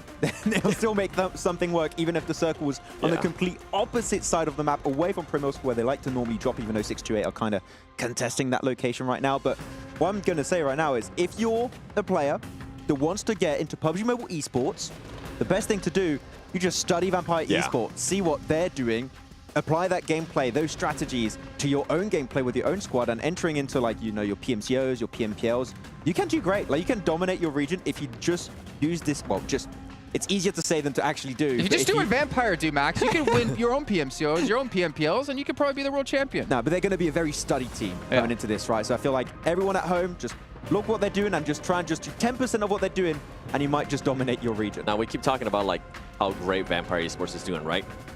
Let's talk about the opposite. Let's talk about some of the teams that have underperformed. Let's talk about some of the teams that are currently being a big disappointment. And I'm sorry, I'm going to have to put you on the spot here, but a big one for me has to be Star Wars Esports. I feel like coming into this PMWI main event tournament, a lot of people had them going first place. And right now, they're nowhere near, and I honestly don't see them ending anywhere near the top 3. They have started rotating, I would say, a little bit faster throughout today, but it's not enough.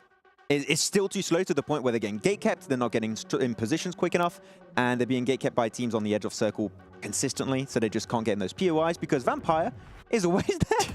What are you going to do? The thing in the last match, too, yeah, you mentioned it, they were able to rotate a lot faster. They still had a 2-2 split, so they weren't really rotating together as a group, right, which is fine.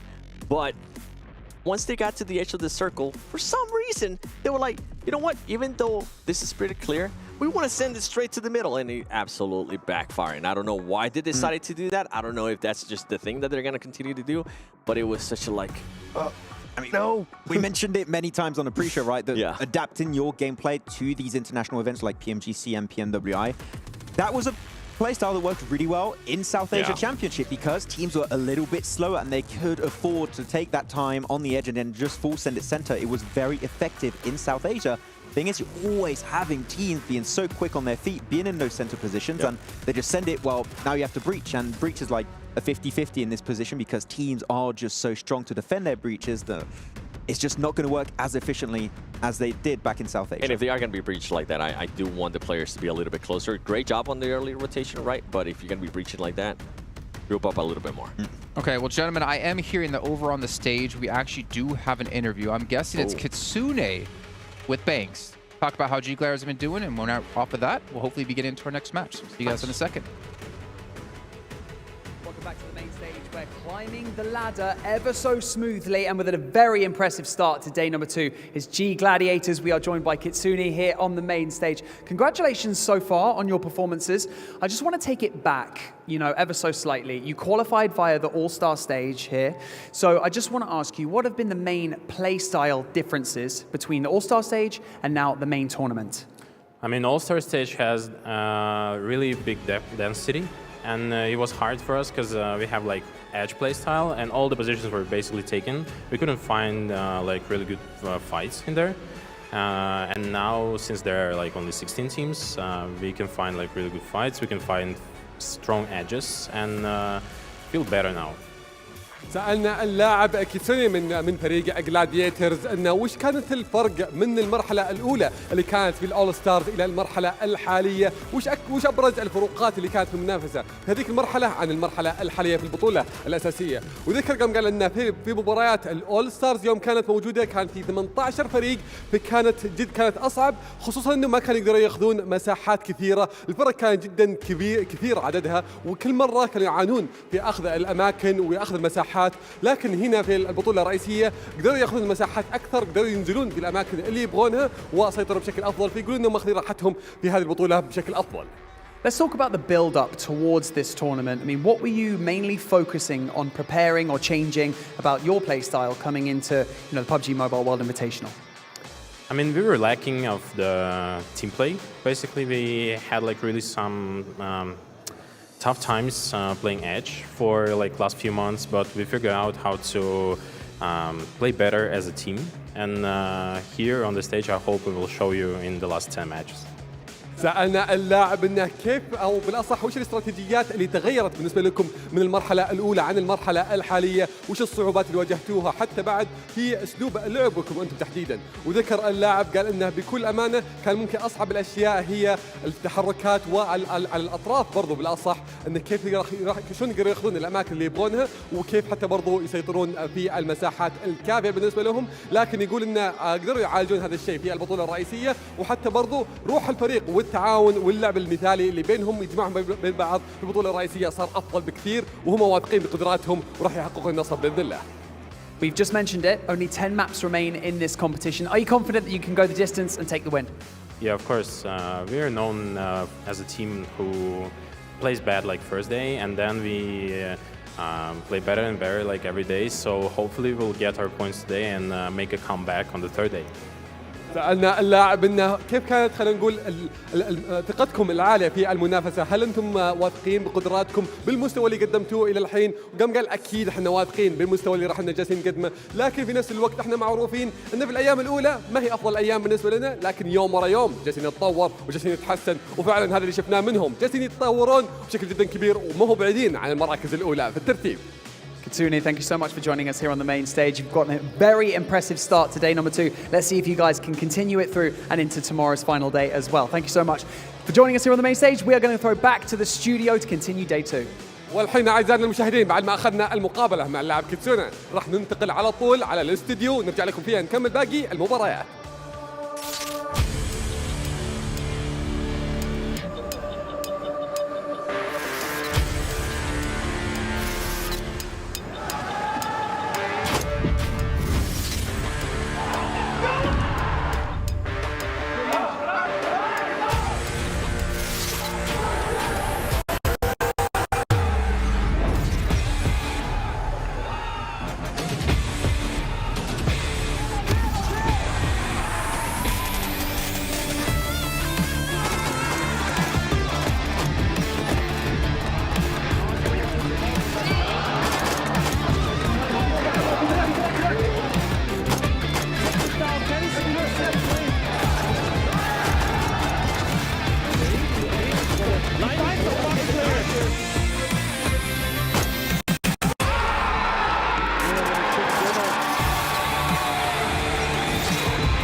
Всем салам алейкум. Меня зовут Дамир, мой никнейм Акзер. Я играю за команду Falcons, и мы представляем нашу страну Казахстан.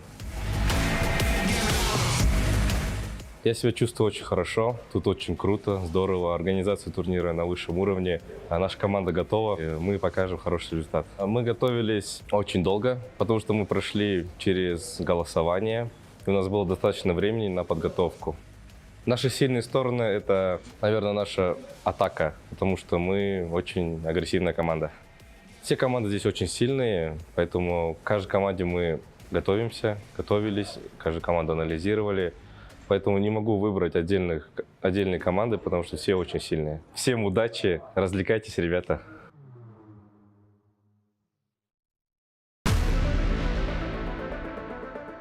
Hi everyone, my nickname is Kitsune and we are from Serbia. Yeah, I'm very excited to be here, especially that last time I was in Riyadh, I won the tournament here. It's a LAN tournament, so of course it brings like warm like memories from here. And I'm super excited to meet all the people from the PUBG Mobile community, and it feels great, you know. First of all, we bought the phones that will be here on the tournament, and we had like really rough time adapting to this. But now we feel like really strong. We managed to analyze all the teams here, like especially the teams that we've never met at the tournaments, and now we feel like we are very strong. Our team strengths is that we are very good at holding our like positions. We know how to rotate, when to rotate, and we always know how to fight, when to fight, and we can be really aggressive when we need to.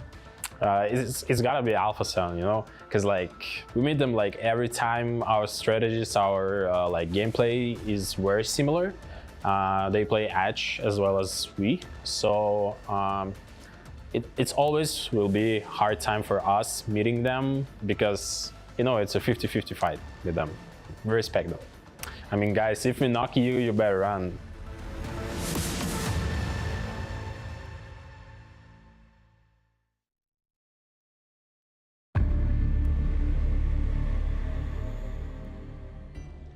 Xin chào mọi người, mình là Bensu, đến từ team Infinity IQ. Mình đến từ đất nước Việt Nam. Mình cảm thấy rất tự hào khi được đến tham gia giải đấu này và mình đại diện cho quốc gia của mình. Có lẽ team mình chuẩn bị tinh thần thật là tốt và thoải mái để thi đấu hết sức mình trong giải đấu lần này. Player hình như trong team em là 4 người đều có thể là tạo nên đột biến, nên khó mà đoán trước được ai là người gánh team. Tại dòng Monster này hình như tất cả 17 team còn lại có thể là sẽ là rất khó khăn cho mình, không chỉ riêng team nào hết. Mình xin gửi lời hết tất cả các team còn lại là chúc các bạn thi đấu may mắn và đạt thành tích tốt nhất trong các giải, và nhớ đừng quên ủng hộ bọn mình trong giải đấu lần này nhé.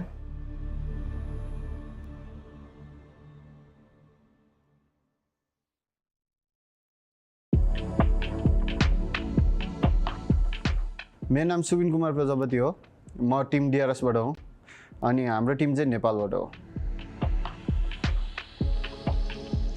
हाम्रो चाहिँ अब second time हो official land चाहिँ। अब excited नै छौँ हामी। अब हामी यहाँ जित्नको लागेको छौँ, त्यही हो। अब हामीले चाहिँ यो टुर्नामेन्टको लागि चाहिँ अब डिभाइसहरू किनेर प्र्याक्टिस गरिरहेको छौँ दिनदिनै। अब टिमसँगै सबै चारैजना खेलेर एकअर्कासँग कोअर्डिनेसन बढाएर प्र्याक्टिस गर्दैछौँ। हाम्रो चाहिँ टिमको सिनर्जी एकदम राम्रो छ। इन गेम नभए नि बाहिरतिर नि सिनर्जी अझै बढिरहेको छ हाम्रो चाहिँ। अब त्यही नै हो। हामीलाई अब त्यस्तो डर लाग्ने टिम त छैन। अब हामीले सबै टिमलाई चाहिँ कम्पिटिसन ठान्छौँ, त्यो कारणले हामीलाई त्यस्तो डर भन्ने चिज चाहिँ छैन। अब हामी नेपालको छोरो हो, आउँदैछौँ, हामी जितेर जानेछौँ। जय Gorkhali.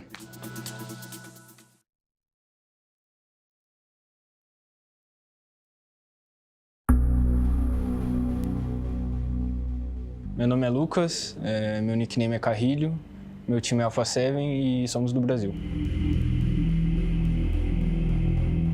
Bom, é um evento muito importante para nossa carreira. A gente já esteve aqui ano passado e é muito bom estar aqui de novo, é uma cidade que a gente se identifica. É um pouquinho calor, mas não tem problema. Bom, a preparação ela vem de 6 meses para cá. A gente treinou para PMPL Brasil, para PMPL Américas, mas consecutivamente a gente estava treinando para PMWI, para estar aqui hoje. Eu acho que o que faz a gente ser tão forte é ter jogadores individualmente muito bons e não ter um padrão de jogo. Isso é o que nos faz forte. Bom, eu acho que não tem nenhum time específico ou algum jogador específico. Eu acho que todos têm muita chance de ganhar e a gente é mais um time aqui em busca do título. Bom, o que eu tenho a falar para eles é que tomem cuidado com a gente. Sempre vai ser assim, essa sempre será a mensagem e é isso. Tomem cuidado.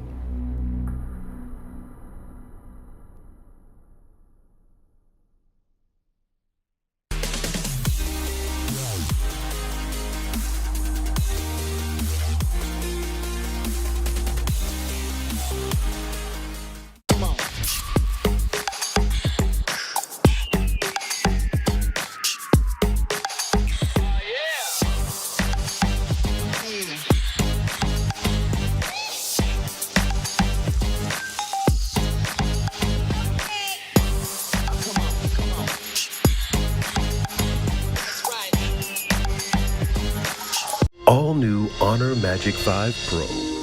Freeze even fleeting emotions in just milliseconds. Take marvelous night shots with lightning-fast exposure. The display reveals more details in bright areas with an astonishingly long battery life that just keeps going. The latest flagship chipset brings you exceptional performance. Unleash the power of magic. Honor Magic 5 Pro. Open your eyes. When you look into my eyes, tell me what do you see? Tonight, I'm gonna show you the wonders of the mall. I got nothing to lose. I got nothing to lose. I need warriors.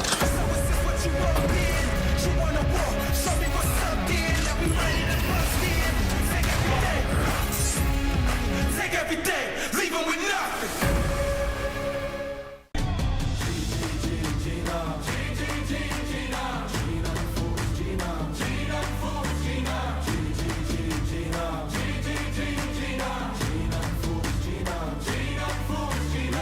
Paradise through dirt and on the front line, you wanna save face, came to the wrong place. You raise a white flag, I get the peace sign.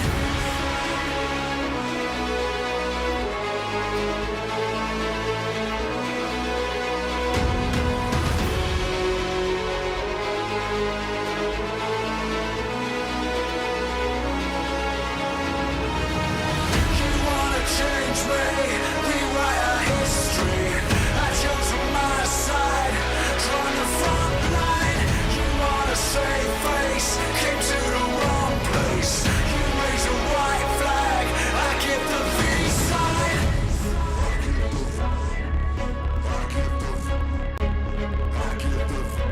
I give the peace sign. I give the peace sign. I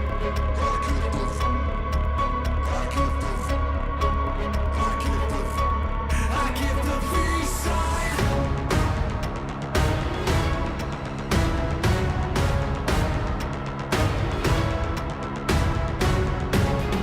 I give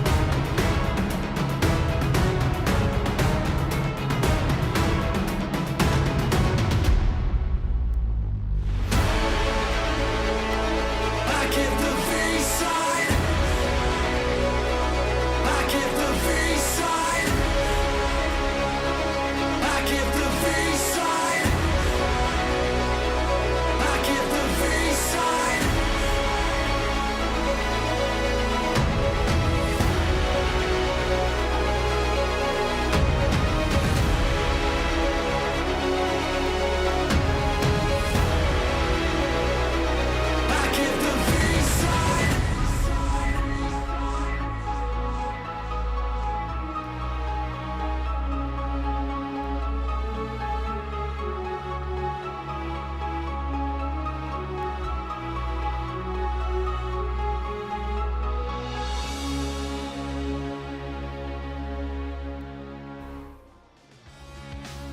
Welcome back, everybody. It's Hot Jukes here with Kalaris, and welcome back to the PUBG Mobile World Invitational Main Tournament.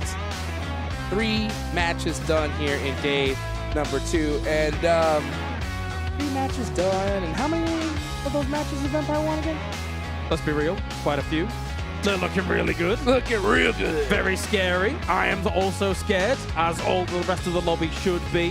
How do you quantify what they have done so far? Tony K alone has scored more points than some of our teams have scored. It's ridiculous. Hello? Yeah, hello. What is that? It's honestly unreal. Like I went and I hopped on Twitter, tweeted about him instantly because it's just ridiculous. Of course, he said hashtag 2023 PMWI. All you out there, do the same so you can see exactly what you're talking about here. But man, you know what? I think that break was needed because it was just a little bit of a reset to allow Vampire to kind of cool down a little bit because they have just been popping off like crazy here. I saw smoke coming off the phones, actually. Their fingers were moving so fast, and, you know, they were just taking so many limbs. I saw them just burning through the screen. I'm like, whoa, whoa, whoa. Steady on, lads. All That's right. Calm Somebody down. get some ice on that. Unbelievable. Pretty scary. It's been ridiculous here, but we're about to go into another Erangel match. So these teams have already played a couple. You know that they are ready to get it done here. I think this is a very important match for those teams, especially in that mid area, right? They want to be able to go ahead and get a little bit more prize pool here and there. And for Alpha7, I wonder what their strategy is coming in now with that Vampire has such an insane lead. What, you think you can try and catch up, you mean? I mean, that's the, well, I guess $1 million question at this point, right? If you think that you've got an opportunity to try and catch up with Vampire at the top, you better be bringing out some incredibly special stuff, because let's be real about it, and they kind of alluded to it on the desk. So far, Vampire has put up an unbelievably special tournament. We are witnessing PUBG Mobile history be made. 100%. You know what I got to say about that? That's not just the $1 million question. That's the $2 million question. That's right, because we got a $2 million prize pool here in the PMWI, of course, by Honor 5G Pro. So, $400,000 for first place. $200,000 for second. Just in case for you guys out there that, you know, math's a little bit hard for you guys, that is a $200,000 difference, almost $250,000. That's quite the difference. That is quite the difference. Quite the difference. So, if you are a squad like Alpha7, right, all those teams at the top of the leaderboards, you want to catch Vampire and do everything you can. The incentive is too big not to. I don't think, you know, it's not the last day with only a couple matches left with this kind of catch. They can catch him. They need some ridiculous games to do so, though. I mean, let's talk about the first Erangel that we saw for the day, right? Of course, we were kind of going into one of the most barren locations on all of Erangel. You had, of course, Vampire having gas station location, and then you had Alpha7 playing from Junkyard location, right? If it wasn't Alpha7 that got themselves a pretty decent second place off of the back of that Vampire's win, then they would have been even more ahead. As you say, I'm really looking forward to seeing if Alpha7 can try and make that assault on that top spot, because right now it does sort of feel like it's only going to be that second place that's really able to be actually kind of lunge forwards and make that push, right? It was a decent location they were playing from. They made some great rotations. It's just a shame for them. It's Vampire over by the gas station, which was such a power position. Yeah, and it's so crazy. I mean, at a certain point, you know, you probably have some people watching just thinking like, oh man, these guys got lucky once again. But I mean, when it happens so many times in a row, it ain't luck. Vampire have been making their luck all tournament long, putting themselves in the perfect position. Their timing is ridiculous. And when they know they need to push, they do not hesitate. And with such a disparity of points now, we have officially reached the halfway point of this tournament. Yes. So there's still a lot of tournaments to be played, and it's going to be hard for these teams because at a certain point, if you want to be able to get that crazy $400,000 prize pool, you have to stop Vampire. Yeah, I mean, you have to stop it. Technically, there is a world where they could all of a sudden hit a bit of a lull, hit a bit of a difficult period of time here. Maybe the circles don't go their way, right? Maybe something goes very, very wrong for them. Maybe they get caught on rotation. Maybe they, you know, lose some players on rotation and things like that. So they could have a run where they don't have that many points, and maybe that catch-up does occur. We've seen crazier things happen in the past, but yeah, with Vampire showing the fortitude, the tenacity, the skill that they've shown, especially across All-Stars, because we were talking about this in the back as well. I believe that teams coming in from All-Stars had a pretty big advantage. Oh, yeah. You're coming in off the back of a good lobby. Not as good as this one, but a good lobby. True. And then you're coming up off the back of being warm, very warm, and you're seeing that in Vampire's play. Absolutely. Yeah, I mean, they've gotten used to the nerves of being in the LAN. They're used to the level of cushion in the chair. Yeah, you know, yeah. as a matter of fact, they might already have their outline in it, you know? So that's going to be an advantage for them, and I think it's obviously playing out here. But I want to ask you a question. Let's start talking hypotheticals. Yeah, I'll absolutely take some. Yeah. I'm not saying that this is what I think they should do at all, right? But in a world where Alpha7 wants first place really bad, okay? I know where you're going. At a certain point, what do you think would be a time it would make sense for, or does it at all make sense for them to try to take Vampire out early? So I think it depends on playing paths. Now hear me out here for a second, especially when it comes to Erangel, right? Usually, Vampire is kind of dropping over locations, doing what they do and stuff like that. There is one slight vulnerability I see in Vampire's potential kind of campaign against Alpha7, which is Alpha7, they like South George. Vampires, they don't mind North George. You're very close early on in these Erangel games. You are close to the point where you could try and leapfrog ahead towards the hill that we've been talking about a few times, nearby the bridge that leads towards the east of George. And you could try, set up some cheeky camps here and there. It would, you know, I think that Vampire might be anticipating that down the line, but, you know, who knows? That's what I'm theorizing here. What do you think? You know what? I don't think it's a bad idea. And honestly, I'm not going to say it's a bad idea for this next game. And hear me out why. Okay. Because Alpha7, they have a 12-point lead against 628. Now, if you're confident with that lead, that gives you a little bit of room to kind of just say, you know what, all right, we can maybe take a little bit of risk in this game. Sure. Okay? So if they go and decide to take Vampire out to get a big game to hopefully make a big jump, I don't think Vampire would see that coming here. Because a lot of, I think, IGLs, a lot of coaches would look at this and say, like, yeah, Alpha7 do not want to risk anything. They're going to play their normal game. I don't think they're going to even try to do it. So, I don't know. I mean, it could be a pretty insane chess move if they do, but I mean, it's highly unlikely. Yeah, exactly. I mean, you're talking in these hypotheticals. This was a hypothetical question. From my perspective, is it too early for risks? Yes. When there's so much money on the line for even a second place, True. right? Never mind trying to strike out for first place where all of a sudden, you know, unfortunately for the rest of the lobby, to put this in F1 terms, everyone's getting lapped right now by Vampire. And to make up that kind of difference, you know, if you're on the threat of potentially losing 75,000, for example, dropping from second down towards third, you know what? $75,000 is quite a chunk of change. So there might be the thing going through their mind of, yeah, maybe we just want to be a little bit patient. Yeah, you know, and I think that's going to be the mindset 100%. Yeah, I mean, you don't want to put any risks. You want to secure you're getting at least that second place because, you know, going from 200K down to 125K, remember, guys, this prize pool isn't just going to one person. It's getting split among all four. So you want to be able to get, or even all five, if you have a, you know, roster, you have a little bit of a sub. Maybe a team cut as well. I mean, you know, these contracts, they differ from team to team, basically. I'll tell you what, though, if you get $400,000, you're feeling good. You know, whatever the split is, you know you're going to be happy. So, for Alpha7, yeah, it is a highly risky play. But, you know, there is that saying, sometimes you got to risk it to get the biscuit. And I'll tell you what, you do not want to wait till the last day. So I think if you're Alpha7, I think this game is extremely important. Maybe you do go with your old playstyle, but I think you really need to put some serious points on the board going into tomorrow. Surely you and Seven are going to be happy to see Alpha7 doing so well so far, for right? sure. I mean, I'm not saying, like, they have already performed so well. Yeah, but I know that I've talked to their coach. I've seen these players' eyes. They want that PMWI belt around their waist. Oh, you talking to me about belts? I'm a big fan of wrestling, mate. Oh, Don't you talk dirty to me, you cheeky. They want the belt. They want the watch. They want the whole enchilada. Defending, undisputed PMWI champions. Currently Vampires. Looking pretty good. Watch out, watch out. Right, Vampire. Oh, Vampires out of nowhere. Out of nowhere, man. I mean, honestly, it almost is out of nowhere. Even though they are the previous champs, I don't think anybody and their mother would have thought they would perform this crazy in this lobby.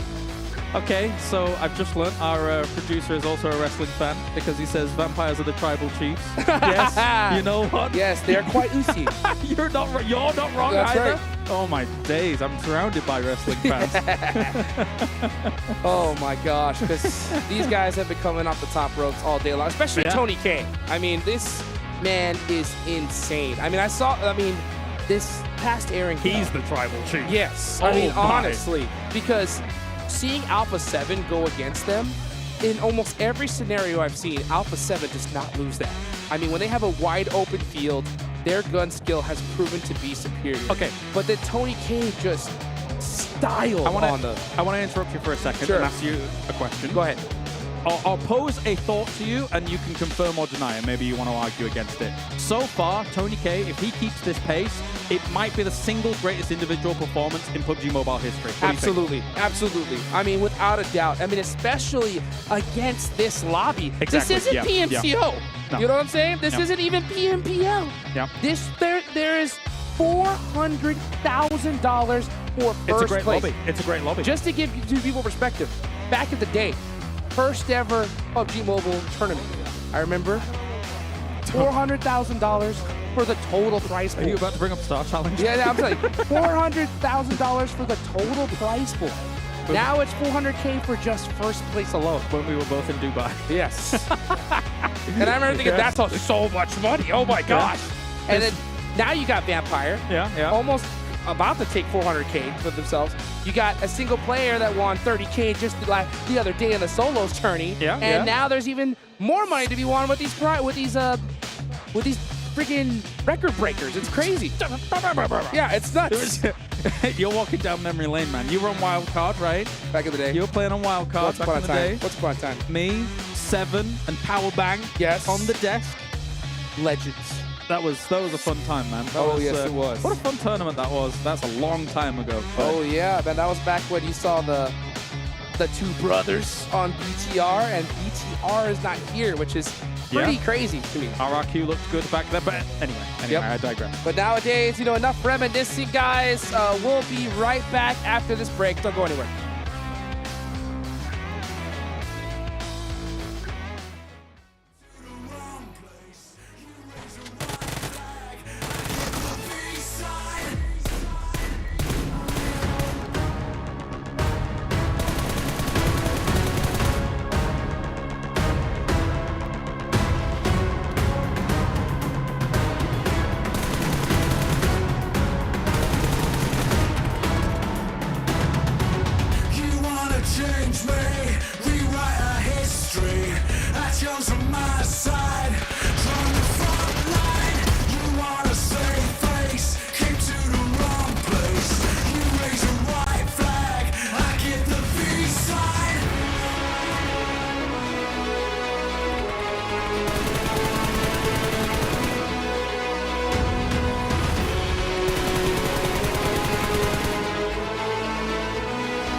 They're gonna let you down, down, down.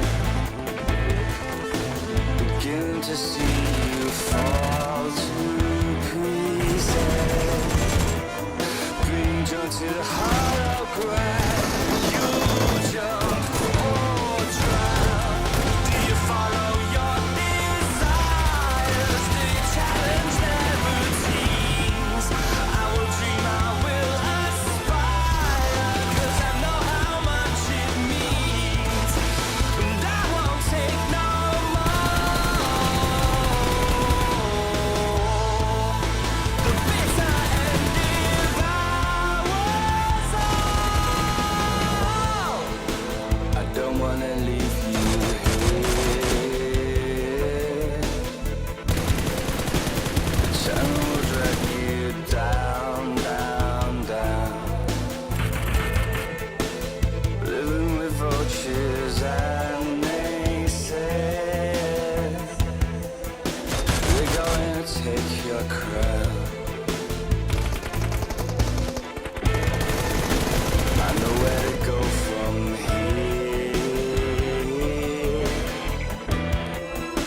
I will not let you down, down, down.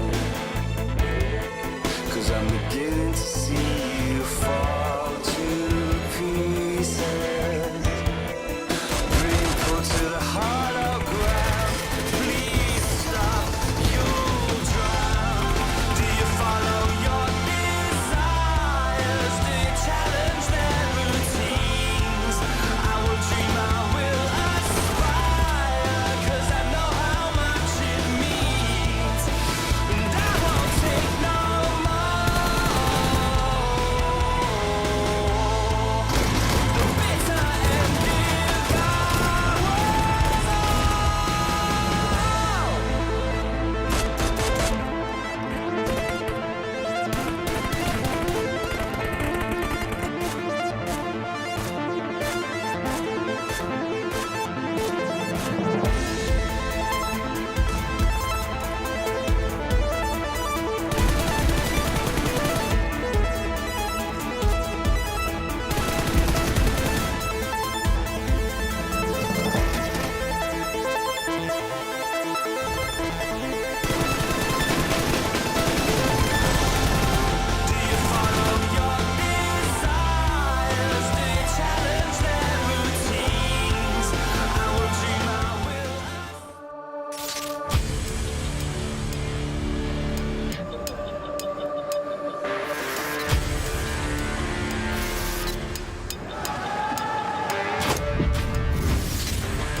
In the 2022 PMWI, VPE and Falcons achieved 3 chicken dinners in the main tournament. We hope to see more formidable competitors this year to break the record. STE seems to have a good chance of breaking records, as completed 7 chicken dinners during the PMPL SA Championship. As for you, who do you think can break this record with a prize of $25,000 US? Stay tuned in the 2023 PMWI.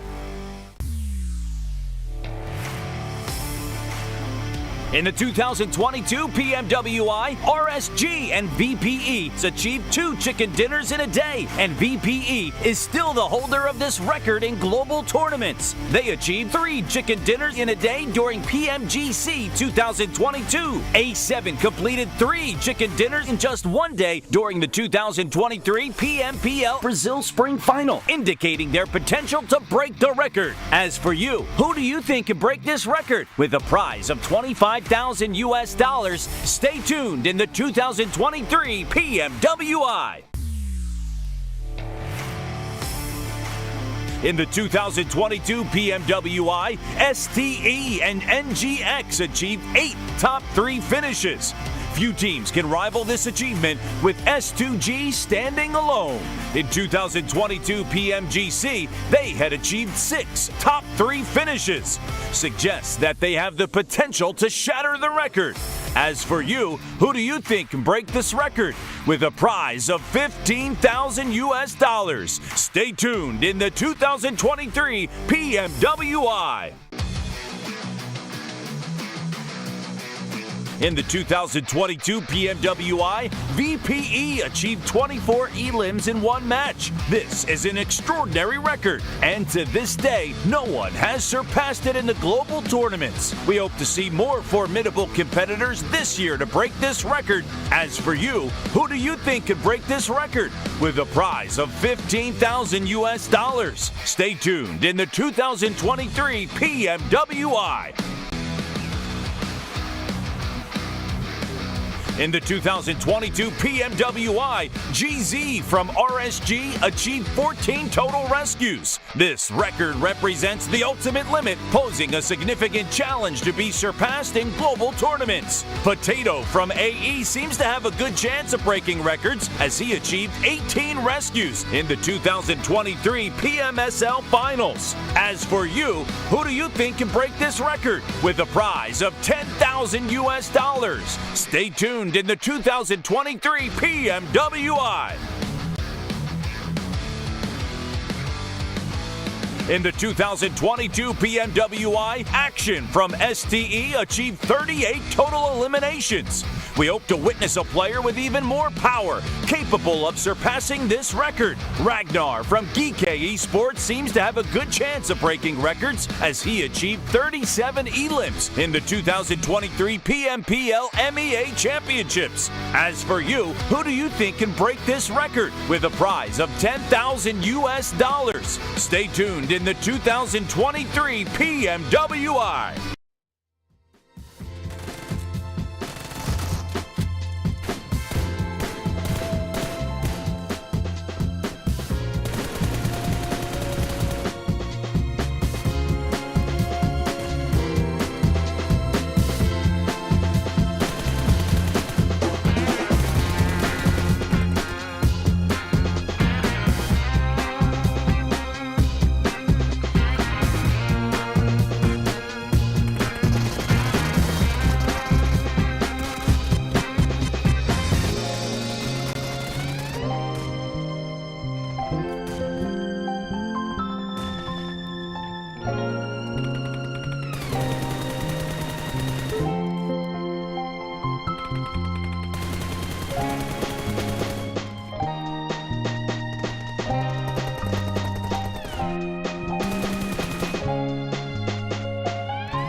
my side, drawing the front line.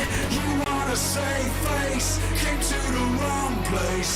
You raise a white flag, I give the peace sign.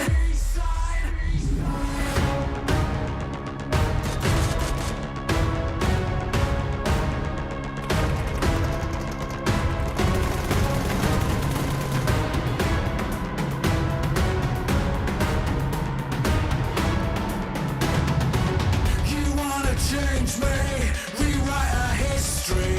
I chose on my side, drawing the front line.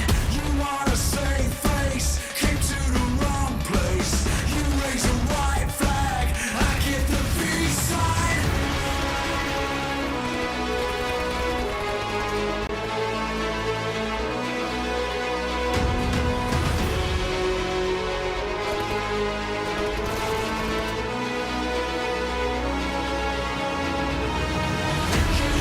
Change me, rewrite our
All new Honor Magic 5 Pro. Freeze even fleeting emotions in just milliseconds. Take marvelous night shots with lightning-fast exposure. The display reveals more details in bright areas with an astonishingly long battery life that just keeps going. The latest flagship chipset brings you exceptional performance. Unleash the power of magic. Honor Magic 5 Pro.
Sinker, follow the leader.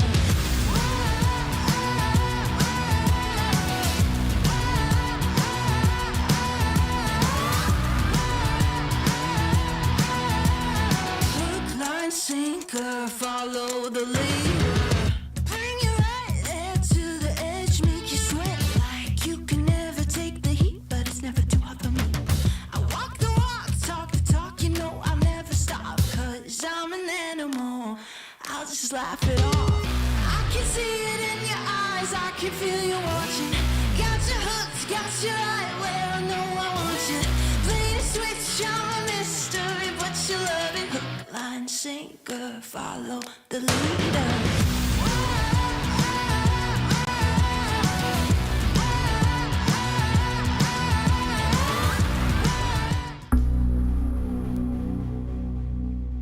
Meu nome é Lucas, meu nickname é Carrilho, meu time é Alpha7 e somos do Brasil. Bom, é um evento muito importante para nossa carreira. A gente já esteve aqui ano passado e é muito bom estar aqui de novo, é uma cidade que a gente se identifica.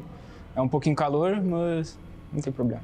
Bom, a preparação ela vem de 6 meses para cá. A gente treinou para PMWI Brasil, para PMWI Américas, mas consecutivamente a gente estava treinando para PMWI, para estar aqui hoje.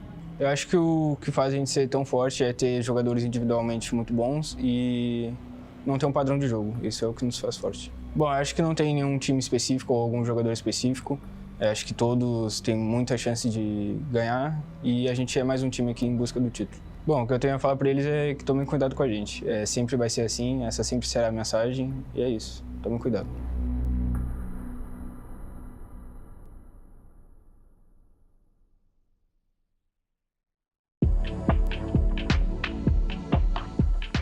मेरो नाम सुबिन कुमार प्रजापति हो म Tim DRS बाट हो अनि हाम्रो Tim चाहिँ नेपालबाट हो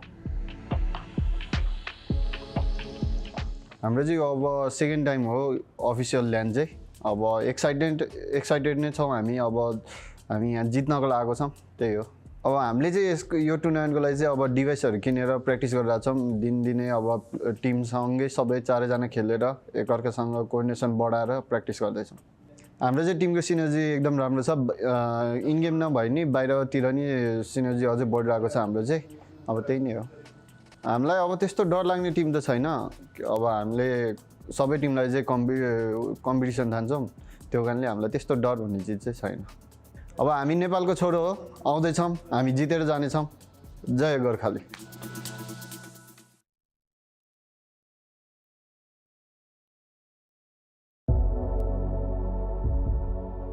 ครับก็สวัสดีครับผมนูซี่นะครับจากทีมแวมไพร์สปอร์ตนะครับจากประเทศไทยนะครับเล่นตำแหน่งแอคแท็กเกอร์ประจำทีมครับก็สำหรับความรู้สึกครับก็รู้สึกดีใจครับที่ได้มาเล่นในรายการแข่งขันระดับโลกแล้วกันนะครับก็เป็นเหมือนรางวัลชิงแชมป์โลกเป็นแชมป์โลกประจำปีกลางปีครับก็ถือว่าดีใจครับก็เต็มที่ครับกับรายการนี้ครับก็สำหรับการเตรียมตัวก็มีสังกัดคอยซัพพอร์ตแล้วครับเรื่องอุปกรณ์หรือว่าอะไรเงี้ยก็หลักๆก็เป็นของการซ้อมภายในทีมครับเรื่องของการคุยแผนกันอะไรเงี้ยก็สำหรับทีมของพวกผมในการเล่นครับก็น่าจะเป็นเรื่องของทีมไฟและการสื่อสารครับน่าจะเด่นในเรื่องการสื่อสารและทีมไฟก็สำหรับผมยังไม่ได้มองทีมไหนเป็นปัญหาเพราะผมส่วนตัวเลยผมยังไม่เคยเจอทีมอื่นๆนะครับแต่สำหรับภายในทีมก็น่าจะเป็นบอสแมปแล้วนะครับก็เป็น Alpha7 ครับก็อยากจะบอกทีมอื่นนะครับก็เดี๋ยวรอเจอกันในสนามครับรอบนี้แวมไพร์ก็จะมาเอาแชมป์เหมือนเดิมครับขอขิงไว้ก่อน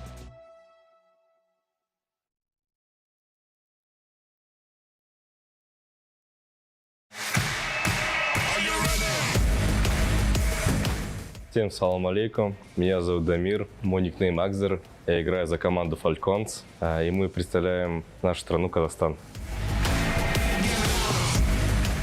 Я себя чувствую очень хорошо, тут очень круто, здорово, организация турнира на высшем уровне, наша команда готова, и мы покажем хороший результат. Мы готовились очень долго, потому что мы прошли через голосование, и у нас было достаточно времени на подготовку. Наши сильные стороны — это, наверное, наша атака, потому что мы очень агрессивная команда. Все команды здесь очень сильные, поэтому к каждой команде мы готовились, каждую команду анализировали. Поэтому не могу выбрать отдельные команды, потому что все очень сильные. Всем удачи, развлекайтесь, ребята.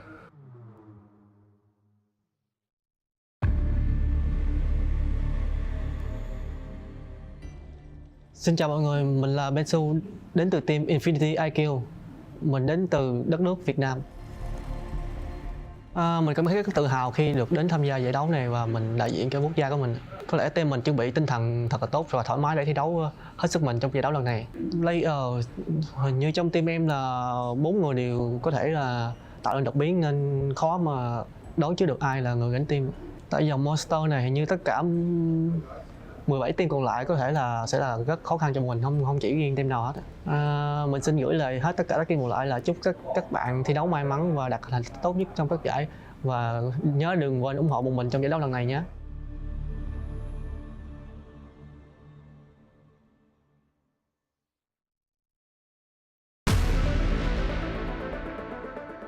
Hi everyone, my nickname is Kitsune and we are from Serbia.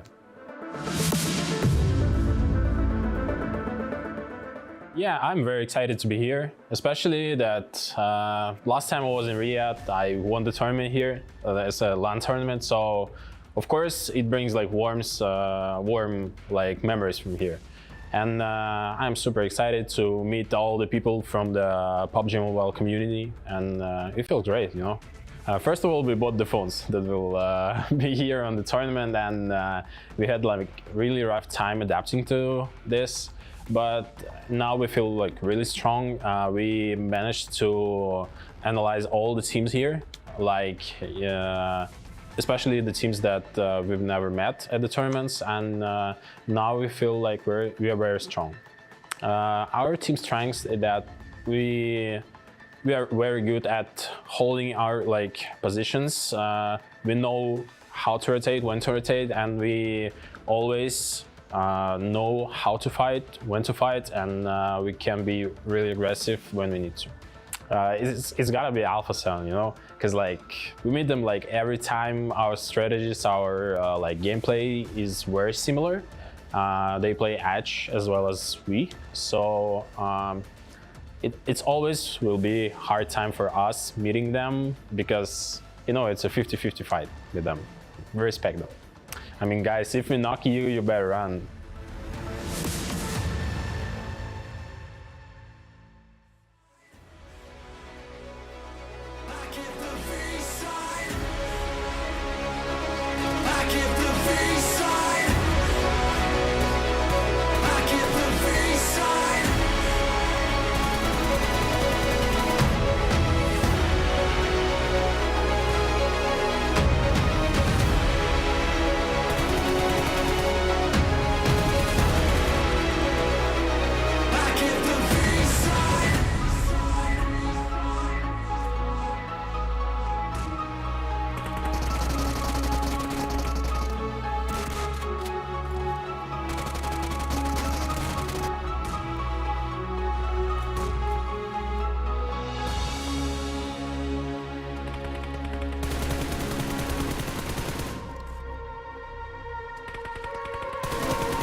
the leader.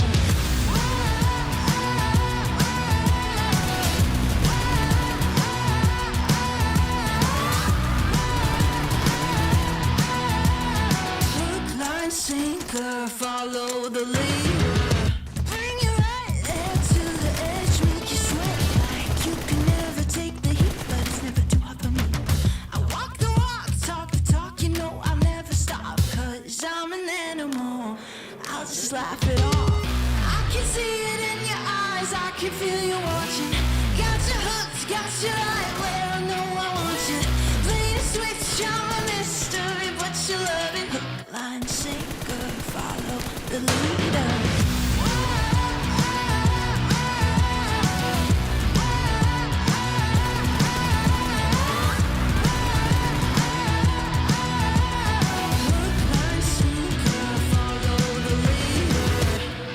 Sitting pretty in the palm of my hand. Got you busy, got you missing me, can't stand it. Got you desperate, got you wondering where I'm at, if I'll call you again. Got you sitting pretty in the palm of my hand. Got you busy, got you missing me, you can't stand it. Got you tasting, got you wondering where I'm at. Hook, line, sinker, got that. I can see it in your eyes, I can feel you watching. Got your hooks, got you right where I know I want you. Play the switch, I'm a mystery, but you love it. Hook, line, sinker, follow the leader.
Welcome back, everybody, here to the PMWI Main Tournament. We apologize for the delays and technical issues that we're currently having.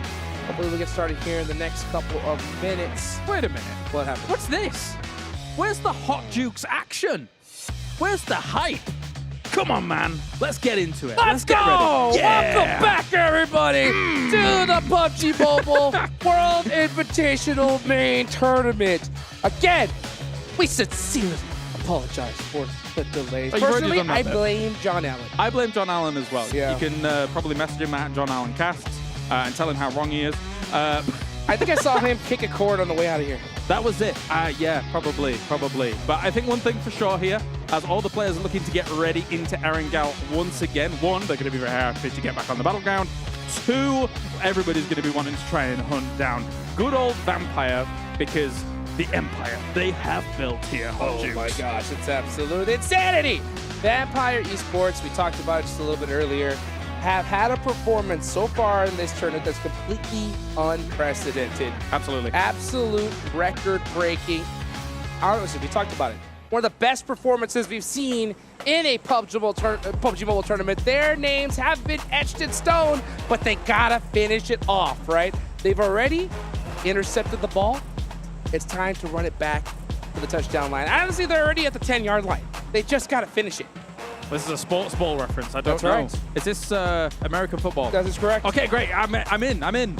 I think let's get to it here. Of course, as we've got Vampire absolutely dunking on the opponents right now here, because highest eliminations and highest damage all goes to Vampire. Can the rest of the lobby catch on up, even as we will find out here? So far, second place looks attainable for a lot of these teams. First place, maybe not, but I tell you something, that team in second place right now, Alpha7, they might want to cause a shakeup. They might want to just try and make the unthinkable happen. They need to. They need to, because Vampire Esports, again, they have stolen the ball. They are running down the field with it. The goalie is injured. He's laying down at this point. Oh. The goal's wide open. Is it? They just gotta tap it in.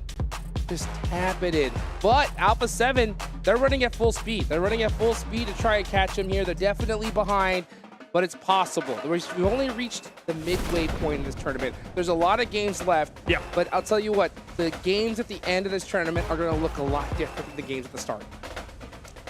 Maybe. I mean, considering that there is, it's very difficult to always stay at the top constantly through all games. So let's see how it's going to go. We get a pretty vanilla circle to start things off. I say to start things off. It is our third Erangel of the day. After this, we've got 2 Miramars on the way here. But this is a good circle for pretty much everyone. They're going to have an equal opportunity to really get into this circle, solidify themselves, and some of those center locations like Potato Hill, etc., and some of those compounds around it, we'll see people mosey on over to those lickety-split. A classic zone here. One thing I am looking at is Alpha7 heading over into that ruins area. Maybe they're looking to mix it up with Vampire early on. They know they have a little baby lead, and they want to put some big points on the board. Meanwhile, we're going to watch Fox Gaming on the hunt for Satan from Dplus KIA. Are they going to give it up? Yeah, I think they don't want to take any risks right now. They're going to go ahead and loot up and get going. Yeah, scared about the potential of him just ducking in a building, finding a gun, and then turning around on them. There's not really much point to be able to take those risks, especially since you're so close to your normal drop spot. Yasnaya, let's get some loot on the board, and let's get going. No.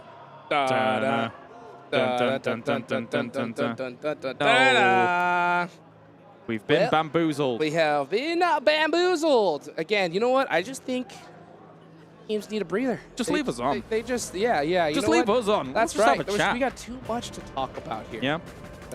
So obviously you were watching as the Alpha7 boys were heading on over that way. Of course, we've talked about their drop spot being the normal go-to. However, they did go a little bit short on that. So maybe there's something there. Maybe there is something there. Maybe our hypotheticals are becoming reality. Maybe. Because, I mean, okay, let's just say if they do.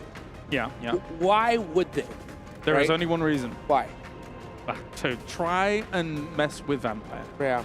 And honestly, I mean, you're halfway through the tournament. Yes, they've got that kind of lead. Unless you start doing it now, it actually might be too late later on. Yeah, I mean, honestly, I mean, that's really what it is. I mean, because if Vampire is allowed to continue to have a performance, the lead is going to be so great in the last day that no one's going to catch them. The only major issue I would extract from it is the fact that it's not just that Vampire's got some, some decent circles here and there. It's also that they're just so good on the gunfight. They're so good on the gunfight. So even if you try for something like this, going up against them, you better be bringing not just your A game, your S tier game. Yeah. To somehow take them out in a straight up fight. And the crazy part though is that if there's going to be any time, it is going to be right now. So again, and everybody, we apologize for the technical delays that we got going on. We're going to get started here soon. I'm excited. I know you guys are as well. We'll be right back.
channel will drag you down, down, down. Living with vultures and naysayers. They're going to take your crown. I know where to go from here. I will not let you down, down, down. 'Cause I'm beginning to see you fall to pieces. Being pulled to the hollow ground. Please stop, you'll drown. Do you follow your desires? Do you challenge their routines? I will dream, I will aspire, 'cause I know how much it means. And I won't take no more. The bitter end devours all.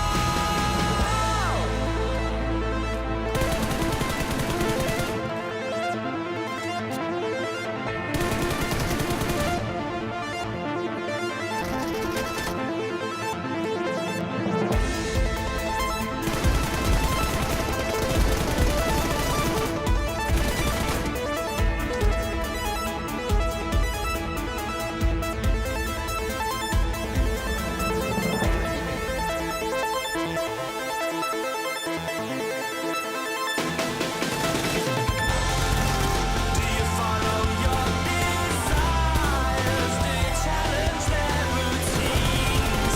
I will dream, I will aspire, 'cause I know how much it means.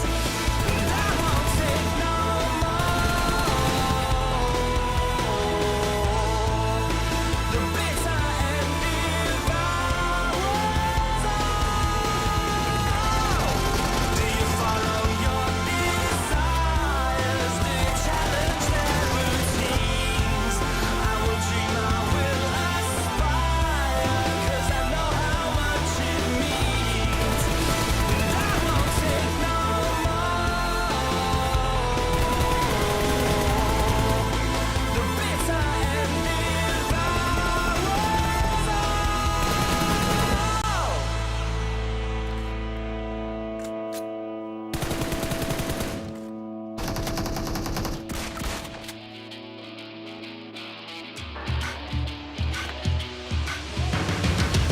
Got a backbone made of steel, make you feel like I'm an animal that you can't control. Walk the walk, talk the talk, I'm the whole deal. Yeah, I'm an animal and I command the show. I can see it in your eyes, I can feel you watching. Got your hooks, got you right where I know I want you. Play the switch, you're a mystery, but you love it. Line sinker, follow the leader.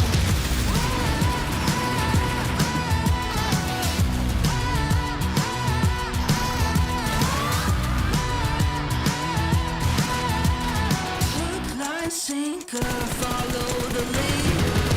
Bring you right there to the edge, make you sweat like you can never take the heat, but it's never too hot for me. I walk the walk, talk the talk, you know I'll never stop, 'cause I'm an animal. I'll just laugh it off. I can see it in your eyes, I can feel you watching. Got your hooks, got you right where I know I want you. Play the switch, I'm a mystery, but you love it. Hook, line, sinker, follow the leader.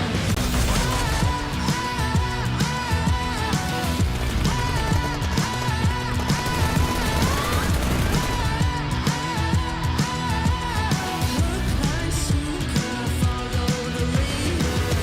Got you sitting pretty in the palm of my hand. Got you busy, got you missing me, you can't stand it.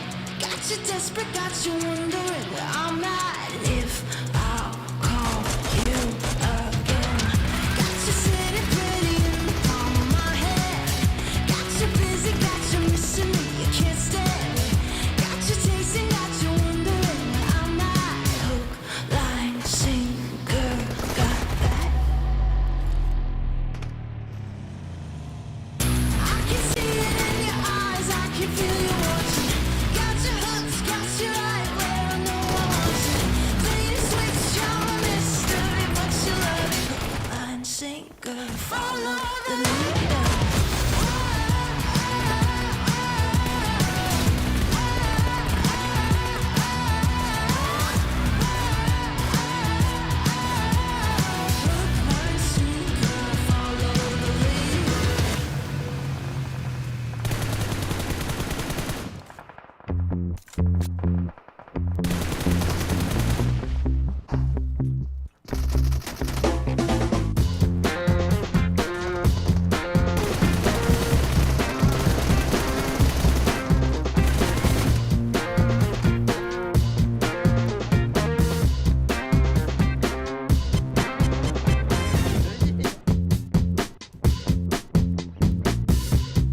history. I chose on my side, drawn the front line. You want a safe face, came to the wrong place. You raise a white flag, I give the peace sign.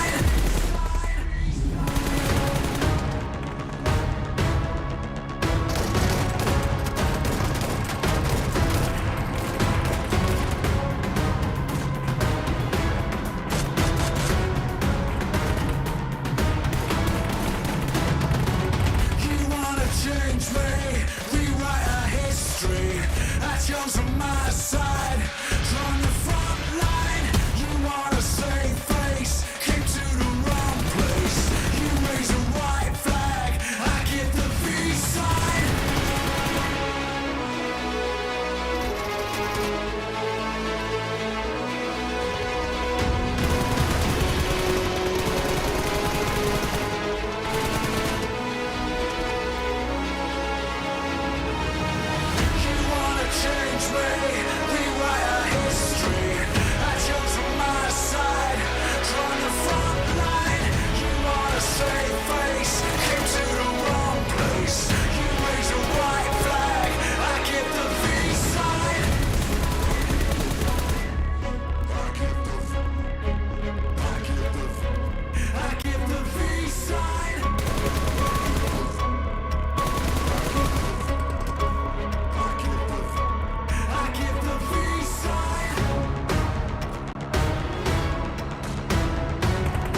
you wondering where I'm at. If I'll call you again. Got you sitting pretty in the palm of my hand. Got you busy, got you missing me, you can't stand. Got you tasting, got you wondering where I'm at. Hook, line, sinker, got that. I can see it in your eyes, I can feel you watching. Got your hooks, got you right where I know I want you. Play the switch, you're a mystery, but you love it. Hook, line, sinker, follow the leader.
change me.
To the heart of ground, please stop your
feel you watching.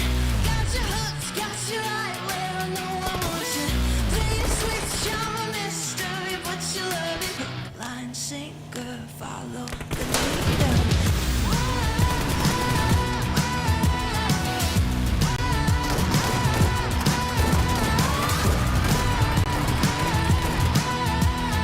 Hook, line, sinker, follow the leader. Bring you right there to the edge, make you sweat like you can never take the heat, but it's never too hot for me. I walk the walk, talk the talk, you know I'll never stop, 'cause I'm an animal. I'll just laugh it off. I can see it in your eyes, I can feel you watching. Got your hooks, got you right where I know I want you. Play the switch, I'm a mystery, but you love it. Hook, line, sinker, follow the leader.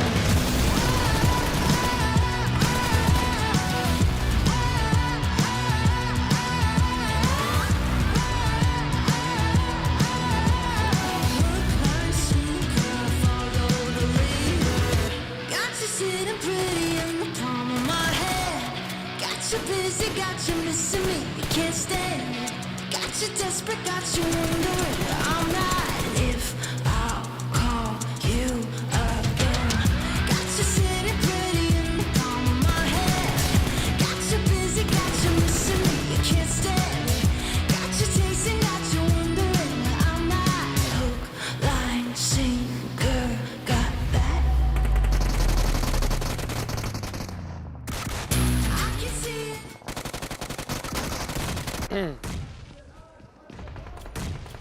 Welcome back, everybody. Here we are, back to the PMWI Main Tournament. The match has begun. We are good to go. I'm Hot Jukes, of course. Right next to me is the legendary Cal Aris, brother. Vampire, dominating. Let's talk about it one more time. The man, the legend right there, Tony K. One of the best performances we've seen in a tournament in the history of PUBG Mobile. Can he continue it? Can he? That's the question. We can already see them up in Stalber as a backup job spot comes into play for them. Playing path, not exactly the kindest of playing paths, as you can see on that far left side. Alpha7 had to do some big driving to get to where they needed to go. Oh, yeah. You can see that driving happening right now as they watch their ride just flip all over. They're currently not any loot to their name. Mafia still just stuck with a pistol for now. But they're going to be driving to their loot location of North George. They're going to have plenty of loot there, and they're going to have a good amount of time to be able to do so. Yeah, as Blank the Northern would say, he'd say, "It be reet, it be reet, lad." You know, that's a fact. Talking about up north, as we got Alpha7 up there, good stuff. Meanwhile, elsewhere, again, actually, this is almost exactly the same circle that we kind of ended our previous remake with. So as we take a look at a replay, it's a car going shibbity-bibbity-bop. Bibbidi-bibbidi-boobidi. Like to see that right there. Alpha7, nice rotation to that North George area. That's where they're going to be hanging out. Looking at the rest of the map, we do have Twisted Minds in Pachinki. We've got a GK over in Roshawk. And it looks like we're going to see Dplus KIA creeping up onto Reject Tokyo here in a minute. Creeping it. Going to be near farm. They're quite north of that for now. I mean, when looking at a circle like this, I mean, you could take Potato Hill if you're happy to do so. They're just going to take some of the compounds here for a second. I mean, I think they'll just pitch up on that Potato Hill and then just kind of chill there for now. You sometimes have lines of sight on those players not south of you, but for the most part, it gets a little bit hard to see them through all the foliage coverage with the trees.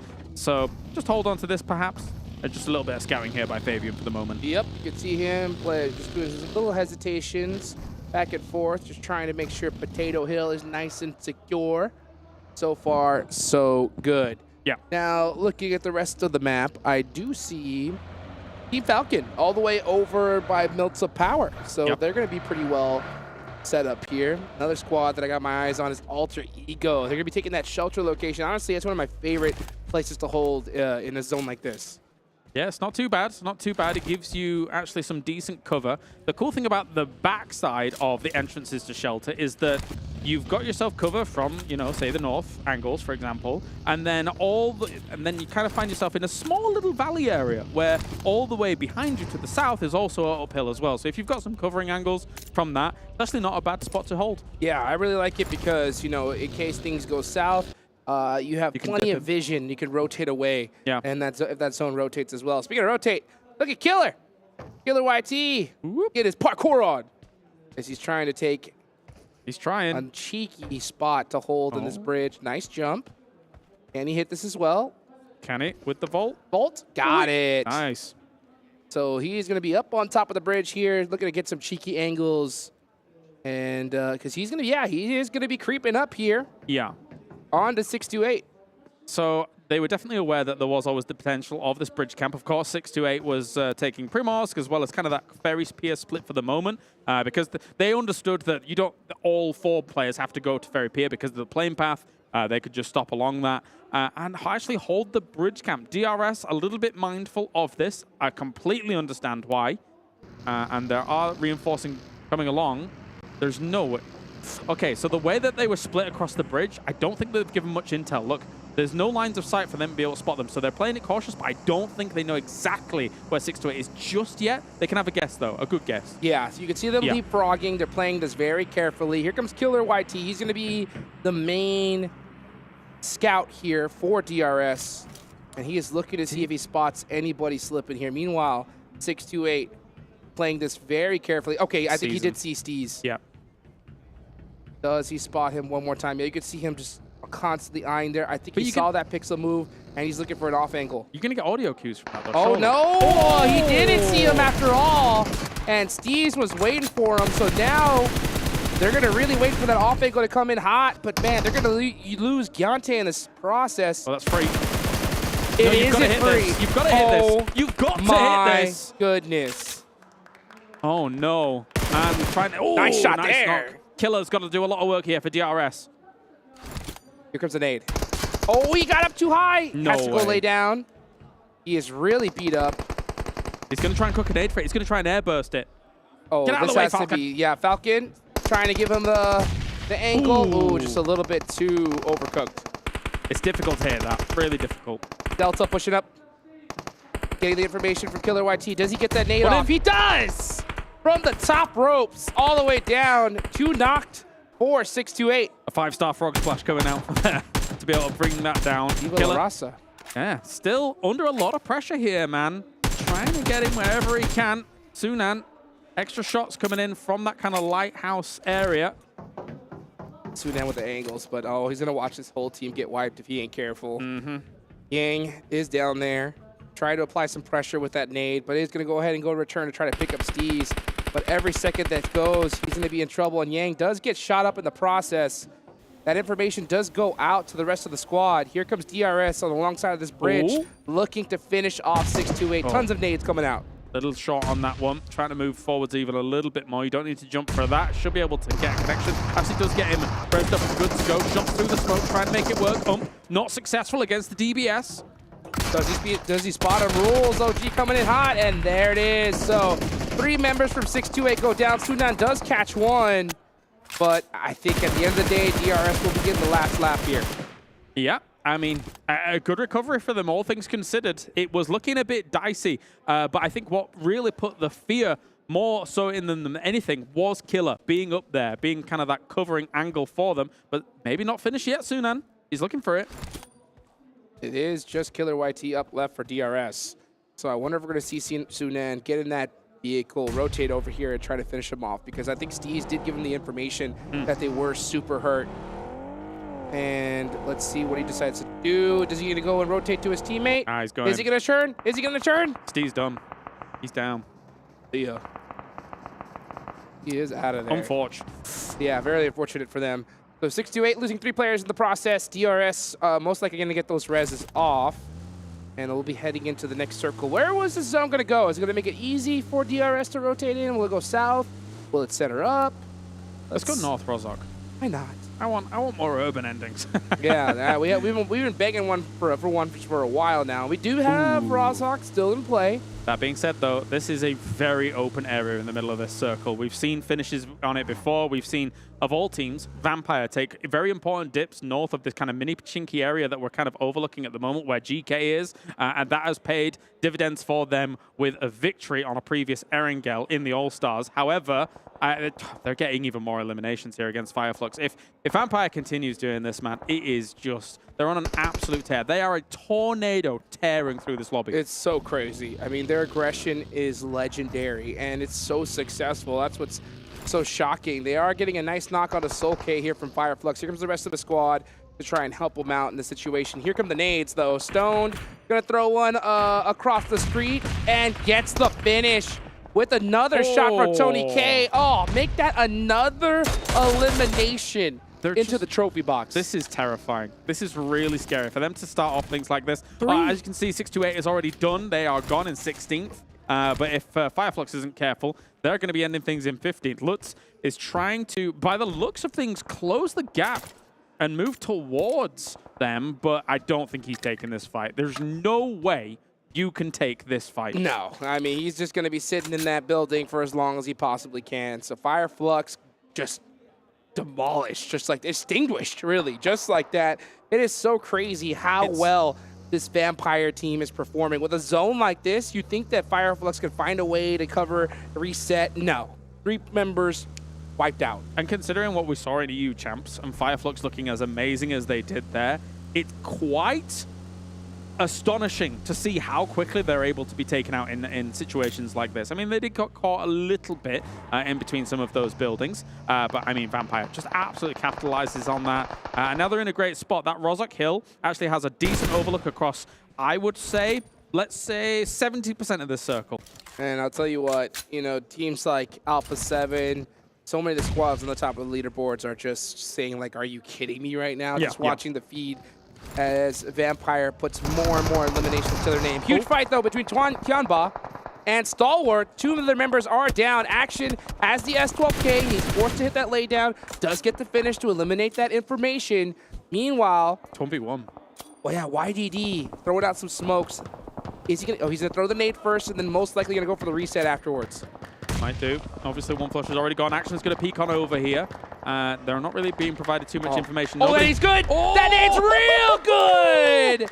Just like that, Stalwart Esports eliminated. What a perfect bounce. That's right. And wow. Wow, what a finish to all of that. It looks like Box is actually going to probably push up on finishing that off here as they are moving up from apartments. As we see a little flip here by Rules. They're still trying to get into the circle out of that. And here comes the smokes to try and cover what I think should be a Tianba retreat here. Let's get out of here. Tianba trying to make a run for it. Box real quick on the trigger to get that third party going, but Tianba left so quickly. Those smokes really helped them out to get ejected from that situation. Yeah, definitely. All of these cars going to be parking up in between these apartments. For Box, it's actually a really good spot to leave your vehicles. Considering the circle, you can cover the tires, etc., and use the apartments as a good field of view if you're able to get on top of them to look west to see where you need to go next if the circle's going to shift. Oh, I mean, I know Jason Kaplan will be just having tears of joy right now if this zone goes to school. Oh, he loves school. He loves it. He does. Back to school. I think Jason should be like a school teacher. Then he could just spend all his time in school. I think he'd be more a professor. You think so? Yeah, Professor a Jason. Professor? Yeah, I think a primary school teacher. Okay. You know, the right level. Yeah. You know. Well, speaking of the right level, look at Potato. Get some shots out of Dplus KIA. Dplus KIA do secure School. And honestly, School is one heck of a fortress. Really tough to penetrate. Yeah, but that's if the zone goes to there. It's also hard to eject from that situation. Well, especially the gymnasium/swimming pool building like that, if you look west from there, you can see a lot. You can see from basically where Dplus KIA is now all the way over to where Gladiators is, or kind of the hills just east of them. So great lines of sight School gives you. For sure. So they're going to be the only teams securing School for now. We are seeing Alter Ego get into it with Box, and we're starting to see some thick rotations. Here comes DRS all the way from the bridge, catching Twisted Minds off guard. That split, they just got punished for it big time. You know what? DRS is doing all right here. They're able to kind of recover from a lot of this, as we have Dami now moving on through and trying to find himself a spot. But I mean, this is just absolute bait. Did he He's gonna really get wrecked. did he really try to go for school? He did. Let's go for school. Wow. That didn't work out. Teacher Jason Kaplan stepped down and was like, nuh-uh, school's out, bro. School's out. School's out. Straight to detention. Wow. Hate That's to see awful. It. That is pretty awful. Speaking of awful, you hate to see teams like Stalwart Esports get taken out so early. You know, they had a really solid position, but, you know, the way we see these fights happen early on, all it takes is one little slip up and your team is gone just like that. Yeah, yeah. I would like to see After All maybe convert on some of this. I feel like they've been a little bit quiet since yesterday, but again, they've got plenty of games to go. Meanwhile, Gladiators over here. Now, Gladiators is the closest to try and lunge out at that dip that's north of that mini Pachinki at the moment, or GK, but maybe they're a little bit apprehensive about doing so. They were sticking together in the earlier games, and that was kind of what I was wanting to see compared to yesterday, and they did get a win off of it on that Sanhok at the start, but maybe, you know, let's get together again, boys, and, you know, cover each other. There is a really good bowl just south of Roshawk Hill that they could take. There is? Right at the edge, right where across where Kitsune is right now on the map.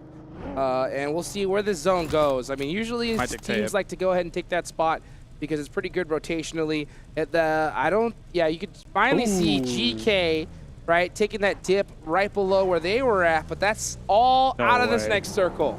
No way. Are we actually going school Come laps? on, let's go! Oh, wow. I'm actually kind of excited if we do. I'm not going to lie. Oh, my gosh. I want to see it end of the pool, right? Just let's go. An absolute battle royale. Look at Alpha7 with a very difficult rotation in this one. They love that edge style play, but I doubt they're going to be able to make it into this next circle. I mean, if I'm Alpha7 down in that southwest side, I continue to wrap south through these woods on this hill and then try and loop down into the circle after we've eliminated everybody up towards the top. And they're a team that can sweep and can take these fights. And they're doing it at the exact time when they need to. They cannot hesitate. Yeah. There's only 6 seconds left on the clock. They realize that, and they are pushing the action. So they do get a clear off. They do take out DRS. Now it is going to be Reject Tokyo on the board for them. If they get a whiff that is his Reject Tokyo, I do think that there is very high likelihood that they would push against it. They're looking at how they've been performing so far in this tournament. I think Alpha7 is the kind of team that would prey upon them. Gladiators looking to do the same idea that Alpha7 has, as Tixie sees those vehicles ahead of him. I thought he was going to full send it on in, but meanwhile, Mafioso on the back line doing some great shots onto Gladiators. That's going to really hurt their push. The rotate, but I don't know if it's smart sending it all the way through these teams. They're going to lose people quite rapidly here. These teams can shoot, as Rejects is also shooting at them. Meku is just driving around in circles. Alpha7 was getting some shots in here, but one was already knocked. Gladiators, this is very, very ambitious. Meku like a shark in the water. You can just tell that this is kind of one of those YOLO sends, just trying to make the best of a bad situation. Infinity IQ eliminated right there. Meanwhile, Reject Tokyo on the top of the hill. They do have the sight lines. They see Alpha7 pushing in front of them, and Alpha7 will be in a position to gatekeep as they try to displace Tiamba. Honestly, I'm surprised they didn't try and drive through some of these smokes, but of course there are some rocks in there, so you've got to be a little bit cautious about doing that. But actually sending it all the way down here, getting some smokes up and good to go on this slight plateau that they've found. It's leapfrogs ahead of them. As we take a look back at that Rozok fight and just waiting to get in the vehicle, that's always one of the smart plays. Tony K, just disgusting. Just Yep. picking up more points on the board. That was a huge rotation there from Alpha7. They displaced Tiamba. It was a very risky rotation, but it does pay off dividends. Now they're in a huge position to gatekeep Reject Tokyo. Sara trying to open it up with a nade, but there are still sight lines coming all the way from school. That is going to be Dplus KIA, making it that much more difficult for Reject Tokyo. There's 3 fights brewing. This in this mini Pachinki area. You've got Vampire, who's pushed up to school unabided. They've been allowed to do that. And also, After All, it's taken up residency in the apartments alongside Box. So already, actually, some shots coming in from the other side here. Alpha7 hitting Dplus KIA. If Vampire's aware, they might make a little bit of a push on this. It could be possible, but I mean, there is still a lot of zone. Oh, a nade though from Osol shuts down their main fragger, Tony K. Oh, he's in a great spot. Oh, that Molotov, if you would have placed it across. Oh, but a nade from Fabian makes it. Dplus KIA doing a great job of holding down School. That was brilliant stuff here. Just lying down there to be able to have the third-person perspective across that against a position where Vampire was absolutely needing to have secure, and they were able to shut them down in swaves. So very, very done here. Well done by them. Schweppes, the only one really remaining here to deal with this. Vampire, don't think they're going to get much from this one. No, they're not. They're trying to go for that bachelor's degree, but Dplus KIA are holding the keys right now, at least to this door. Meanwhile, we can see Stone rotating over to Schweppes, trying to get the pickup. Reject Tokyo. Wow, full sended it all the way to School, and they lost 2 players in the process. Yeah, it's difficult to try and make this happen here when Alpha7's looking at every single move you make between them and School, as now trying to heal up, get good to go. It's actually School. We might get a fully School finish. It's looking pretty good. Meanwhile, Alpha7 do the same thing as Forrest. Was trying to make some shots on the way in. He does catch him up. Yosel, he's going to get completely finished out. So a massive send from Alpha7 trying to catch these players off guard with all these crazy pushes on the School. 2 of their players do make it, and that seems to be the cost of getting in here. You have to sacrifice at least 2 players. What's that thing you need in America to walk around a hall pass? That's that right. Doesn't really exist in Europe. Oh, really? It looks like, you know, Dplus KIA is asking all of these teams, do you have a hall pass? And they're saying no right now. Well, I'll tell you what, they're also having to pay some taxes right now as Siena Texa does go down. Revo, last one up with a DBS, trying to hold it down. Did he get 2 knocks there? No, he does get 1.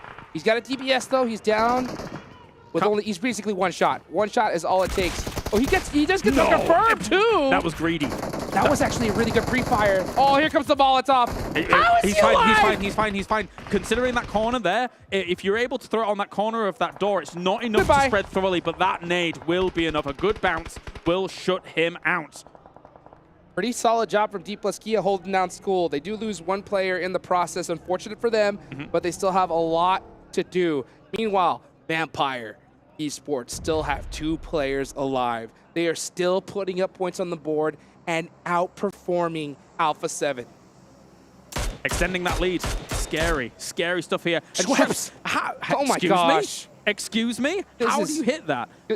Through this little end of the smoke, as we can see GK, meanwhile, trying to clear out that mini Pachinki from this replay, and they now made their move into those hillsides. But again, a hillside compared to School, line of sight, not keen. Definitely not. Definitely not. Dplus KIA have the advantage, and they know it. They have 3 players up. They have to play hyper-aggressive. They don't want any more teams pushing up on the School and making things difficult for them. Meanwhile, GK are on the outskirts of this zone, holding it down. They need points big time. They have 3 eliminations, but this is going to be really hard to pull a chicken dinner. Honestly, it's anyone's game. An issue that might exist soon for Dplus KIA is that they're expending all the utility. They're using so many of their HGs, they're using so many of their Molotovs to try and clear out team after team, and I don't think we can get some of the body boxes that are falling outside School grounds.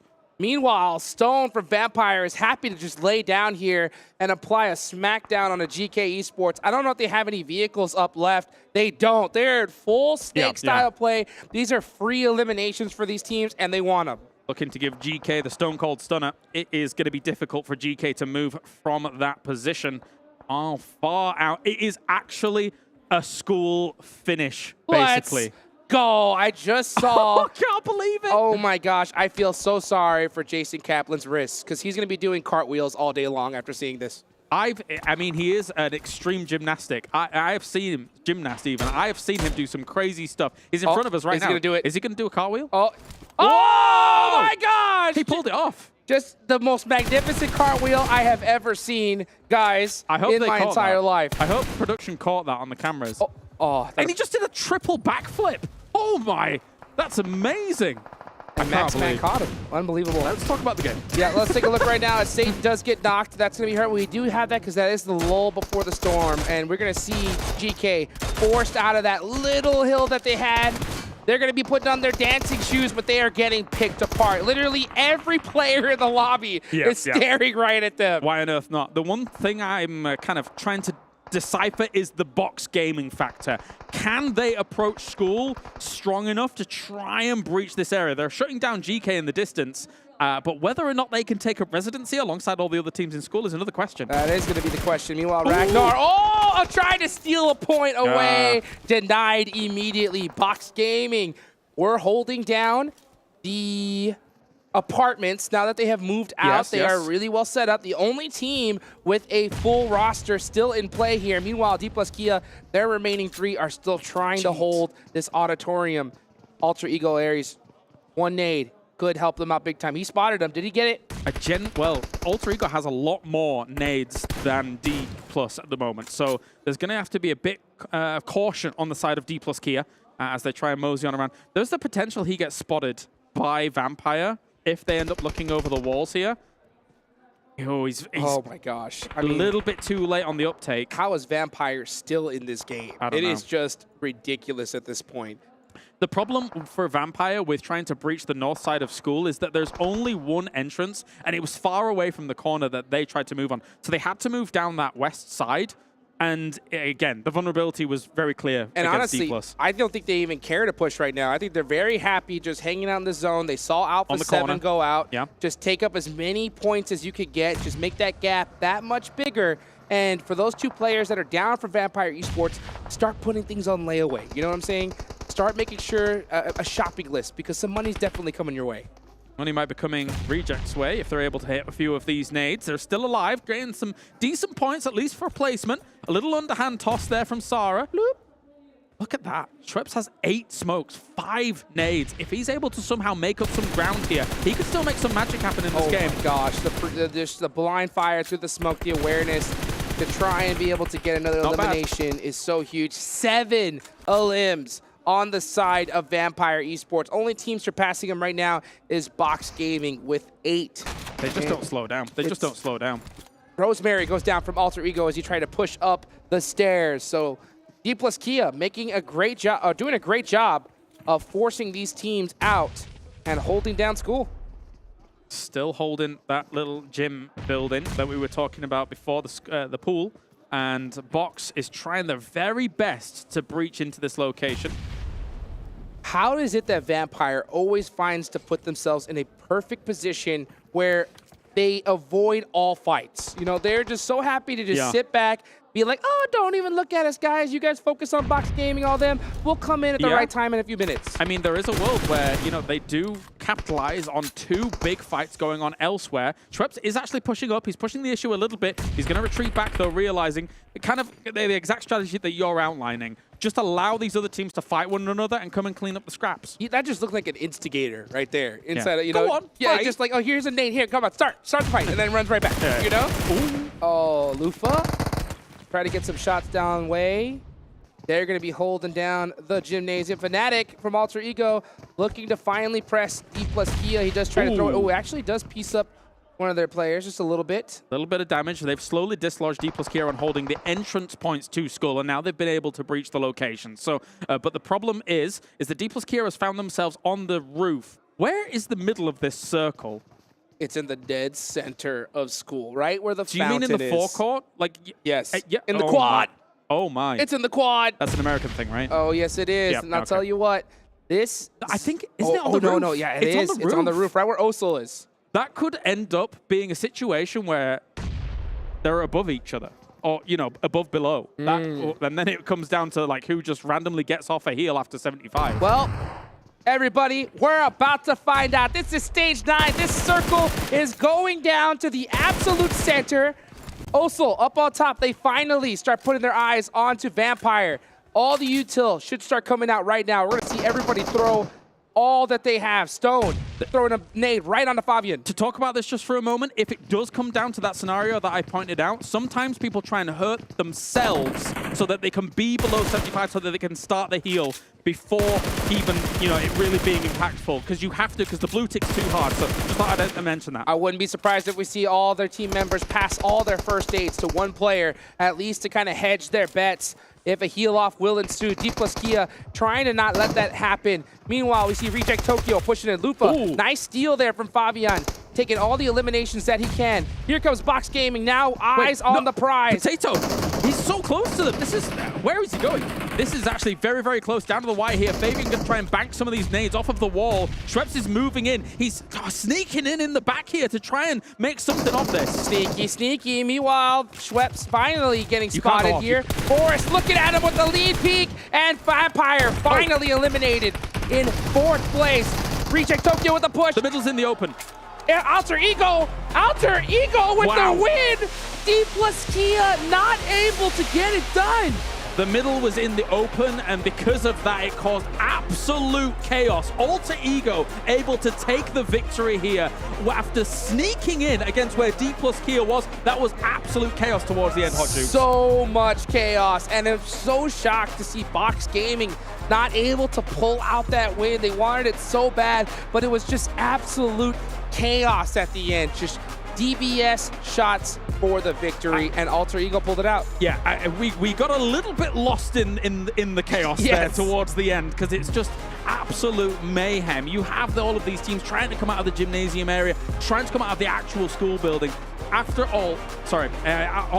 Alter Ego being able to find themselves kind of the ground floor whilst everyone's jumping off the roof, that, for them, in the end, is the play. Yep, and I'll tell you what, it's those situations, those urban finishes where that circle goes to nothing. Timing is everything, you know? You can tell Schweppes was trying to go for that, trying to be that instigator, allow other teams to get it. He did get spotted out, but it was Alter Ego that had success there at the end. That's the crazy thing about a school finish, though, is that, yes, we get all these urban endings, but school is such a unique urban scenario. Yes.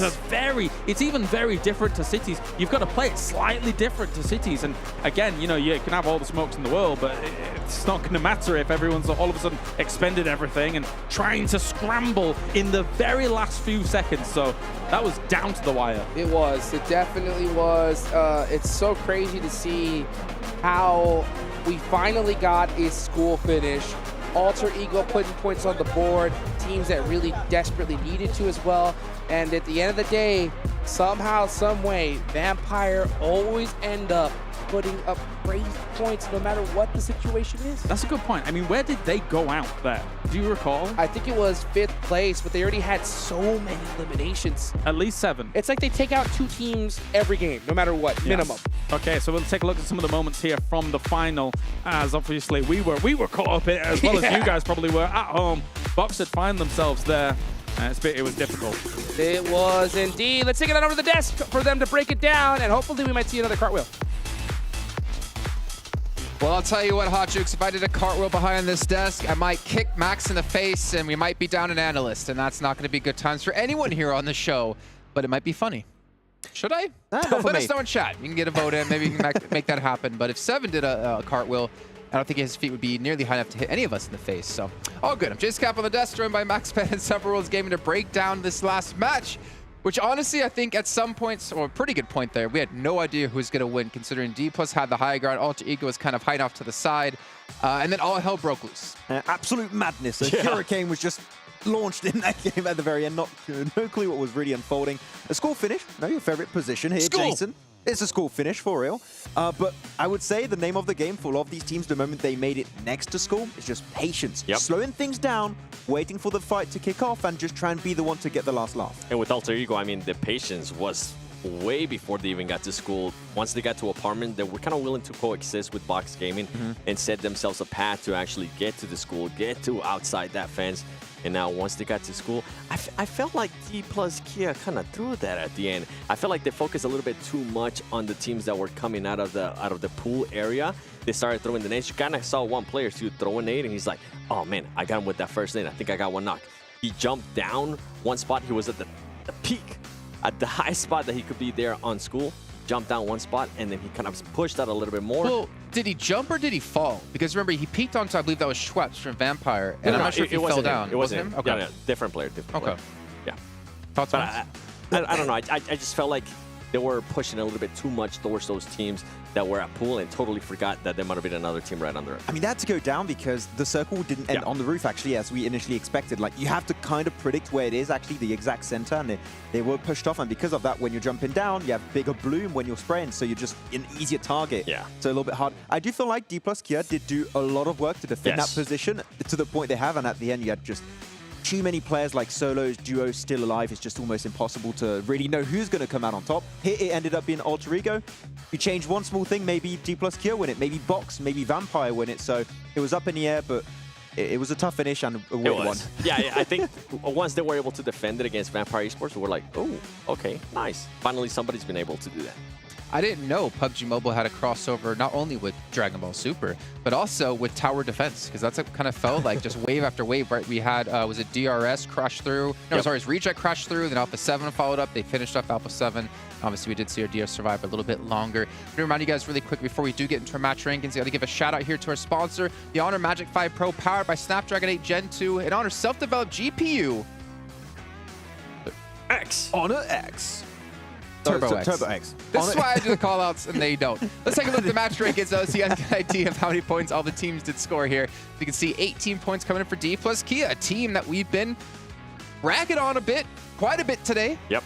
Nice to see them step up here, as well as Alter Ego, which we haven't seen or talked about really since the start of the day. Yeah, I'm happy to see here, Seven. A little bit of presence from Dplus KIA. Still not the cleanest game that we expect, because, again, it was a very messy finish over there in school, but they made the most out of it. A decent amount of eliminations on top to close it off. But, man, some teams went out really early. Flux Esports, unfortunately, encountered Vampire, which you don't want to do at any stage of your game, and they did it in the first, 5 minutes, which that did cause their demise pretty quickly. Yeah, and before the circle started closing in towards school, Tiamba, I felt like they were in such a good place there in the plateau area towards the mountain.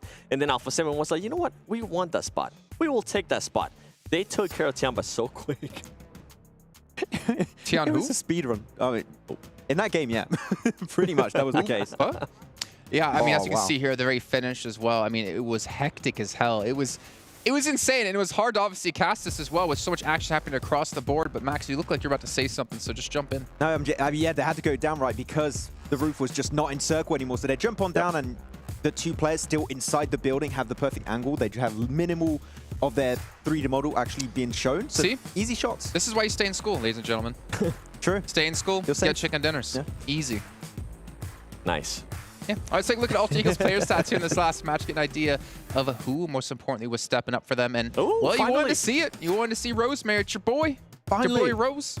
Yeah, I want to see exactly how many eliminations were converted from that about 600 damage. Okay, 2-1-2, I'll take it. Nice bout of eliminations. Once again, the waiting game was coming into play. They move away from Apartment with Box Gaming, and they lose players pretty quickly because, as we know, those walls all around school are so nadeable. That's what happened to be going against teams like Vampire Esports, Box Gaming, and Alter Ego, but then they just, as we said, slowed it down.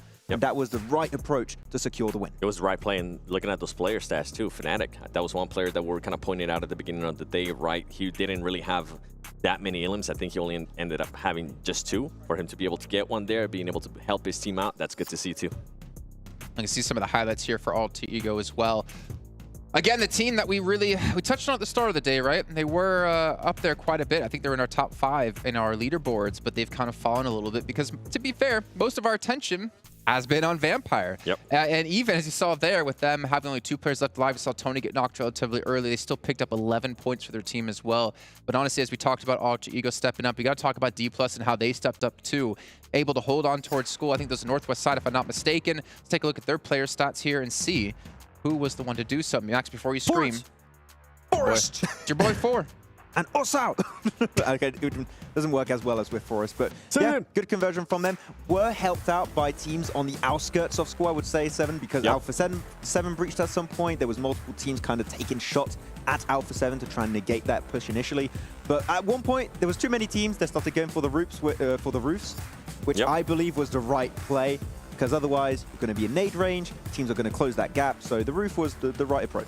Yeah, to point out, Alpha7 kind of helped them out too, you saw my feel, so just crashing into the fence and then trying to figure out, he's like, okay, let me jump back in the car, no, let me jump out, let me try to go, and you know, it's all over for him. Revo almost clutched it, by the way. Yes. Like, if they didn't chuck that molly to stop him from moving and then chuck the nade, he maybe gets a full squad wipe, but then the molly was on point. Place we expect to see out of an MVP, right? Yeah.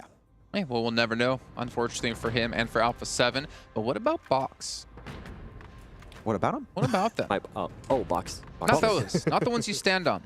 The ones that can win games. The ones that can pick up eliminations. Let's take a look at their player stats here in this last match as one. Break things down for you at home. Because, again, they had, a pretty decent game. We haven't really, unfortunately, talked too much about them because it was a little bit of a flash in the pan just from yesterday, as we can see here. Really not much damage. Some decent eliminations, but, you know, T-Duck is the one we always, I feel like, seem to mention, unless I'm wrong here, Max. I think Gosu, this tournament, has been the one that stood out a little bit more, so it's good to see more presence from Guang. More specifically, I think he's one that's been a little bit more silent recently. And actually going south, not straight to school, not crossing the road, was the smart play, because if you don't know, south of school, a little bit further away, like maybe 50 meters away, you have a very slight ridge that you can be prone and play the long game, wait for the fight to unfold in school to then push it. That was a good idea. Yeah, and the way they waited for a very, very long time in apartments, I think when we're talking about the third party, and that was one team that was willing to kind of help out Dplus KIA with those third parties, just shoot at anybody that decided to crash into school. Yeah, I mean, the roofs are just so high, you can easily do it. You have full information on where teams are there. And actually, the moment they see so many teams getting involved around school, pushing it into school, they understand, okay, south, we're pretty much the only team left alive. We're going to go for that ridge the moment we know, like, the team's in school. So Dplus KIA is pretty much fully busy with other teams crashing. So their awareness allowed them to go for a smart play to then try and reach the late game. Didn't quite result in a win, but I feel like in another world, that would have been a box gaming chicken dinner. Yeah, and even before that, too, when they were coexisting with Alter Ego for a very long time, they were still able to cause some damage on Alter Ego, and it kind of it forced Alter Ego to be like, you know what, we're not going to try to engage you guys. And that's when the coexisting there in apartments happened. Okay, well, it's time to check in with the overalls. It's been a while since we've been able to see them, and I'm curious. It's been a long day here, ladies and gentlemen. We're taking the overalls to get me off the camera so we can get a good picture, as we can see. 41 points, 51 points for a Vampire. Ooh, Box Gaming being able to jump up to their place. 6-8 falling off a little bit. We still want to see that 6-8 chicken dinner, so I think it's fair to say. Bro. 91 eliminations for Vampire. Alpha7 have 89 points. Yeah. Vampire have more limbs than the second place team has total points. We're ignoring Alpha7 right now. I mean, Vampire. Yeah. They just keep reminding us, okay, this is why we're first place. Well, even the last match, right? They were able to outlast Alpha7, and Alpha7, when we're saying that was the team that was going to be hunting them down. If they're continuing to do that, I mean, there's nobody that's going to be able to catch them. I bring up the 51 points. Because Max said if they end the day like 60 points ahead of these other teams, they can kind of just coast through tomorrow and get another title under their belts and another $400,000. They might just get newsy into hey, just a little more fun on the last day. I mean, I feel like they should actually. If it is to that point, maybe like the last couple games. Yeah. Just like for halfway through the day. Game with the memes. Game with the boys. Are you saying Newsy's a meme? No, just for the memes. Hey, come on. I can see your request folder now on Instagram, and you're just being spammed. What do you mean he's a meme? What do you mean he's a meme? He's not a meme. He's very funny. What do you meme? Oh, okay, I did not. Okay. Nice. I try. Yeah. Okay, well, I do have an update for you two. Would you like to hear this update? Tell me. Okay, well, I'm going to whisper it to you because the people at home didn't hear this. Okay. No, I'll give it to you guys at home. We will be heading to a break because we have to apologize for the technical difficulties we have been having here on the show. However, it is not for technical difficulty reasons. It is to allow the players to have a short little break here, get some food, relax a little bit, because they've obviously had to stay in this mental mindset of staying focused and ready for a match at any given time. So we're going to go to a short break. Again, not technical related. Give that players a break. And when we come back, we'll be kicking off our 5th match of the day.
All new Honor Magic 5 Pro. Freeze even fleeting emotions in just milliseconds. Take marvelous night shots with lightning-fast exposure. The display reveals more details in bright areas with an astonishingly long battery life that just keeps going. The latest flagship chipset brings you exceptional performance, Unleash the power of magic. Honor Magic 5 Pro.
Follow the leader.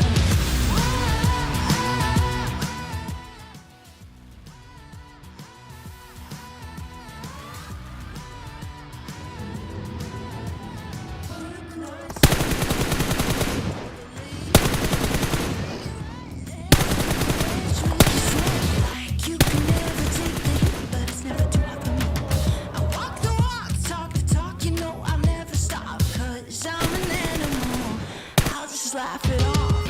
I can see it in your eyes. I can feel you watching. Got your hooks, got you right where I know I want you. Play the switch, I'm a mystery, but you love it. Hook, line, sinker, follow the leader.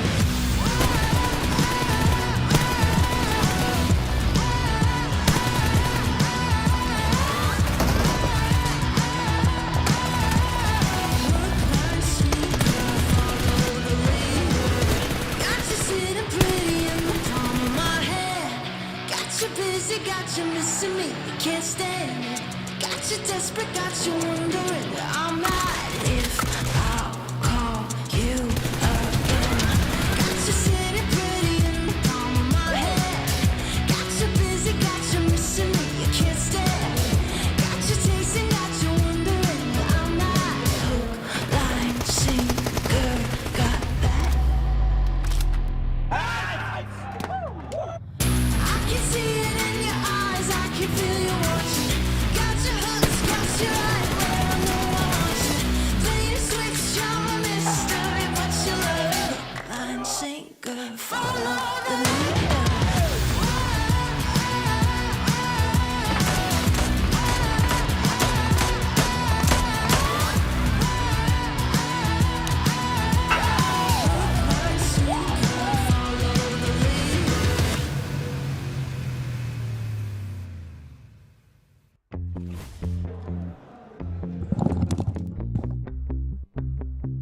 Welcome back, everybody. Here we are at the PUBG Mobile World Invitational Main Tournament live in Riyadh, Saudi Arabia. Players getting locked and loaded, ready to go. I think every single one of them is studying Vampire Esports, figuring out what we're going to do here at this point because, I mean, these guys are unstoppable. I don't know what, even if you plan, prepare, I don't know what can be done at this point. It's crazy how consistent this team is no matter what the situation. Yeah. It's insane. I mean, how can you not just turn around and be like, okay, you're currently gods of the game. How can we catch up to you? I tell you something. Any study that you would do after the fact, any VOD review you would do after today, coming into tomorrow, I think it's 15 versus 1. All other 15 teams are going to look at Vampire and be like, what are they doing? Yeah, honestly. It's like, ridiculous. So that's what I did in the break. I ran over to Sir Tanny and I talked to him and I was like, bro, what are you feeding your squad, you know? Like, give me some secrets here because I need to know. And he just told me, get good. That was it. Yeah, it's terrifying to go up against, right? If I think about how you actually deal with it as well, let's put this into context. They are 51 points clear of second place. 9th place, Stalwart Esports, who me and Max, some of the other guys were like, they're going to be the champions. Yeah, we predict them. They have 49 points. They are more points clear of second place than 9th place has points. Hello?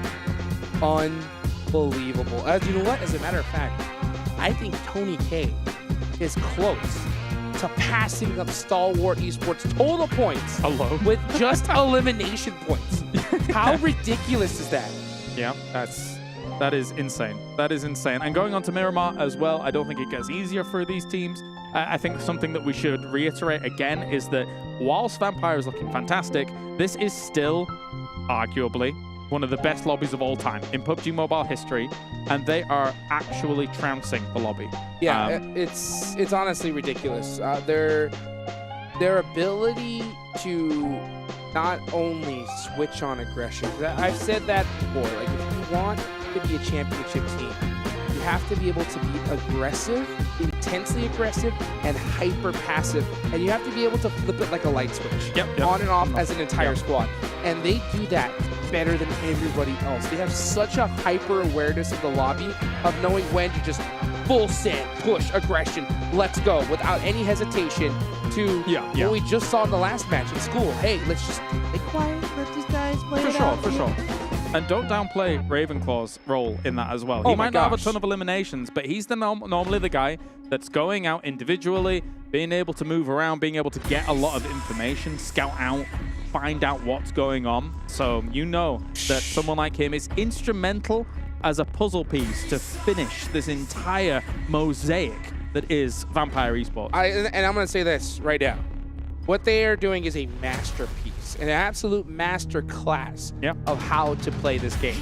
I don't want to hear that any of these players need to do anything better because they're already doing it the best we've ever seen before, right? So Ravenclaw doing an absolute essential piece to this puzzle here, and it's so crazy to see because I guarantee you, you can't do that with 3. You have to do it with all 4. And Ravenclaw, he's been putting up some big numbers. Obviously, Tony K, we talk about him a lot, but that's his job, right? His job is to be up front. The turret. That crazy fragger, and everybody is just doing their role. Yep.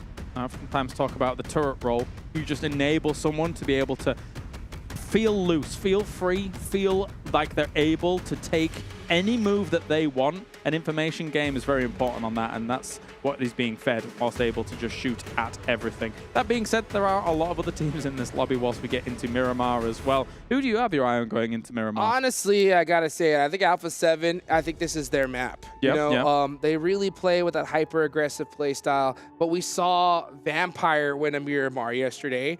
But I think if you're going to have any mix-up, a chance to really put some points on the board, I think it's going to have to be in Miramar because Vampire are just far too consistent in Erangel. I mean, it's just it's unstoppable. So if you want to catch up to them, I think Miramar is definitely going to be the place to do it.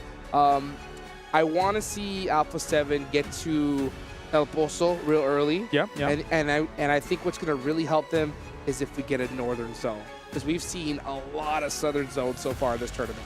Yeah, we have. Of course, I mean, as you have teams like that trying to make big rotates from places like El Pozo, it's very important to be able to move on from.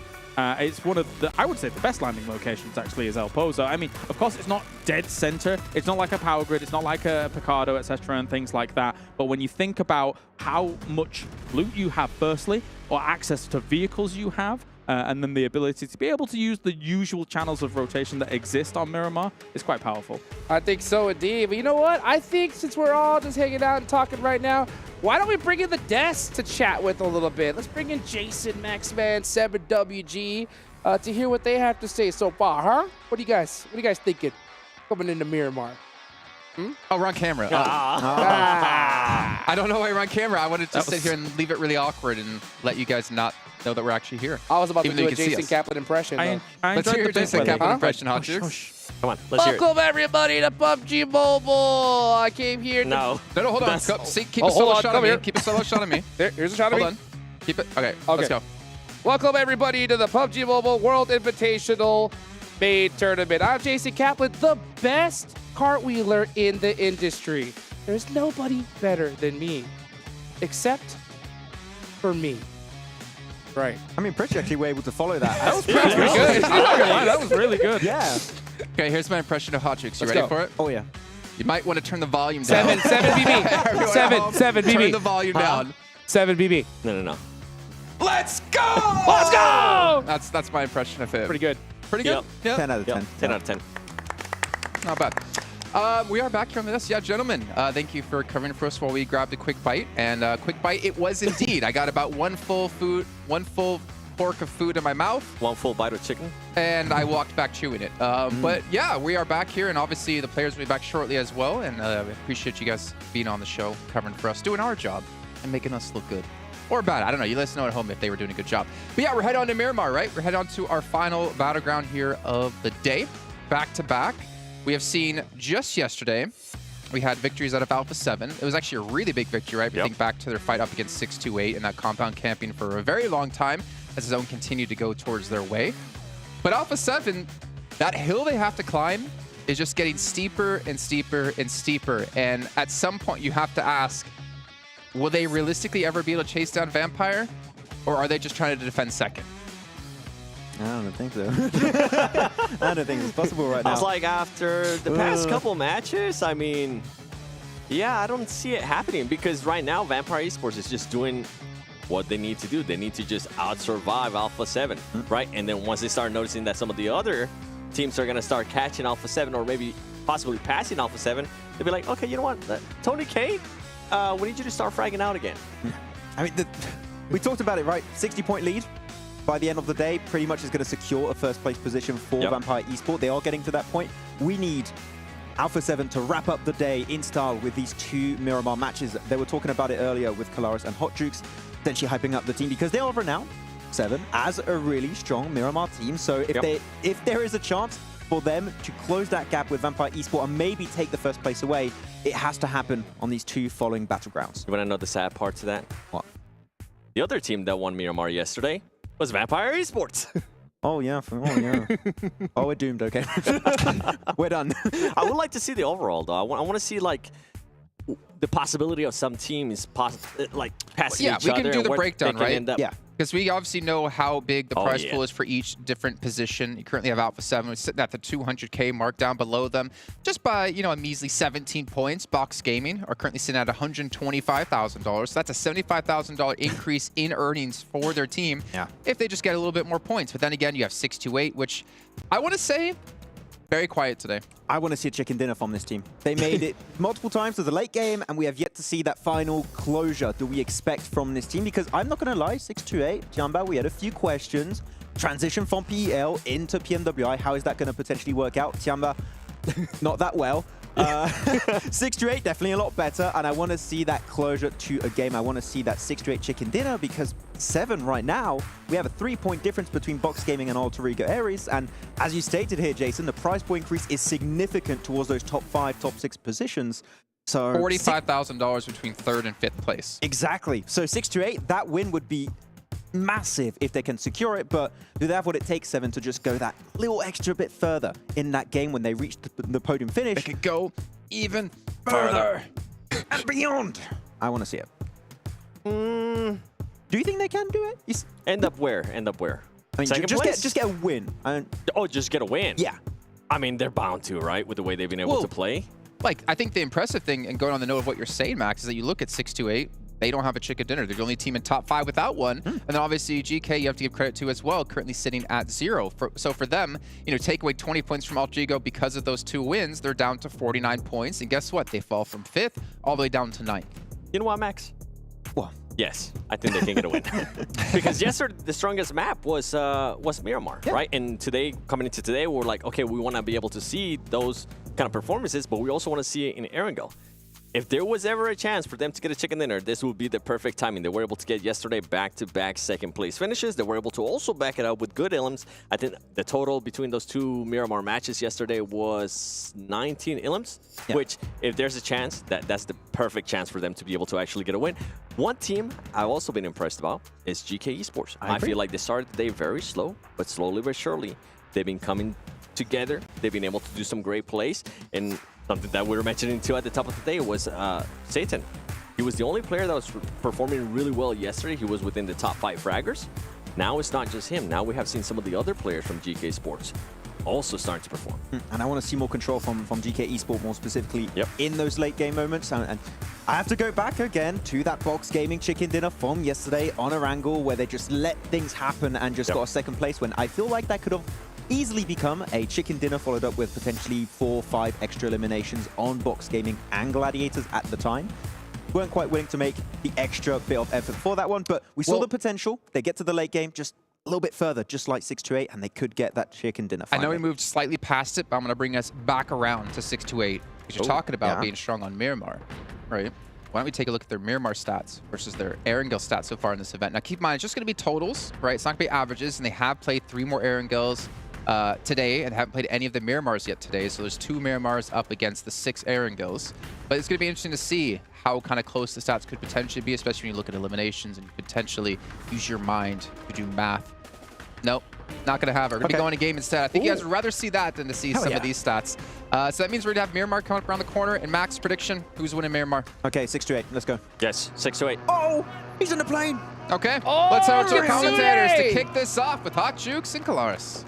Well, look at that. We got Kitsune going for a ride here.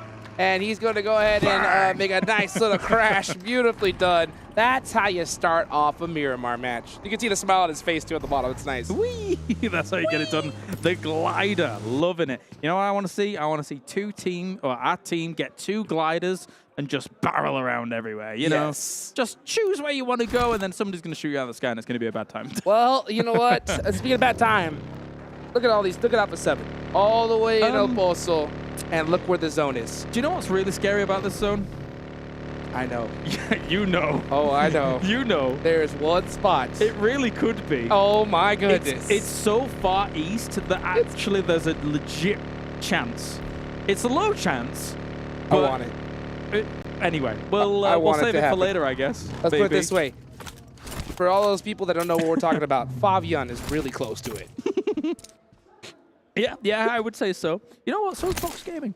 Anyway, let's take the lay of the land here. Of course, as Vampire is the one to watch for a lot of people. They have got themselves that kind of La Bendita up towards Junkyard, split across Minas Generalis.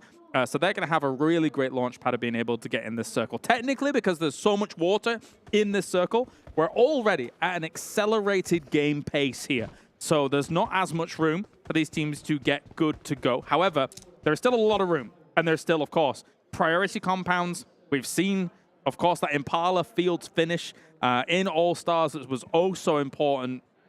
And that BTR won, actually, during that game. So let's see how this one's going to unfold. Yep, I'm ready. I'm ready. I know you guys watching are very ready as well.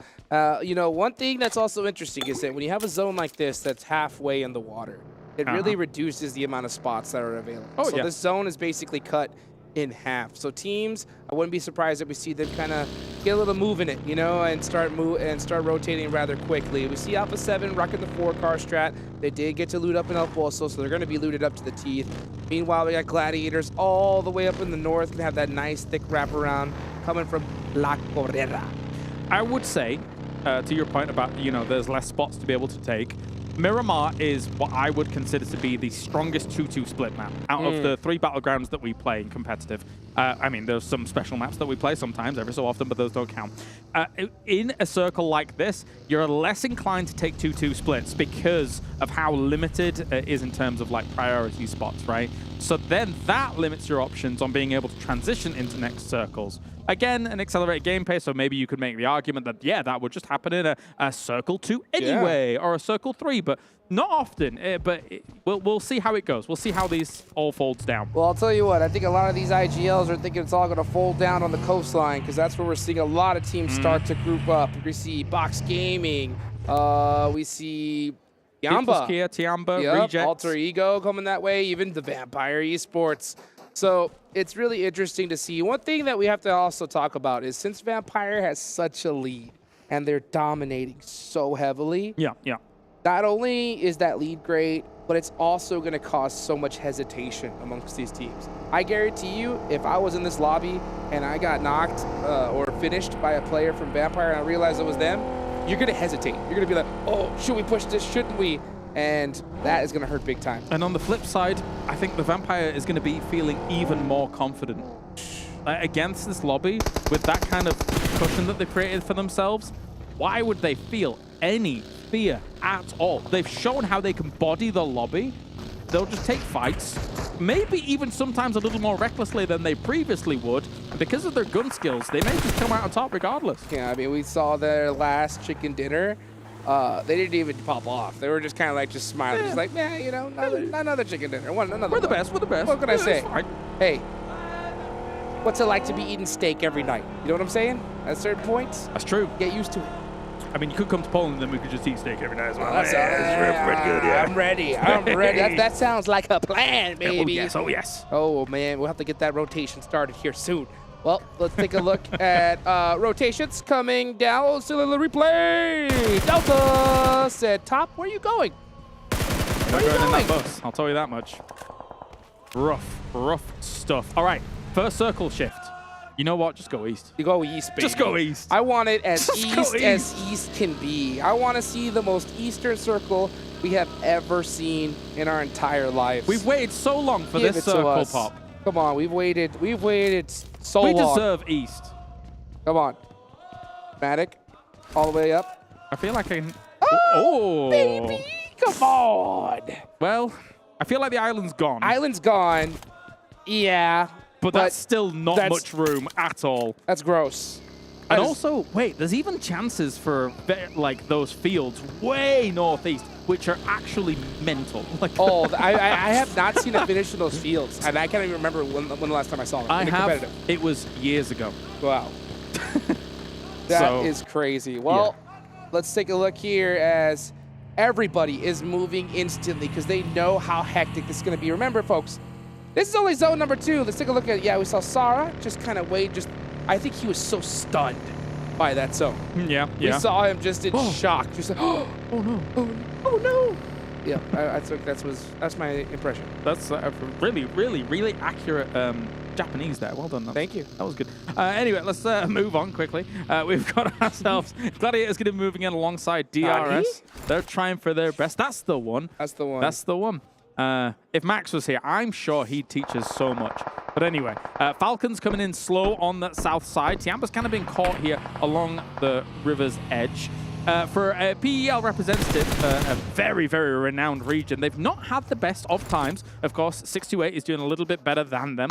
But Alter Ego, though, is doing all right themselves here, just underneath 628 in the leaderboards. And Tiamba, well, they're going to be okay for now. Over, getting a nice knock on to one of the members from Alter Ego. That's going to take away their off angle. And they do finish Octa in the process. So now it's a 4v3. I wonder if we see Tiamba get a little aggressive here, especially after hearing those shots and seeing that knock in the feed.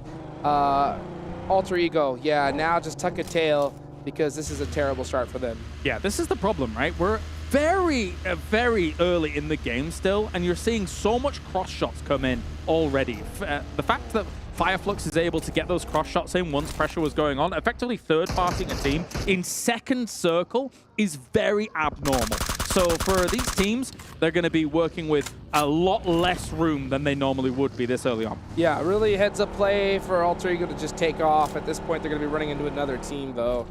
You can see them looking for that building to see if it's open. It isn't. Ooh. They look towards the right. It's not. It's taken as well. They drive right down the middle into some more players as well, as they're going to hear those shots. So Alter Ego, absolutely desperate. Not their game. Yeah, I'm not sure where you go. We'll see how time goes on, of course, here as DRS looking at Gladiators, making their way in up at the north side. Gladiators can't go too far into this, I don't think, though, because, again, you've got so many barrier teams. They are slowly driving into the Alpha7 line of sight. I don't know if you want to take that one.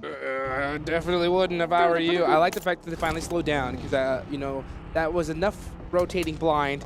Next zone does go a little bit further south. Still a ton of water in play. Anything has happened. Anything can happen. And I want to see a water circle. You're very keen. I want to see it. You're very keen. I want to see it. You were swimming yesterday in the hotel. I did. Oh, man. You've seen enough water. I took a nice dip. You did? I did the backstroke. Yep. I was absolutely chilling. And I want to see what the best players on the planet would do in that situation. You think they're great swimmers? I think they're going to have to be if that zone goes to the right. I'll tell you that right now. All right, well, we'll see how it goes. I think we see 6 right now pausing because he's putting his trunks on. You think so? You think so? Just in case. Well, I mean, there's very limited room for him, right? He's coming in very late, so I also wouldn't be surprised if someone takes a little bit of a dip here quite soon, because there's just nowhere for you to go. Where do you go? Considering that most of these spots are taken up. 628 is trying to get in on the edge. And look at this Falcon coming in on just these little ridge lines underneath. This is so close to the ocean. Oh, so close to Soul K, I'll tell you that. He's going to hit that reload with the Scar. Can he get one of these players? He does! Nice. What a shot. And TQ getting popped out immediately. And these rotations that are so bold, you usually have to sacrifice a player or two. So far, Team Falcons only sacrificing one. But they are driving into a whole lot more players. They need to stop somewhere. The problem is, as you say, it's a totally blind scent. They don't have information on where any of these teams are. The only thing that gives them a whiff of information is shots raining down on from them on these locations. The nade's already being charged up. Falcon, this isn't where you perch up, my friend. Not it. Axer getting a little lucky with that hill. He survives for now, but he's completely stuck out since his vehicle's gone. He's going to try to heal up and survive. Meanwhile, Box Gaming holding down the hill. Oh, that molly could be problematic. Did it hit? Nope, a little too far. Yeah, it's really difficult to land utility on elevation like this. Sometimes you have to get a little bit closer and then use underhands for some shots that will hit. I mean, trying to get over there with the Roadster and finally finished off on the other side thanks to a molly. It probably was an underhand molly from that to finish it off. Yeah, and then Axer getting finished as well. Just a tough break here for the Team Falcons. Meanwhile, Box Gaming coming off a solid game. They put some good points on the board. Could have definitely gone any other way. Delta with the run over! With the monster truck. Yeah. There was an M249 in hand as well. Was able to get a knock, but not going to be enough here to really kind of get everything sorted. As still, Gladiators under a lot of pressure here. Will be taking out DBS on DBS action. Kitsune trying to help out from a little bit far away. I guess Gladiators was kind of split on this and will be divided and conquered. Next zone. Eastern zone. Eastern. You're so keen. I love it. Back to the mainland. So not a very different circle than what we've seen so far. The only teams that really need to move up are going to be Alpha7. Yep. Meanwhile, Fireflux down south, Yamba as well, are going to have to battle it out. And here we are. We're looking at this side of the circle all the way down south. Fireflux throwing out their smokes because they know they're going to need them here. And I think all their plan is to try to just barely get into the edge of this circle and then play it out. But they have to take out Tiambo in the process. Yeah, for a lot of these edge teams, what's the plan? I feel like the plan is you roll from fight to fight and hope you win them. Because other than that, you're not going to be playing for center. Big sprays come in here. Kitsune is gone. That's Gladiators out in 16th. They were one of the teams that was challenging for some of those top spots. So a rough start to the Miramar campaign. Well, doors open now for those teams right below them to catch up. PMWI YDD with a nice nade on the Lutz. Beautifully done. And Tianba doing a great job at keeping Fire Flux at bay.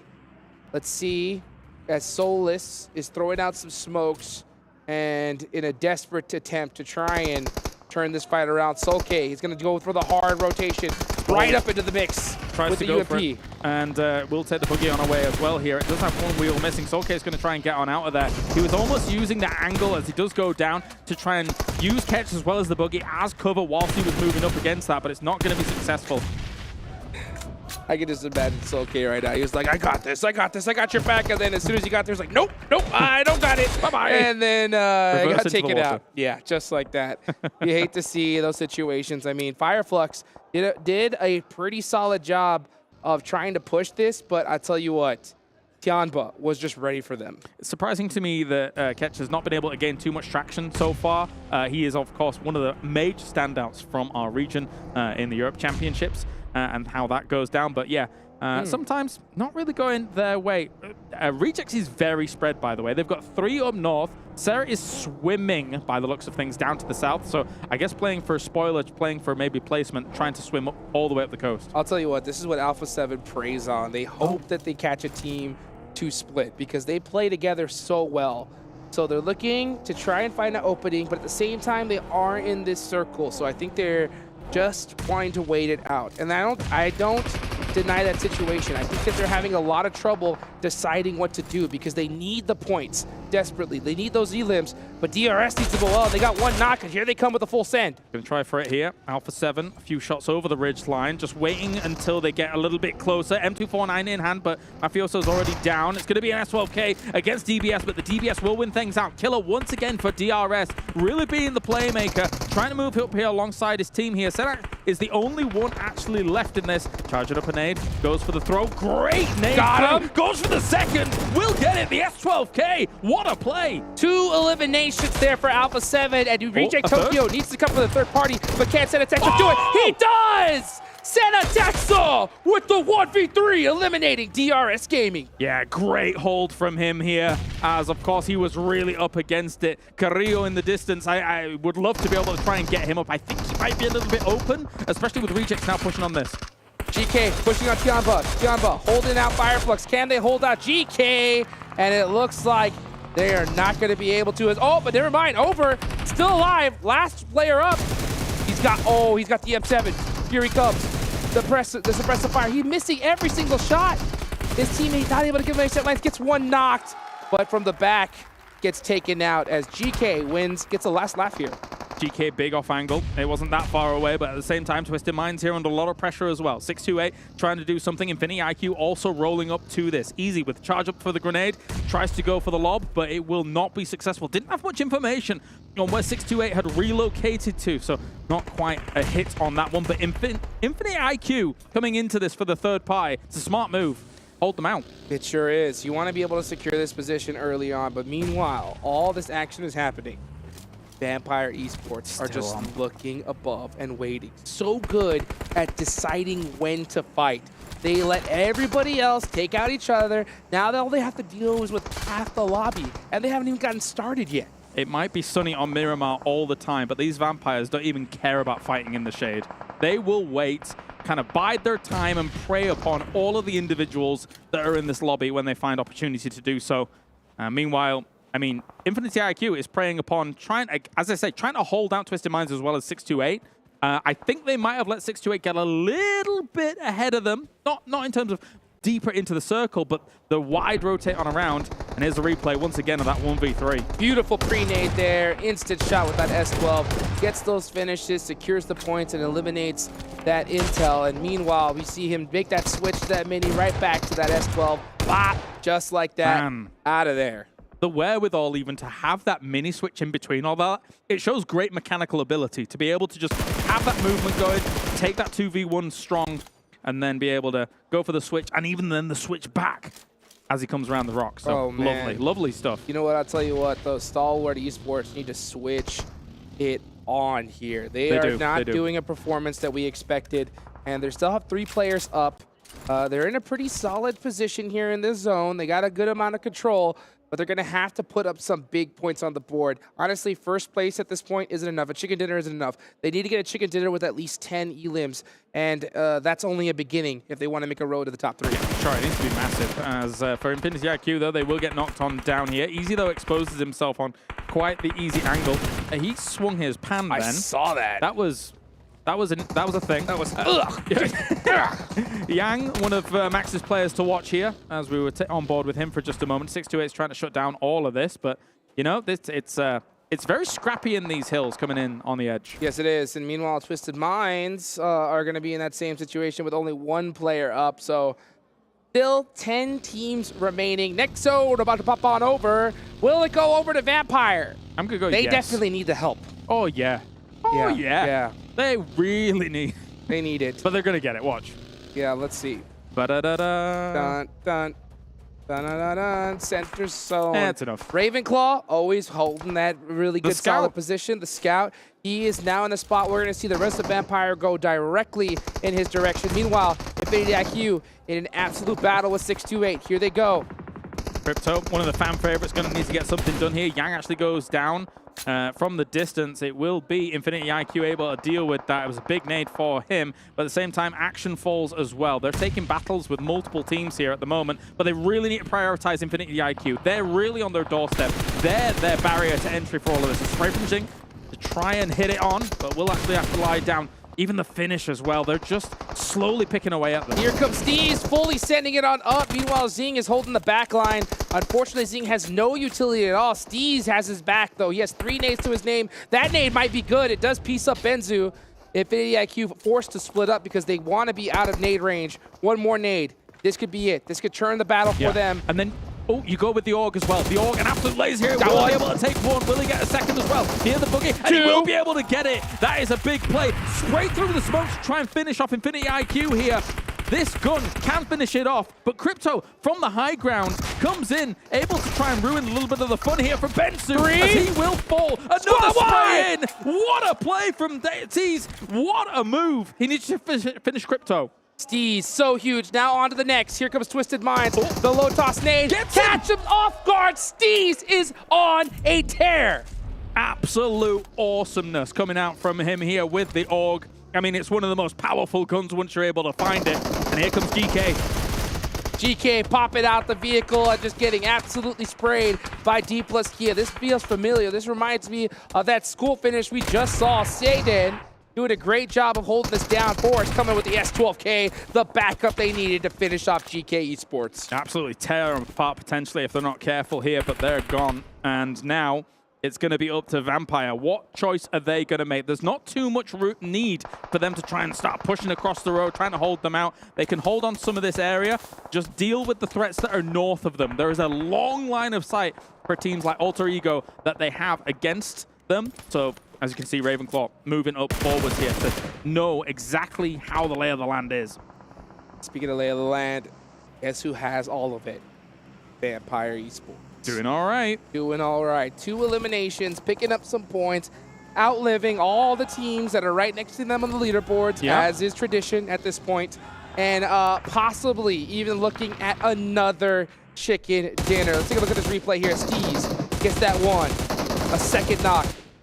Beautifully executed. I mean, the gun swap, having the know-how of realizing that, hey, this could be a second player up here, gets the beautiful spray of full 1v4 squad wipe. Absolute insanity. The last bullet finished that on the Org as well, and then he had to reload behind the car and then deal with Crypto up the top, so he was lucky. I mean, he actually switched to the UMP to spray through the smoke. He understands the value of certain weapons in that situation. I mean, obviously he had to reload a little bit, but switching over to that, the bullet's a little bit less value compared to the Org in that moment. But cool stuff, good mechanics. Oh my gosh, just absolute insanity. That's going to definitely hype his squad up, and they definitely need it. So Steve's with 4 eliminations, all 4 beautifully executed. He is looking for a next spot in this circle, though, and he doesn't have a lot of room to breathe. He's going to try and edge in just by a little bit. He still has that truck alive, but there are a few hills that he could play. But meanwhile, waiting in the shadows, I've been talking about him all game long. Look at this team. Vampire have just been waiting, letting others taking themselves out and say, yeah, we're just going to get those guaranteed points like always. Yeah, yeah. I mean, if they win this, of course, that would be 3 on the day. If they won this, it would be 4 wins in the last 6 games because they won the last game yesterday. How insane is that? Unbelievable. Unbelievable. If they win this one and they win another, that's a new record too. That is a new record. So let's... You'd have to win both Miramars for today. I mean, that'd be crazy. I mean, but then again, I've already seen crazy come from them. So honestly, when I heard the record for most chicken dinners a day, like having to break that for that price pool, I was like, it's impossible. And who's going to get 4 chicken dinners? Yeah, it's ridiculous. Right? That's ridiculous. It's possible. Like, it's actually possible with this zone. Vampire makes the impossible possible at this point in the tournament. Absolutely. Let's see what Reject Tokyo can do. So they have 6 elims, so finally seeing a little bit of spark out of them. They're going to make the push now onto Alter Ego. Potato, going to try to get a pre-Molotov off. It is a little bit short. Rosemary has one as well. But meanwhile, Reggie tries to get it through the roof.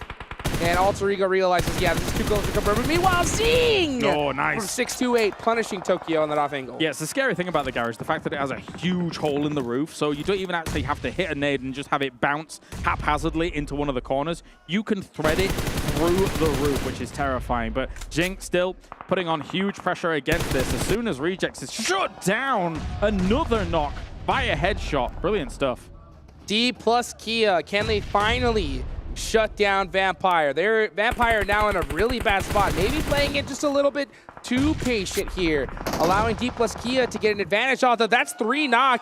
We got to see a full push coming up for them now. Tony K does get res. That's one player you do not want up in the situation. Trying to go for a pickup on Ravenclaw here, but Dplus KIA is not going to let up on this advantage. Actually hits the Faye Bale. It slows him down a little bit, but will go for a spray. Tony K has to do put off magic once again. Fabian pushed up around this right-hand side, trying to negate some of the smokes. Here comes Forrest as well to help things out, but a grenade from Tony K opens things up. This could be the comeback. Tony K evening the fight just like that. What can't this man do? A headshot, though, from Osul is going to make it that much more difficult for Vampire to get this done. Forrest up front. Does Schweppes remaining. Schweppes has to hit this nade. But Forrest finishing off Ravenclaw and secure the point. That's huge. Yeah, big stuff. Shutting down Vampire, extremely important, especially for the rest of the lobby here. Schweppes will be sandwiched here. 628 wraps around and is able to put the nail in the coffin for Vampire, put the stake through their heart. Oh my goodness, and it's about time a team does so because these guys have been on an absolute rampage. Meanwhile, Potato holding the building. Oh, we had the switch. We did miss it, but he did get that knock. Let's see if he can get another one. Little Uzi. What are you going to do? Duelo. You got to push out. Potato, you know. You have to do it. Jump shot. Little pre-fire. I love that it's suppressed. One more. Jump shot. Staple gun. Oh, gets him beat up pretty good, but he's hurt as well. It's close. One last spray to do it. Oh, is that... Oh, Duelo knows he's getting shot in the back. I think Potato doesn't have much ammo left, no? Oh, he dropped the Nadex. Here he goes. With the jump, he does get it! He's got 6 shots left on that, and he's just able to finish it off here, Potato. You madman.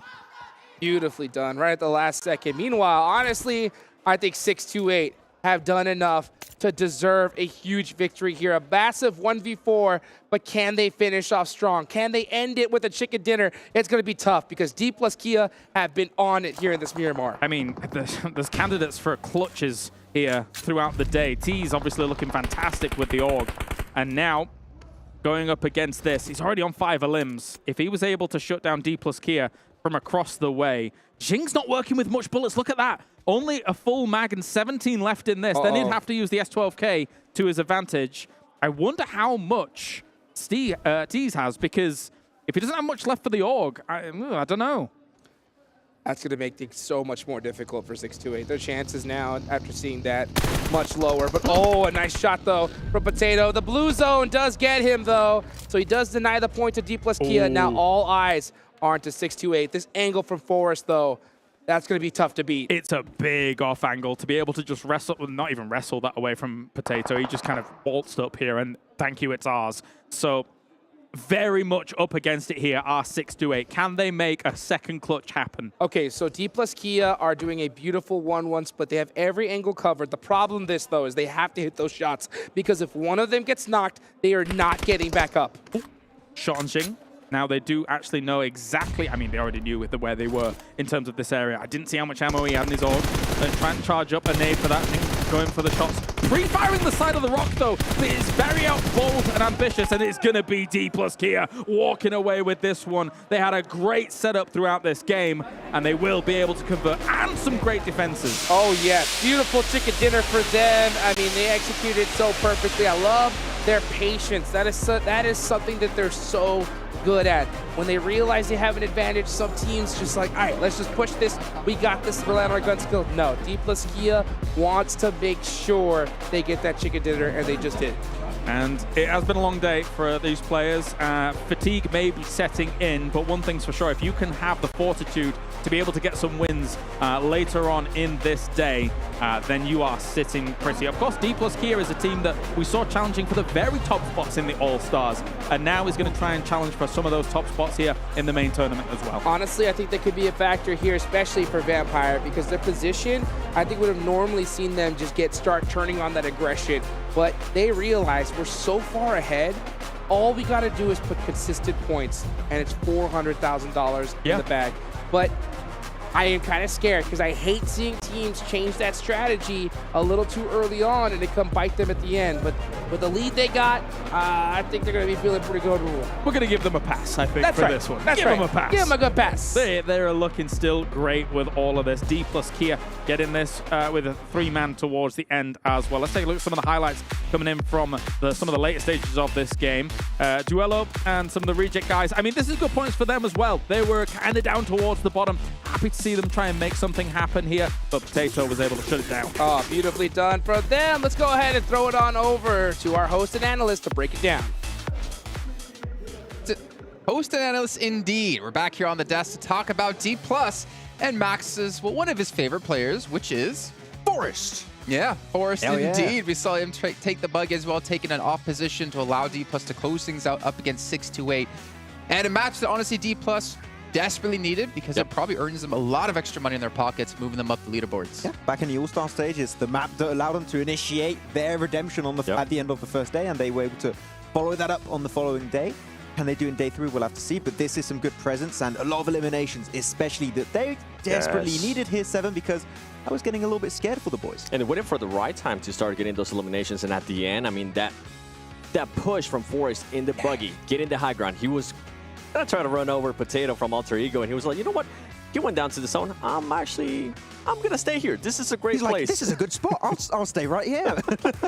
Well, before we do take a look at the match rankings, I once again need to give a shout out here to our sponsor, our lovely sponsor of the Honor Magic 5 Pro, powered by Snapdragon 8 Gen 2, and Honor self-developed GPU. Turbo there X. we go, Turbo X. Obviously, well done by them, and the players definitely loving the device. But let's take a look at the match rankings and see all the points accumulated for these teams. It's going to be important as we go forward from now on, as we only have 7 matches left in total over the course of today and tomorrow. 19 points coming through with the 9 eliminations.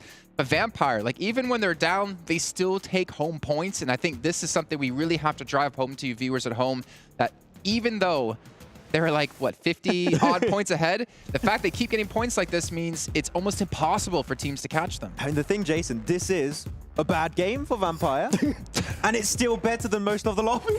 Stop it, Max. Stop it. I mean, we have to say the truth, right? Is that a bad game is better than like most of the lobby at this point in the tournament, and they've just doing so good though. 6-8, good to see some more presence. Yes. Unfortunately, did not result in a win, but that clutch from 33Z with that org, what a standout moment, and getting, what was that, 8 limbs to try and overtake Alpha7 that went out relatively early. That was the great timing to do it. Yeah, and this is what I was hinting at, right? I mean, Vampire Esports is going to continue to get more points than everybody else, regardless of what ends up happening. Alpha7 didn't really have one of their best Miramars, considering that this is actually one of their best maps. They went out super early. I think they only ended up with 3 points right there, and you said it best, 6-8, being able to clutch it up, being able to get those points that they need. I think they might be able to catch him up at the end of the day. I think so. Yeah, I think there's a very high chance of that happening. And I'm actually surprised they survived and got as many eliminations as they did, because Northwest was a little bit of a cluster. You had, what, 3 teams, 4 teams in that position. You had, of course, the side of Infinity IQ. You had the players of Twisted Mind, so a little bit of a rough transition, but they just cruised right through with the org, held by 33Z, and were able to get some good presence, but good presence is always going to be the case for Vampire.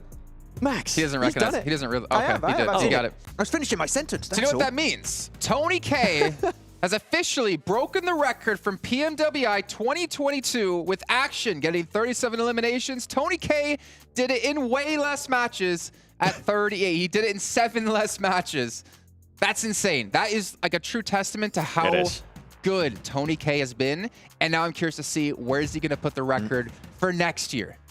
Clearly the best roster change we've had in a hot minute in PUBG Mobile Esports. Fair to say here, Seven. I mean, Newsy, we haven't had the chance to see too much from him, but Tony K is a standout on his own and really, I mean, deserving of breaking the award. And now, is he going to keep trying to improve that limit for next year? The thing is, right, he hasn't won the money just yet. Yeah. Yep. The event has to end, which means any of those players could catch up to him and surpass him as long as they do it by the end. The only problem is that if another person ties him, if he gets there first, he wins. So that's something we got to keep track of. Also, we still have one chance here for Vampire to break their own records as well set from last year of 2 chicken dinners in a day. They need to win 1 more and 3 total in events. So 1 more today, they would break 2 records today alone, 3 in total, but they still have matches to come up tomorrow as well. But let's talk about another team because we've been talking about Vampire, I'd say probably about 50% of the day.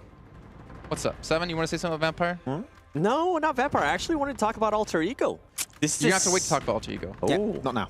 No, not yet. You jumped the gun. I like it. I like the initiative, though. Let's talk about Dplus and actually see their player stats here from this last match because we're going to dive into them a little bit to take a look at their stats from this match, but also their stats over the course of the entire day right after it. So keep track, keep a record. Forrest, go ahead, Max. Yeah! Forrest! Love it! It's good old Tiger Woods. Oh, yeah. Okay. Forrest, we're giving him praise, right? Can't say like I actually want to give Satan some praise. True. Because he was able to hold the off angles. He was able to stay behind the team when they were actually fighting Vampire Esports. And I thought that worked out so well for them.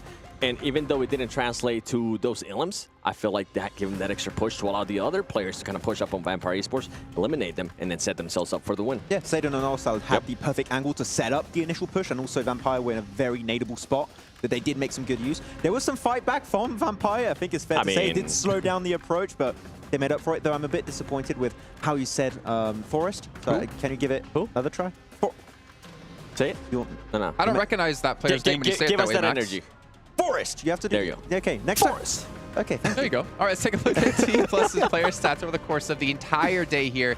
And we can see, I mean, Forrest, he got about, what, 1,200 damage in 4 matches, and he got 1,000 damage in the last match. So, yeah, I mean, that kind of shows how rough of the day's been. Hey, that's pretty good. This is nice. Those are some good numbers from Marcel and Forrest. Until you remember that Tony K has like over 22 today, probably. Okay. Yeah, we don't talk about that. That just ruins it, Jason. If you compare to Vampire Esports or Tony K, then the stats look bad. Just on its own, these are really good stats. And every player, I would say at this point, Seven has had their moments. Fabian had some great nades at some point. Saden, that clutch moment over in the south of Los Leones in Miramar. Orsal, especially this game, has been a big standout throughout today. And Forrest, well, is Forrest. And he always does good. And I feel like that's the thing with Dplus KIA, right? We have seen all these players being able to perform to a certain level. I just want them to tie it together, hopefully here in the last match. I wouldn't mind seeing a back-to-back win out of Dplus KIA. I agree. I'm about to slap him, actually. I don't agree. I want to see Vampire win one more. I want to see them break some records. Nah, that's going to be tomorrow. I mean, realistically, you think they're going to get 3 in a day tomorrow? Yeah. I want it to happen now, then we can like see other teams tomorrow try and do well. Or they do it now, and then they make it like 5 in total or 6 in total in an event tomorrow. I want it to be like, I'm going to give you a throwback. Bigatron, Malaysia, 2019 PMCO, where they ended up winning by 100 points. And the last day, they just ended up winning almost every single match. That's how I want it to be. I want them to be sending a statement going into when we end up going to PMGC. You know, my big memory from that event, Seven? Can we get a wide shot here on this one? I'm going to walk off camera here. You know what I remember? Do you know what I'm going to do? Oh, no. What? So we're going to finish the segment like this. So we're going to take a look, actually, at 628 and their player stats from this last match. Now, we're not going to go back that far. I don't understand what's going on here. Icy, baby. Yeah. And we did interviews. He shook the hand with the player the entire interview. Going back to good old 2019. But we can see here 33Z, 900 damage, 5 eliminations. We talked a lot about Yang. If I'm not mistaken, Yang was your player to watch today. I'm watching 33Z right now. Wait a second. Yeah, You're don't give switching this that man fast? don't give him an org. I think it's fair to say. That 1v4 versus Infinity IQ was just like chef's kiss. Yes. Yeah, exactly. Ooh, that was, Ooh. you owe me a Coke. Jeez. Can you do that again? Oh no, okay. Come on. I didn't want it to. But really good push from him. I think he got even some bloom shots through the smoke. Yep. It was all over the place there to try and make it over to the ridge, and almost made it through. But as you said already, the moment that Forest got access to the high ground, it pretty much sealed the fate of 628 to only get a second place, which they got the second place curse. We need to still see that win. Yeah, we do. And what's 46 plus 8? I don't know. What? 54. 54 points. Vampire Esports ahead of Alpha7. As you can see here, almost hitting that 60-point threshold you were talking about, Max. Don't worry, I wasn't realistically going to let you answer that after the 3x4. But we can see... Actually, I missed it on the front page. I was too busy looking at you laughing. I want to see where Dplus was. Can we run that back one more time? Because Dplus, they have been struggling today. They were in 14th place, I believe, after round 9. And we've had round 10 and 11 kickoffs. So we kind of missed 2 rounds in there over on my special handy-dandy box. It's back. We can see it. Perfect. Awesome. Yes. Dplus up to 7th place. This is a big... Realistically, Dplus could actually catch up to top 3. Yeah. Oh, yeah. Look what it does to stop fighting versus Geeky.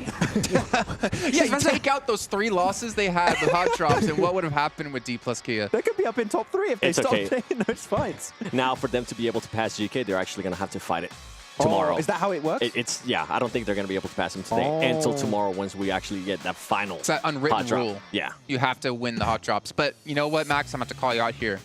What about your boy Stalwart? Oh, no. I knew it was coming eventually. Max, we're talking about this, though. Yeah? We were actually, I'll say it. I feel like Top has had a horrible tournament. I agree. It's the hair. Yes, Yeah, it is the hair. where's the red hair? It needs to be. It needs to Or bring just it back, man. some kind of color. Any color. Any color. Disney has hair. I mean, not all of us are that lucky. Oh, DRS down okay. 12th place with 40 points. Another team that's, I wanted to say, a little bit surprising, kind of Team Falcons.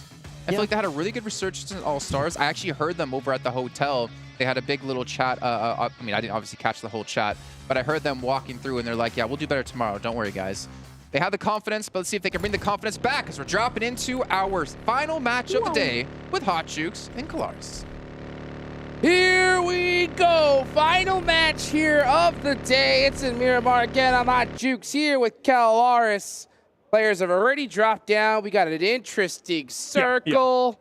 And I'll tell you what, this is the kind of zone that Alpha7 should love, right? Because El Pozo is right in it. Yes. And I can already see them getting in some vehicles and heading right towards it. So eagle-eyed viewers will be realizing, hey, well, where was the plane path? And that was south of Los Leones all the way up to Campo Militar.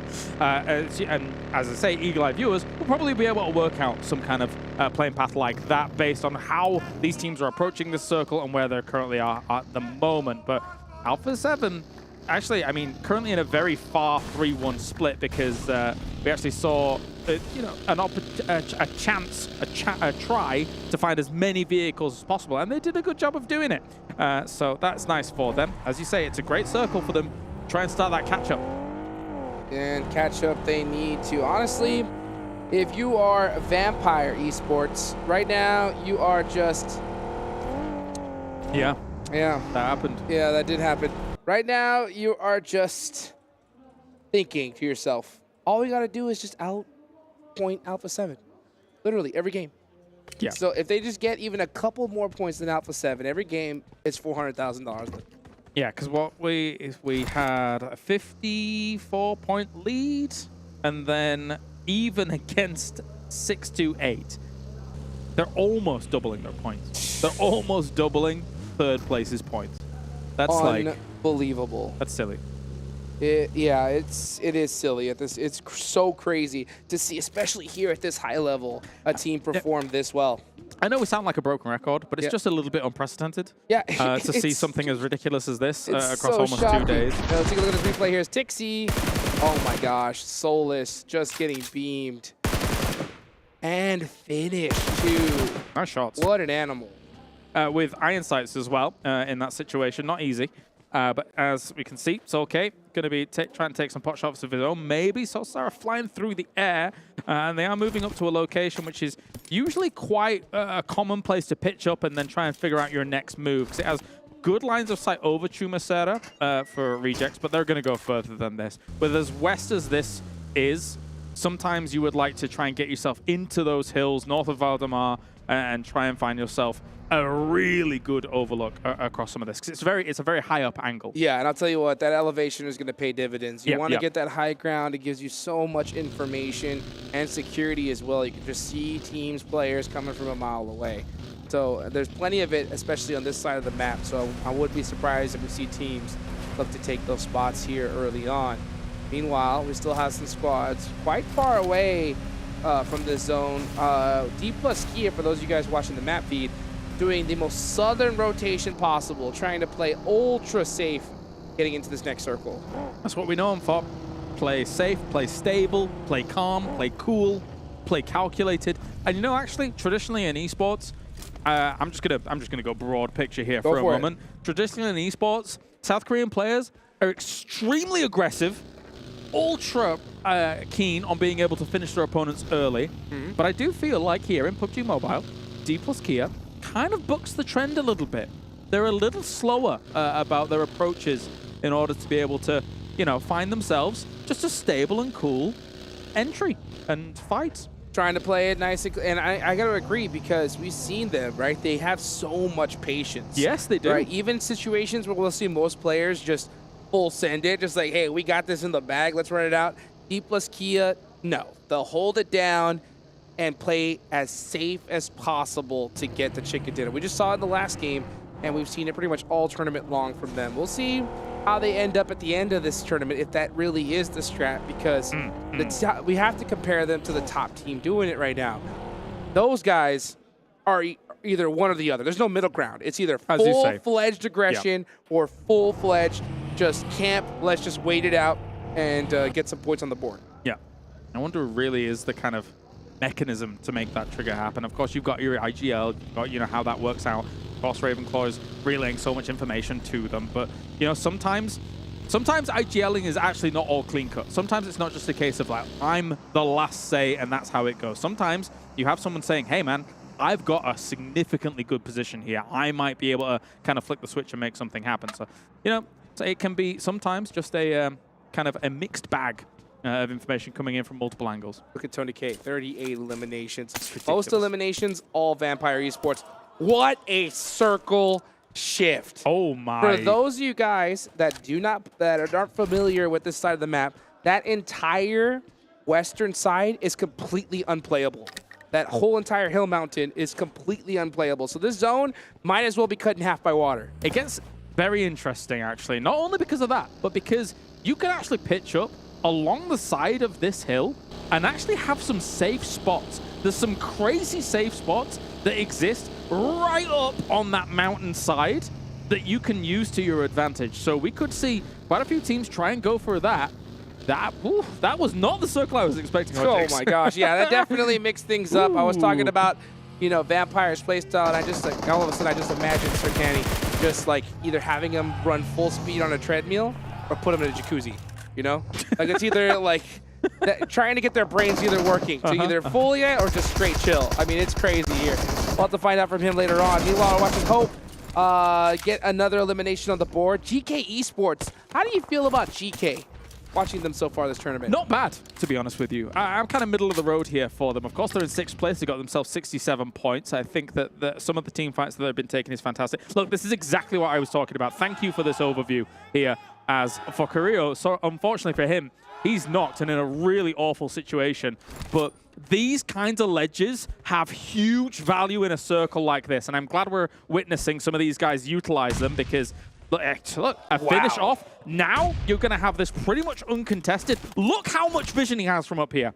Look at it. Insane, insane. Those buggies coming out and paying off big time. This is why you want to have those vehicles in the late game, especially in Miramar. So you called it, and we're seeing it here. That spot is really good. Meanwhile, Revo. Falcon's up there too. Yeah, Falcon's up there.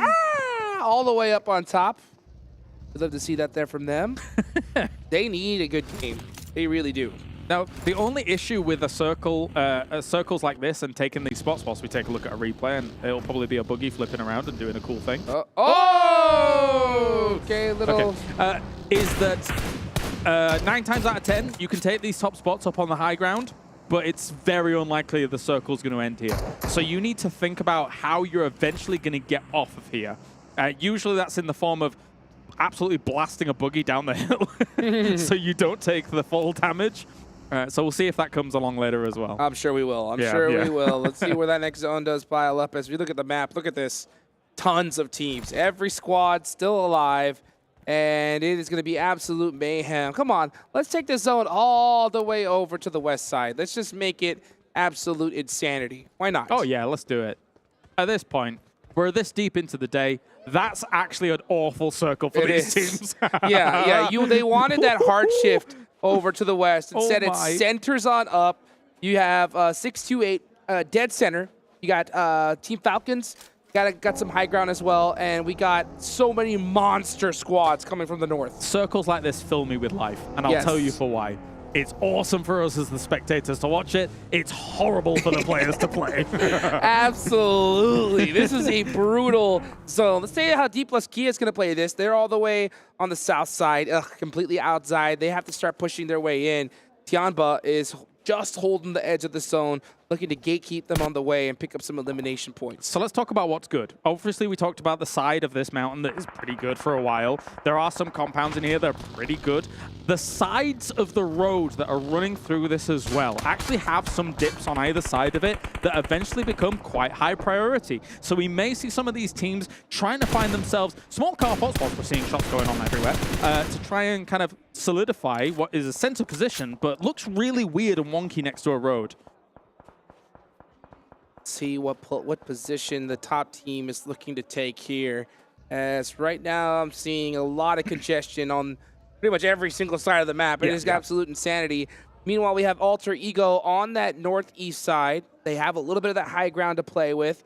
They're going to be pushing into, looks like, Infinity IQ in the next few moments. This zone is starting to close, and it's so crazy how hectic it is, and it's only zone number 3. Yeah, this is brutal to deal with here. There's so much congestion, as you say. As Dplus KIA is going to be making a big send. They're looking for one of those dips in the middle of these roads, but they're not going to find one. Straight away, the explosion is going to absolutely ravage the opportunities here for Dplus KIA to make something happen. Osal is the last one remaining. I was about to say, why are we seeing them go in the same direction? I think they would have learned their lesson there a little bit. They do take a little bit of a building, but meanwhile, Gladiators has to know that they're hurt big time, so I wouldn't be surprised if we see them push this. They need the points, to be honest. Yeah, I didn't realize Satan was alive as well, but here we go.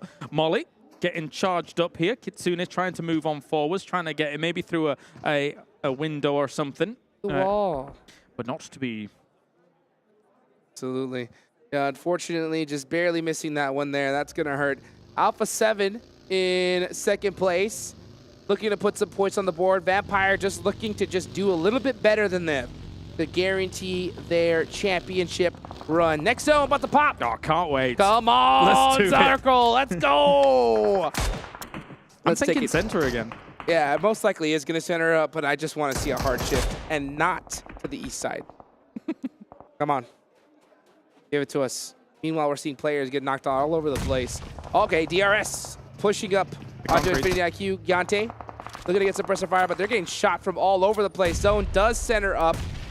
DRS getting naded. Ferrari bulletproof nade right there is going to knock a bolt out. Yeah, doing a lot of work here for them. And now even just being able to push down here with this. The pre-fire with an M249 is perfect. You don't have to reload. You can be pre-firing for a long time if you're going to go for this. Rules is charging up his nade himself. Looking ready to go with it. Meanwhile, Revo in the distance against Alter Ego is able to get himself a knock on the board. Someone's down in the camera. Yes, it is. It's in the concretes. Yep. You can see him just, slow. That was Gante, I believe. Yep. That's got to hurt. Meanwhile, we're seeing players all over the place in just absolutely frantic. Look at that. Gladiators with the push. Their vehicle got exploded, it looks like, and they're just getting beat up all over the place. Yeah, Rejects is actually doing a great job of constantly shooting at all these vehicles trying to enter. They were able to do a lot of damage to Dplus KIAs. Now they did some to Gladiators, and Dplus KIA is trying to move south side of all of this. Killer trying to get an angle in terms of vision, at least. Not necessarily something to shoot with, but Box plowing into this compound. Here they come. Fire Flux. We're down to 2 members trying to hold it down for the meantime. Oh, no. Uh-oh. Explosions. Yeah, happening all over the place. Look at that. It's Box Gaming get the monster truck out. They lose 2 players in the process and get naded. And Vampire has an off angle on this as well here, so they're also peppering shots down into this valley position, and they may end up pushing down here as well. They're all in the cars. You can see them on the minimap in the top right to try and push on this, just as it's been fully almost cleaned up there. Box is gone, but will Fireflux last long enough here? Vampire was pushing on to try and find some aggression. Here they come. Schweppes looking to just clean this up. And honestly, they've already done it, right? I mean, Alpha7 gone already. They're looking to make that gap even bigger. Terrifying. Absolutely terrifying here as they look to try and dislodge Fireflux from this. Now, do bear in mind as well, they've left one way back up. It's Ravenclaw in the compound above to, again, probably look for information. Vampire's probably confident about being able to potentially finish this off as a 3-man, maybe with just a little bit of supporting fire wherever they may find. Charging up nades themselves. Catch across the other side of the building, though. Schweppes looking to catch it. He's not going to be able to get it with that nade there, but I think right now Vampire is very content. Ooh. They know that they've already had a mission accomplished. Putting another one. What do you see? Lutz hasn't made much noise at all. So he could have sprung a trap here, but now with that smoke, maybe that goes away a little bit. He's in the car. He's in the car here. Cheeky play. He's going to see them all coming. He's waiting. He's patient. When will he pop out? I think right now he's just going to wait it out completely and give Vampire a sense of false confidence. But this smoke is going to run out eventually, and they're going to see him. Yeah, this has to eventually end. I mean, the molly. The thing is, they realize someone's still here because they had to flush the knock. Or thirst the knock. So, I mean, moving around here, realizes that he's going to be in this smoke. He will relocate and try and get on out of here. Pops on, goes for Shrek, tries to go for the complete finish, but does not get it. That was Tianba. Tianba put those shots onto him and forced him out from that sneaky position. I guess I know right now he's just kicking himself, thinking, why didn't I take those shots just a little earlier? Yeah, you got to try for something, right? Circle will go down towards the road again. I do believe that there's some decent hill lines that you can take, some decent dips along those roads as well down the line. But we'll see how this plays out, because right now there's still a lot of teams on the edges of this circle. Teams that technically should have really good lines of sight towards some of those kind of priority positions in the middle. So you can't go to the middle too quickly on a zone like this. And I'll tell you what, 628 has their eyes on the prize right now because they are trying to take second place away from Alpha7 here. And again, difference between second place and third, $75,000, $200,000 for second place, $125,000 for third, and of course, $400,000 for first. But we're looking at the squad right now who is poised and looking real good to claim that prize because they are still in this game. 4 eliminations to this name. It's like they cannot play a game without at least one squad wipe. Yep, they are doing well. They are doing very well here. Transitions might be a little bit difficult for them a little later on. Des was talking about how Top was having a bit of a hard game. Likewise, I mean, Stalwart as a whole is having a bit of a hard tournament so far. Not the position we'd expect them to be in, but there's still opportunity to be had here as they found themselves one of those roadside dips that I was talking about earlier. Wow. This could be 628's game, honestly. I mean, that's 8 eliminations. Yeah, big. They got to be feeling themselves big time. Right now, Jing, the only one member not to get one yet, but they are playing so well together. They have to finish strong. Yeah, so Stalwart already being knocked in the middle. That's what I was talking about going there too early. Those are shots from up on the high ground on the west side. So those lines of sight are deadly. You got to be careful about when you move. Speaking of deadly, yeah, I think Tokyo Reject smelt danger as Vampire, top team in the lobby, are just far too close to him. Schweppes going to have a huge angle here, though. He's going to get one. Big. And he's going to get the confirm as well, most likely. Yeah, Oh, maybe. barely. I mean, even if you try and go for the res here, it's very, very difficult. Although across the way here, Tiamba saying, nuh-uh, get out of here. Hey, leave him alone. Leave him alone. Great shots there from Tiamba. Meanwhile, Ravenclaw looking to get into the action here with a nice nade on the duello. Is he going to be able to hit the mark from downtown? He does. I mean, laser precision with the utility. Very, very impressive. Still shots. You can see how far this is away, actually, from Vampire, as a few shots will pepper on in. But duello gone. So is Reject entirely here. Again, it's going to the roadside too quickly when all of this is going on. You need to take the fights against some of these edge teams. It's ridiculous. And just like that, Vampire Esports with 7 eliminations and counting. Full squad up. Tony K getting on the board. Now, I mean, it is so crazy how even this team is. How do you shut down that which has no reflection? As Vampire is just staring into the middle of this circle and is saying, we've done enough this game.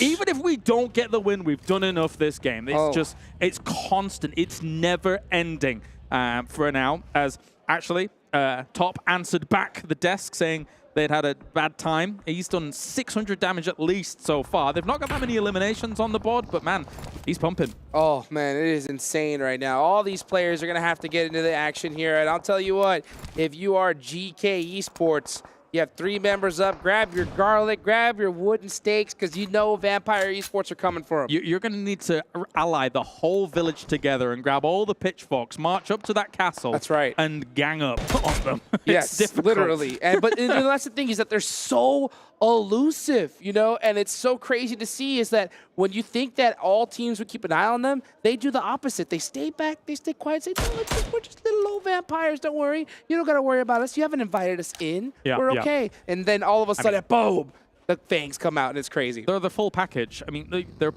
play edge really well as even playing center. So we're seeing them on an edge position here. But, okay, so if you pitched me the idea of Vampire moving north into GK and crashing them, most people would say, oh yeah, Vampire wins that fight.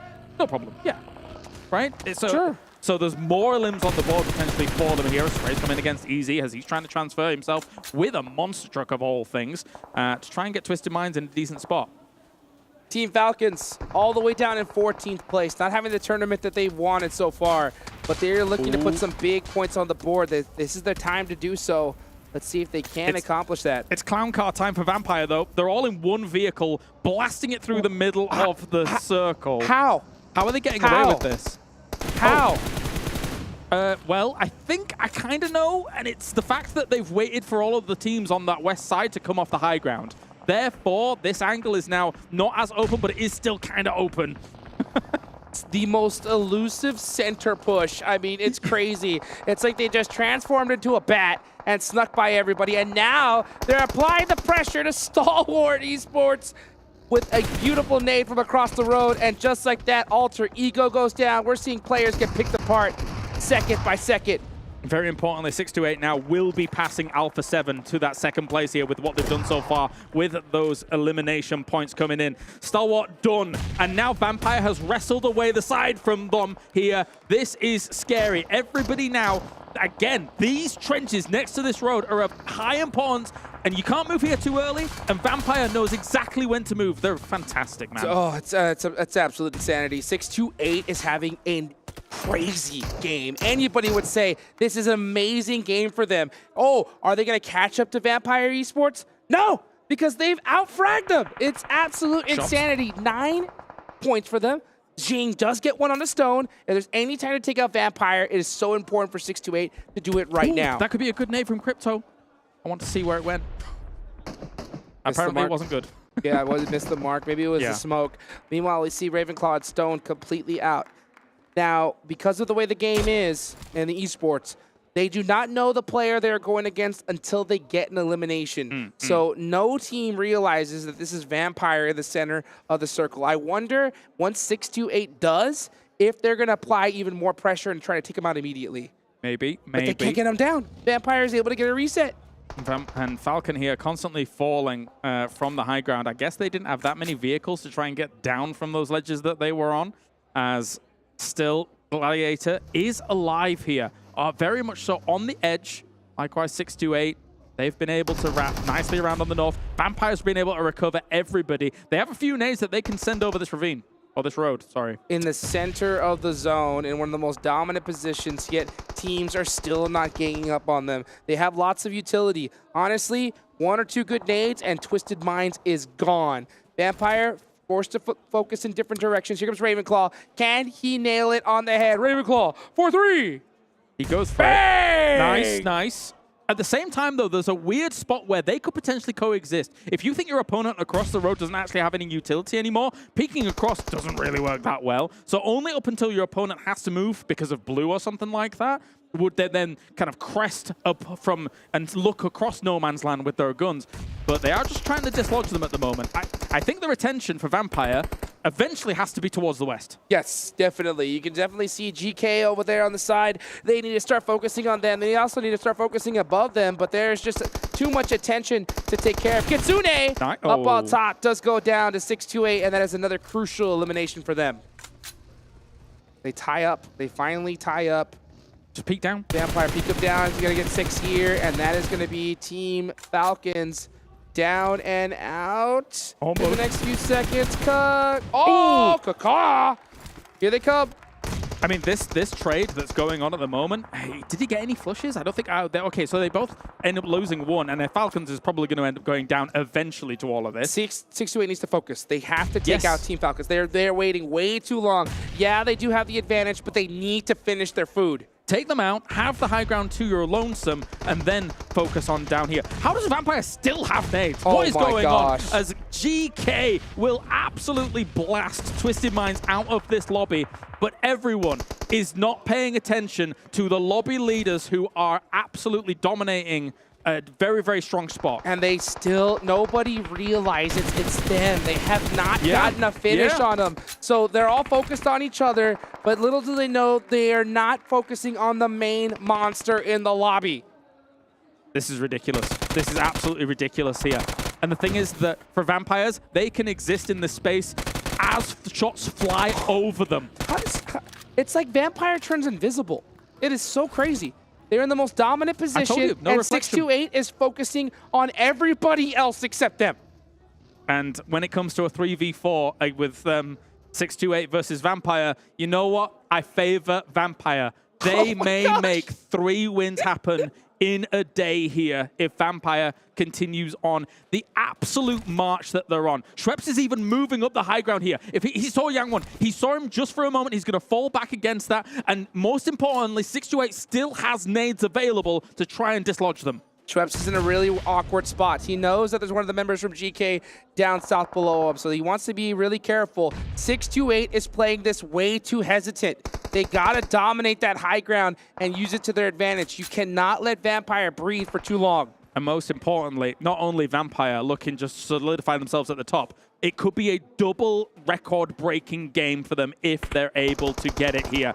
Guy Thieving, sorry, gonna make it go down. That's a great angle here for Yang Won. He's gonna have to just finish him off. Huge. Finally taking advantage of that high ground. They take stoned, and that's gonna even out the playing field. Now, Vampire at a huge disadvantage positionally. 6-2-8, by all accounts, should win this game.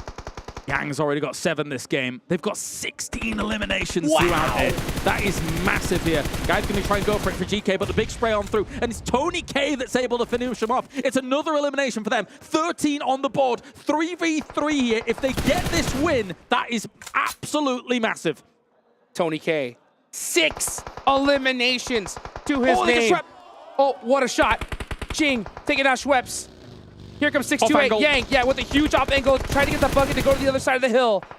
6-2-8 executing this so well. Ravenclaw peeking out his back. He gets knocked. It's all up to Tony K. He gets one and gets finished right there towards the end. 6-2-8 with a massive chicken dinner for them, passing up Alpha7. It's 29 points for them here as they were able to take the high ground up on a very abnormal circle and use it to full effect. We talked about it at the beginning. This high ground is brutal for the rest of the lobby to deal with. They coexisted with Falcons for a while, but oh boy, did they hit a home run here. Oh, such a home run indeed, but it's so crazy to see that that many points and you think that, oh man, we're good, we're catching up to Vampire, but they still had a monster performance as well, a second place finish and tons of eliminations. I mean, Vampire probably got close to 20 points that game. Yeah, I think if 19 not or 20 points. I think they had to have gotten more. Yeah, something to that degree. So you got yourself a situation where, okay, great, we've done this,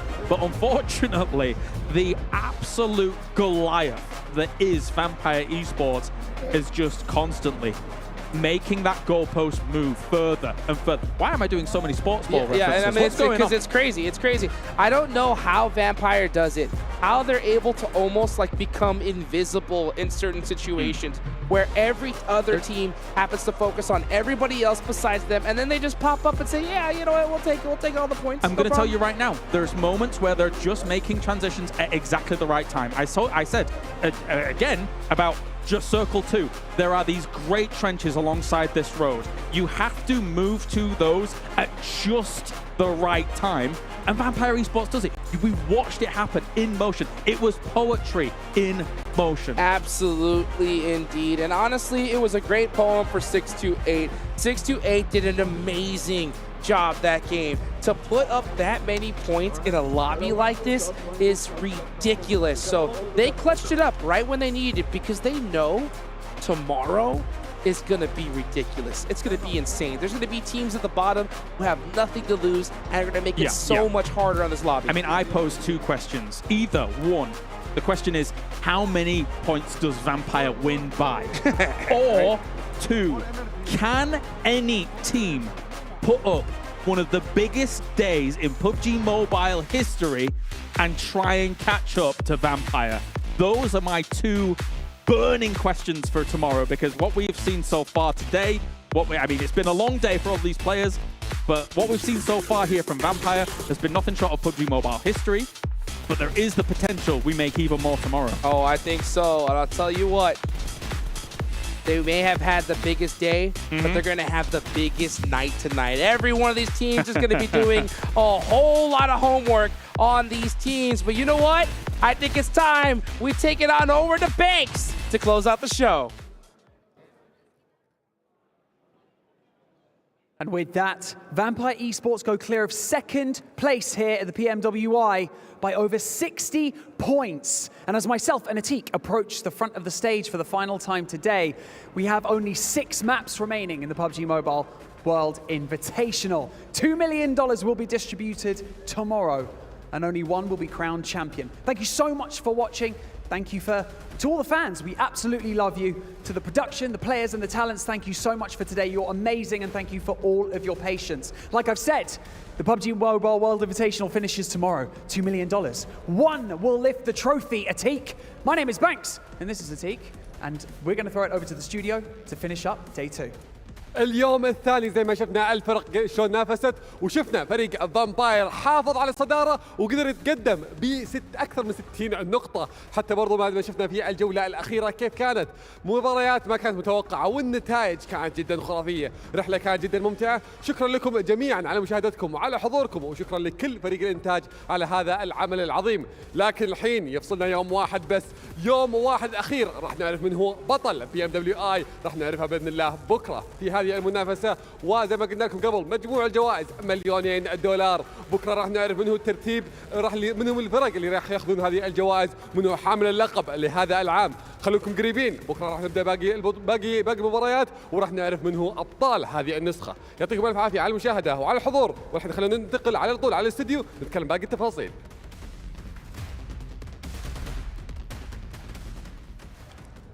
Thank you so much, gentlemen. As you can see here, Sevens Worlds Gaming. Looking fly, looking cool, looking good. I'm making I'm looking like Vampire Esports pushing into Star Wars there. Not caring about anything. They just went for it. That was one of the craziest push we have seen. Yeah, they didn't end up winning the game. But the confidence that this team is playing with right now, absolutely ridiculous. That's a bad game for Vampire. That's a bad game for Vampire. I don't think any team out there wants them to have a good game. Let's take a look at the match rankings here to get an idea of the points they got. But of course, 628, we can't forget about them taking home the chicken dinner. and getting themselves potentially ahead of Alpha7, Yes. which in its own right is massive because that's a lot of extra money in their pocket. 29 points. One of our biggest points, if not our biggest point games we've had. For the main tournament, main yeah. tournament? Yeah, because we had 22 elimination for Egon in the All-Star stage, but this is potentially the biggest in the main tournament. And it's great to do it once again here, 7, because twice in a row, 628 get good points, and Alpha7 get nada, nothing. One. They got one. We finally got our answer, though. Could they get a win, Max? You were asking about it. They finally got that win, and they are going to be able to pass Alpha7. Alpha7, I mean, they die super early. And, I mean, overall, 6-8. What a step up, right? Whenever they saw Alpha7's momentum starting to slow down, 6-8 was able to step up to that plate. I think it's going to be a little bit too far for them to try to go after Vampire Esports, especially, I mean, with what we've been able to see over and over again, and the confidence that Vampire Esports is currently playing with. You have like one option if you want to catch Vampire, which is like the worst option. You have to hot drop them. Yes. Oh, I don't do that. But the thing is, if you fail the hot drop, other teams are going to pass you, and you're going to lose a lot of money. So realistically, I wouldn't expect any team to be hot dropping them. So as long as Vampire could just literally stay away from everyone, stay alive to the late game, and no one will be able to catch them at this rate. Yeah, that's what they did on the second day of All-Stars, right? They can play survival mode and still get a decent amount of points coming their way. Survival mode, 68 points. Yeah. $400,000 in my pocket. I don't think they're going to be playing survival mode. I think they are just going to be pushing everything like what we saw against Star Wars. The only thing they can do extra is beating even more records entering tomorrow, right? We were so close there at the end. They could have One more chicken dinner, and they will have beaten the record for chicken dinners here at PMWI. Actually, it helps for reaching the most podium finishes. They don't, again, they're reaching those late games every single time. How many do they have total right now? They have lots. I think they might make it happen tomorrow. I'll try to tell you while we take a look at our overall rankings. How many points are they ahead? I honestly don't know. They have 6 top 3s. 51 points. 51 points. I know. They have 7 podium finishes as well. They need 2 more, and they'll beat that record. Vampire, I mean, I don't think they're going to beat the chicken dinners in a day record tomorrow, unfortunately, unless they get 3, which would be ridiculous. You dare doubt but they're about Vampire? to break the podium finishes at 8. Yep. And they're about to break the chicken dinners in the event at 3. Yep.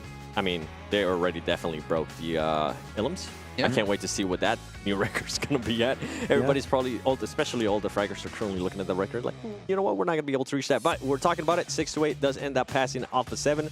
Alpha7 now at one point where they had a 10-point lead over 6-8.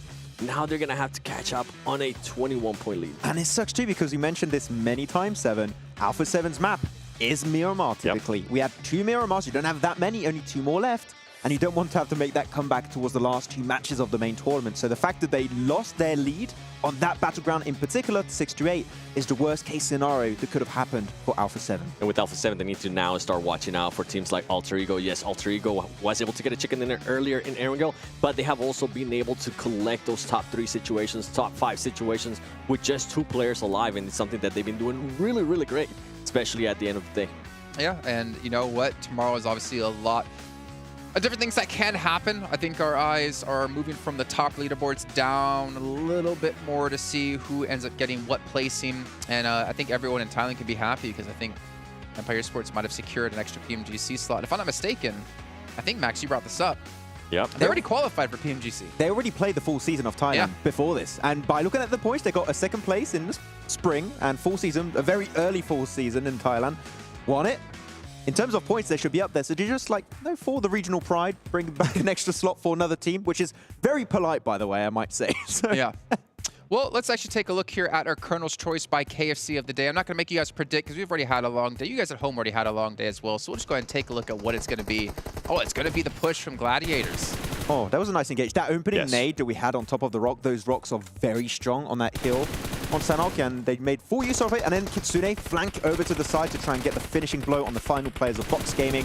Good presence from Gladiators, which we saw a little bit more throughout the rest of the day. Yeah, we did. And I mean, they did everything that they needed to do right to still maintain themselves there within the top 9. Agreed. Agreed? Yeah. You know who's not in top 9? Uh-oh. Star Wars. Oh. A lot of teams not in top 9. Max, calm down. 7 teams aren't in top 9, Max. Jeez, what do you think I was trying to call Stalwart out for? We actually could also take a look at our save of the day brought to you by Dr. Suleiman Al-Habib. Honestly, I don't know what it's going to be. it probably has to be someone finishing off Vampire to save a team from being eliminated by them. That's what I was going to say here. Looks it's going to be Fireflux. Fireflux. Against what happens Box. here? He gets to confirm, I think. Okay, nice. It doesn't matter because Vampire third party this fight right after. Yeah. There you go. They're coming in the background. He was able to pick up his teammate. He saved him for another day. more like a couple seconds. Not even more like a couple seconds. 20 seconds after that. Okay. And he got him. You can see him already coming. And he went down. You can see all the vehicles just like, and then clip ends. Got it, right there. Okay, well, you know what? It's good to see that one coming in. I mean, Fireflux, we haven't been able to talk too much about, and I know the Turkish talent. I saw Scott earlier, and he was a little sad, you know, his head down. I'm like, what's man? He's like, Fireflux, 50-something points. I'm like, it's okay. Could be worse. It could be yeah. SDG. Oh. Whoa. Okay, too soon? Oh, sorry. Okay. I was going to say, never mind. I'm not even going to say it. You're going to get a lot of messages on your Instagram. Oh, yeah. Actually, wow. I don't know. I don't know how many people from Turkey may be watching. They might be watching the Turkish stream. Yeah, go watch the Turkish stream, please. Yes. Okay. Much love over What about there. the Ride of the Day by Abdul Latif Jamil Motors? This one, we've There seen was a a lot couple. of we've seen a lot of runovers today. Yep. Yeah, it's Probably gonna see multiple a lot more. anyways, so we'll What's see. that? There's multiple clips anyways. So It's just gonna be a clip of you Photoshop, just like please elimination. Oh yeah. What? I hope somebody does that actually. Tag us. Yeah, there's already been in a meme. You just say you're hoping so. No. What? Does the Photoshop? Whoa, Oh. Calm down, Jason. I know it's been a long day, 7, but don't wish harm on people. Come on. That was actually an aggressive push off Jamba that worked onto Infinity IQ, which I'm happy to see. Fireflux again. Nice. Oh, wow. DRS. We haven't actually really seen much of DRS. Is that always the answer? Like, a team does bad, good? Forgot about it? Oh, that guy had no chance. He turned around and he's like, oh. That looked like us earlier today. We were playing the Dragon Ball Super game mode. Whoa! Oh! I think I see a part of him on the wheel. Now that's just mean. You can't do that. Getting rolled over by the monster truck. Okay. You know, if I were to go buy a car, it would definitely be a monster truck. Yeah. In game, obviously, not in real life. Yeah. I want the Dragon Ball Super vehicle that we've been on Dude, that on all thing those is matches. sick. That one- The boost. Don't let Max drive it though, because we. 7 took us literally in a tree. Okay, I wish. I don't know what I heard you're talking about, Max. 7 isn't here. Who's 7? Who's 7, who Max? is he? Oh, okay, he's back. The camera didn't cut to it, so don't worry about that. We're used to it. But the MVP, I think we know who the KIA MVP of the day is going to be. Ready? On 3? In 3. 1, 2, 1. 3. Tony K. Hey! There we go. Wait, show me the elims. Hold on. Wait a second. What's his average elims on the day? 12. 20 some. 14. 4 times 6. So to put this, like, to set do that to baseline, him. a good average, like a really good average, like 2, that's really good at this level. He's doubled that. You know what's insane to me is that Vampire, I think survival John time. Allen was doing this for us backstage. I think they scored around 180 in the All-Star event. And they're already at like 150, was that? 150, 160? In a tougher lobby. How are they doing better in a tougher lobby? Like, that blows my mind. Jason, today, their placement, their lowest placement was 6th place. And they still managed to get 5 elims on that one too, so that is ridiculous. Almost 25 minutes of average survival time out of Tony K. That's what I'm saying. Like, We keep saying it, a bad game for them is the best game for some of the bottom teams. and this is something we mentioned yesterday at the end of the day. Couldn't be a more perfect scenario for Tony K to be in this team right now with the way they're currently playing and the way they're currently... He has the freedom to pretty much do anything. And we've seen that over and over again. Look, if 2022 PMWI did not make you a Vampire Esports fan, I'm telling you, this year, this PMWI definitely has made you a Vampire Esports fan, because what a performance of a lifetime, and doing it 2 years in a row. Normally qualified into PMGC, this is the year of Vampire Esports, it seems. I'm not going to doubt him anymore. I mean- I almost doubted him, actually, a little bit, coming into All-Star. But, wow. Tony K has changed my mind, especially Ravenclaw, too. He was able to do some great plays there at the end. The whole team, man, the whole team has just been popping off. I want to ask you, did Tony K redeem himself for that one game on day 1? Let me think With about all it. of this. I think he did it the next match. I don't know about you guys, but I ordered my cape back to the hotel room so I can come in tomorrow like this, because Vampire Esports have made quick work of this lobby, but they still have 1 day left to go. That means you guys at home as well get to enjoy 6 more matches until we can crown our PMWI champion. we're going to head off for the night. We'll be back tomorrow. Thank you guys again for all sticking around, for tuning in, and we'll see you tomorrow for some more PUBG Mobile action.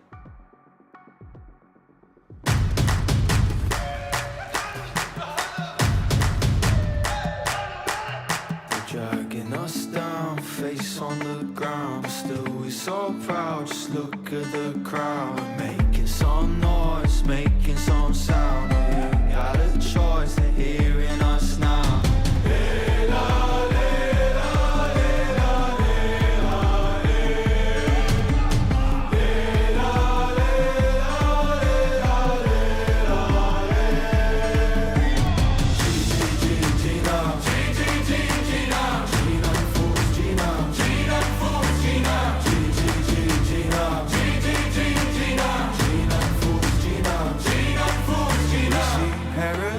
Through dirt in our eyes for us.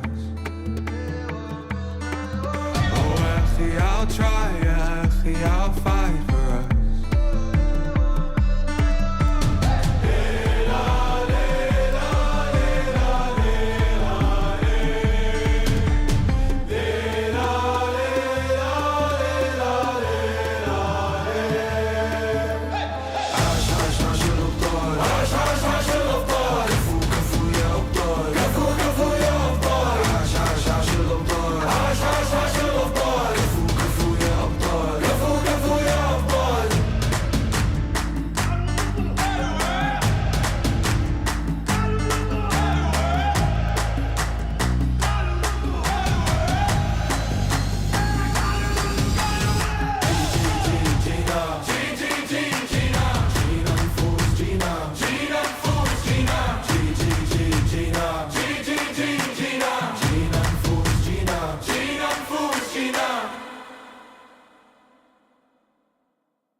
Dragging us down, face on the ground, but still we're so proud. Just look at the crowd, making some noise, making some sound. We got a choice, they're hearing us now.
Change me, rewrite our history.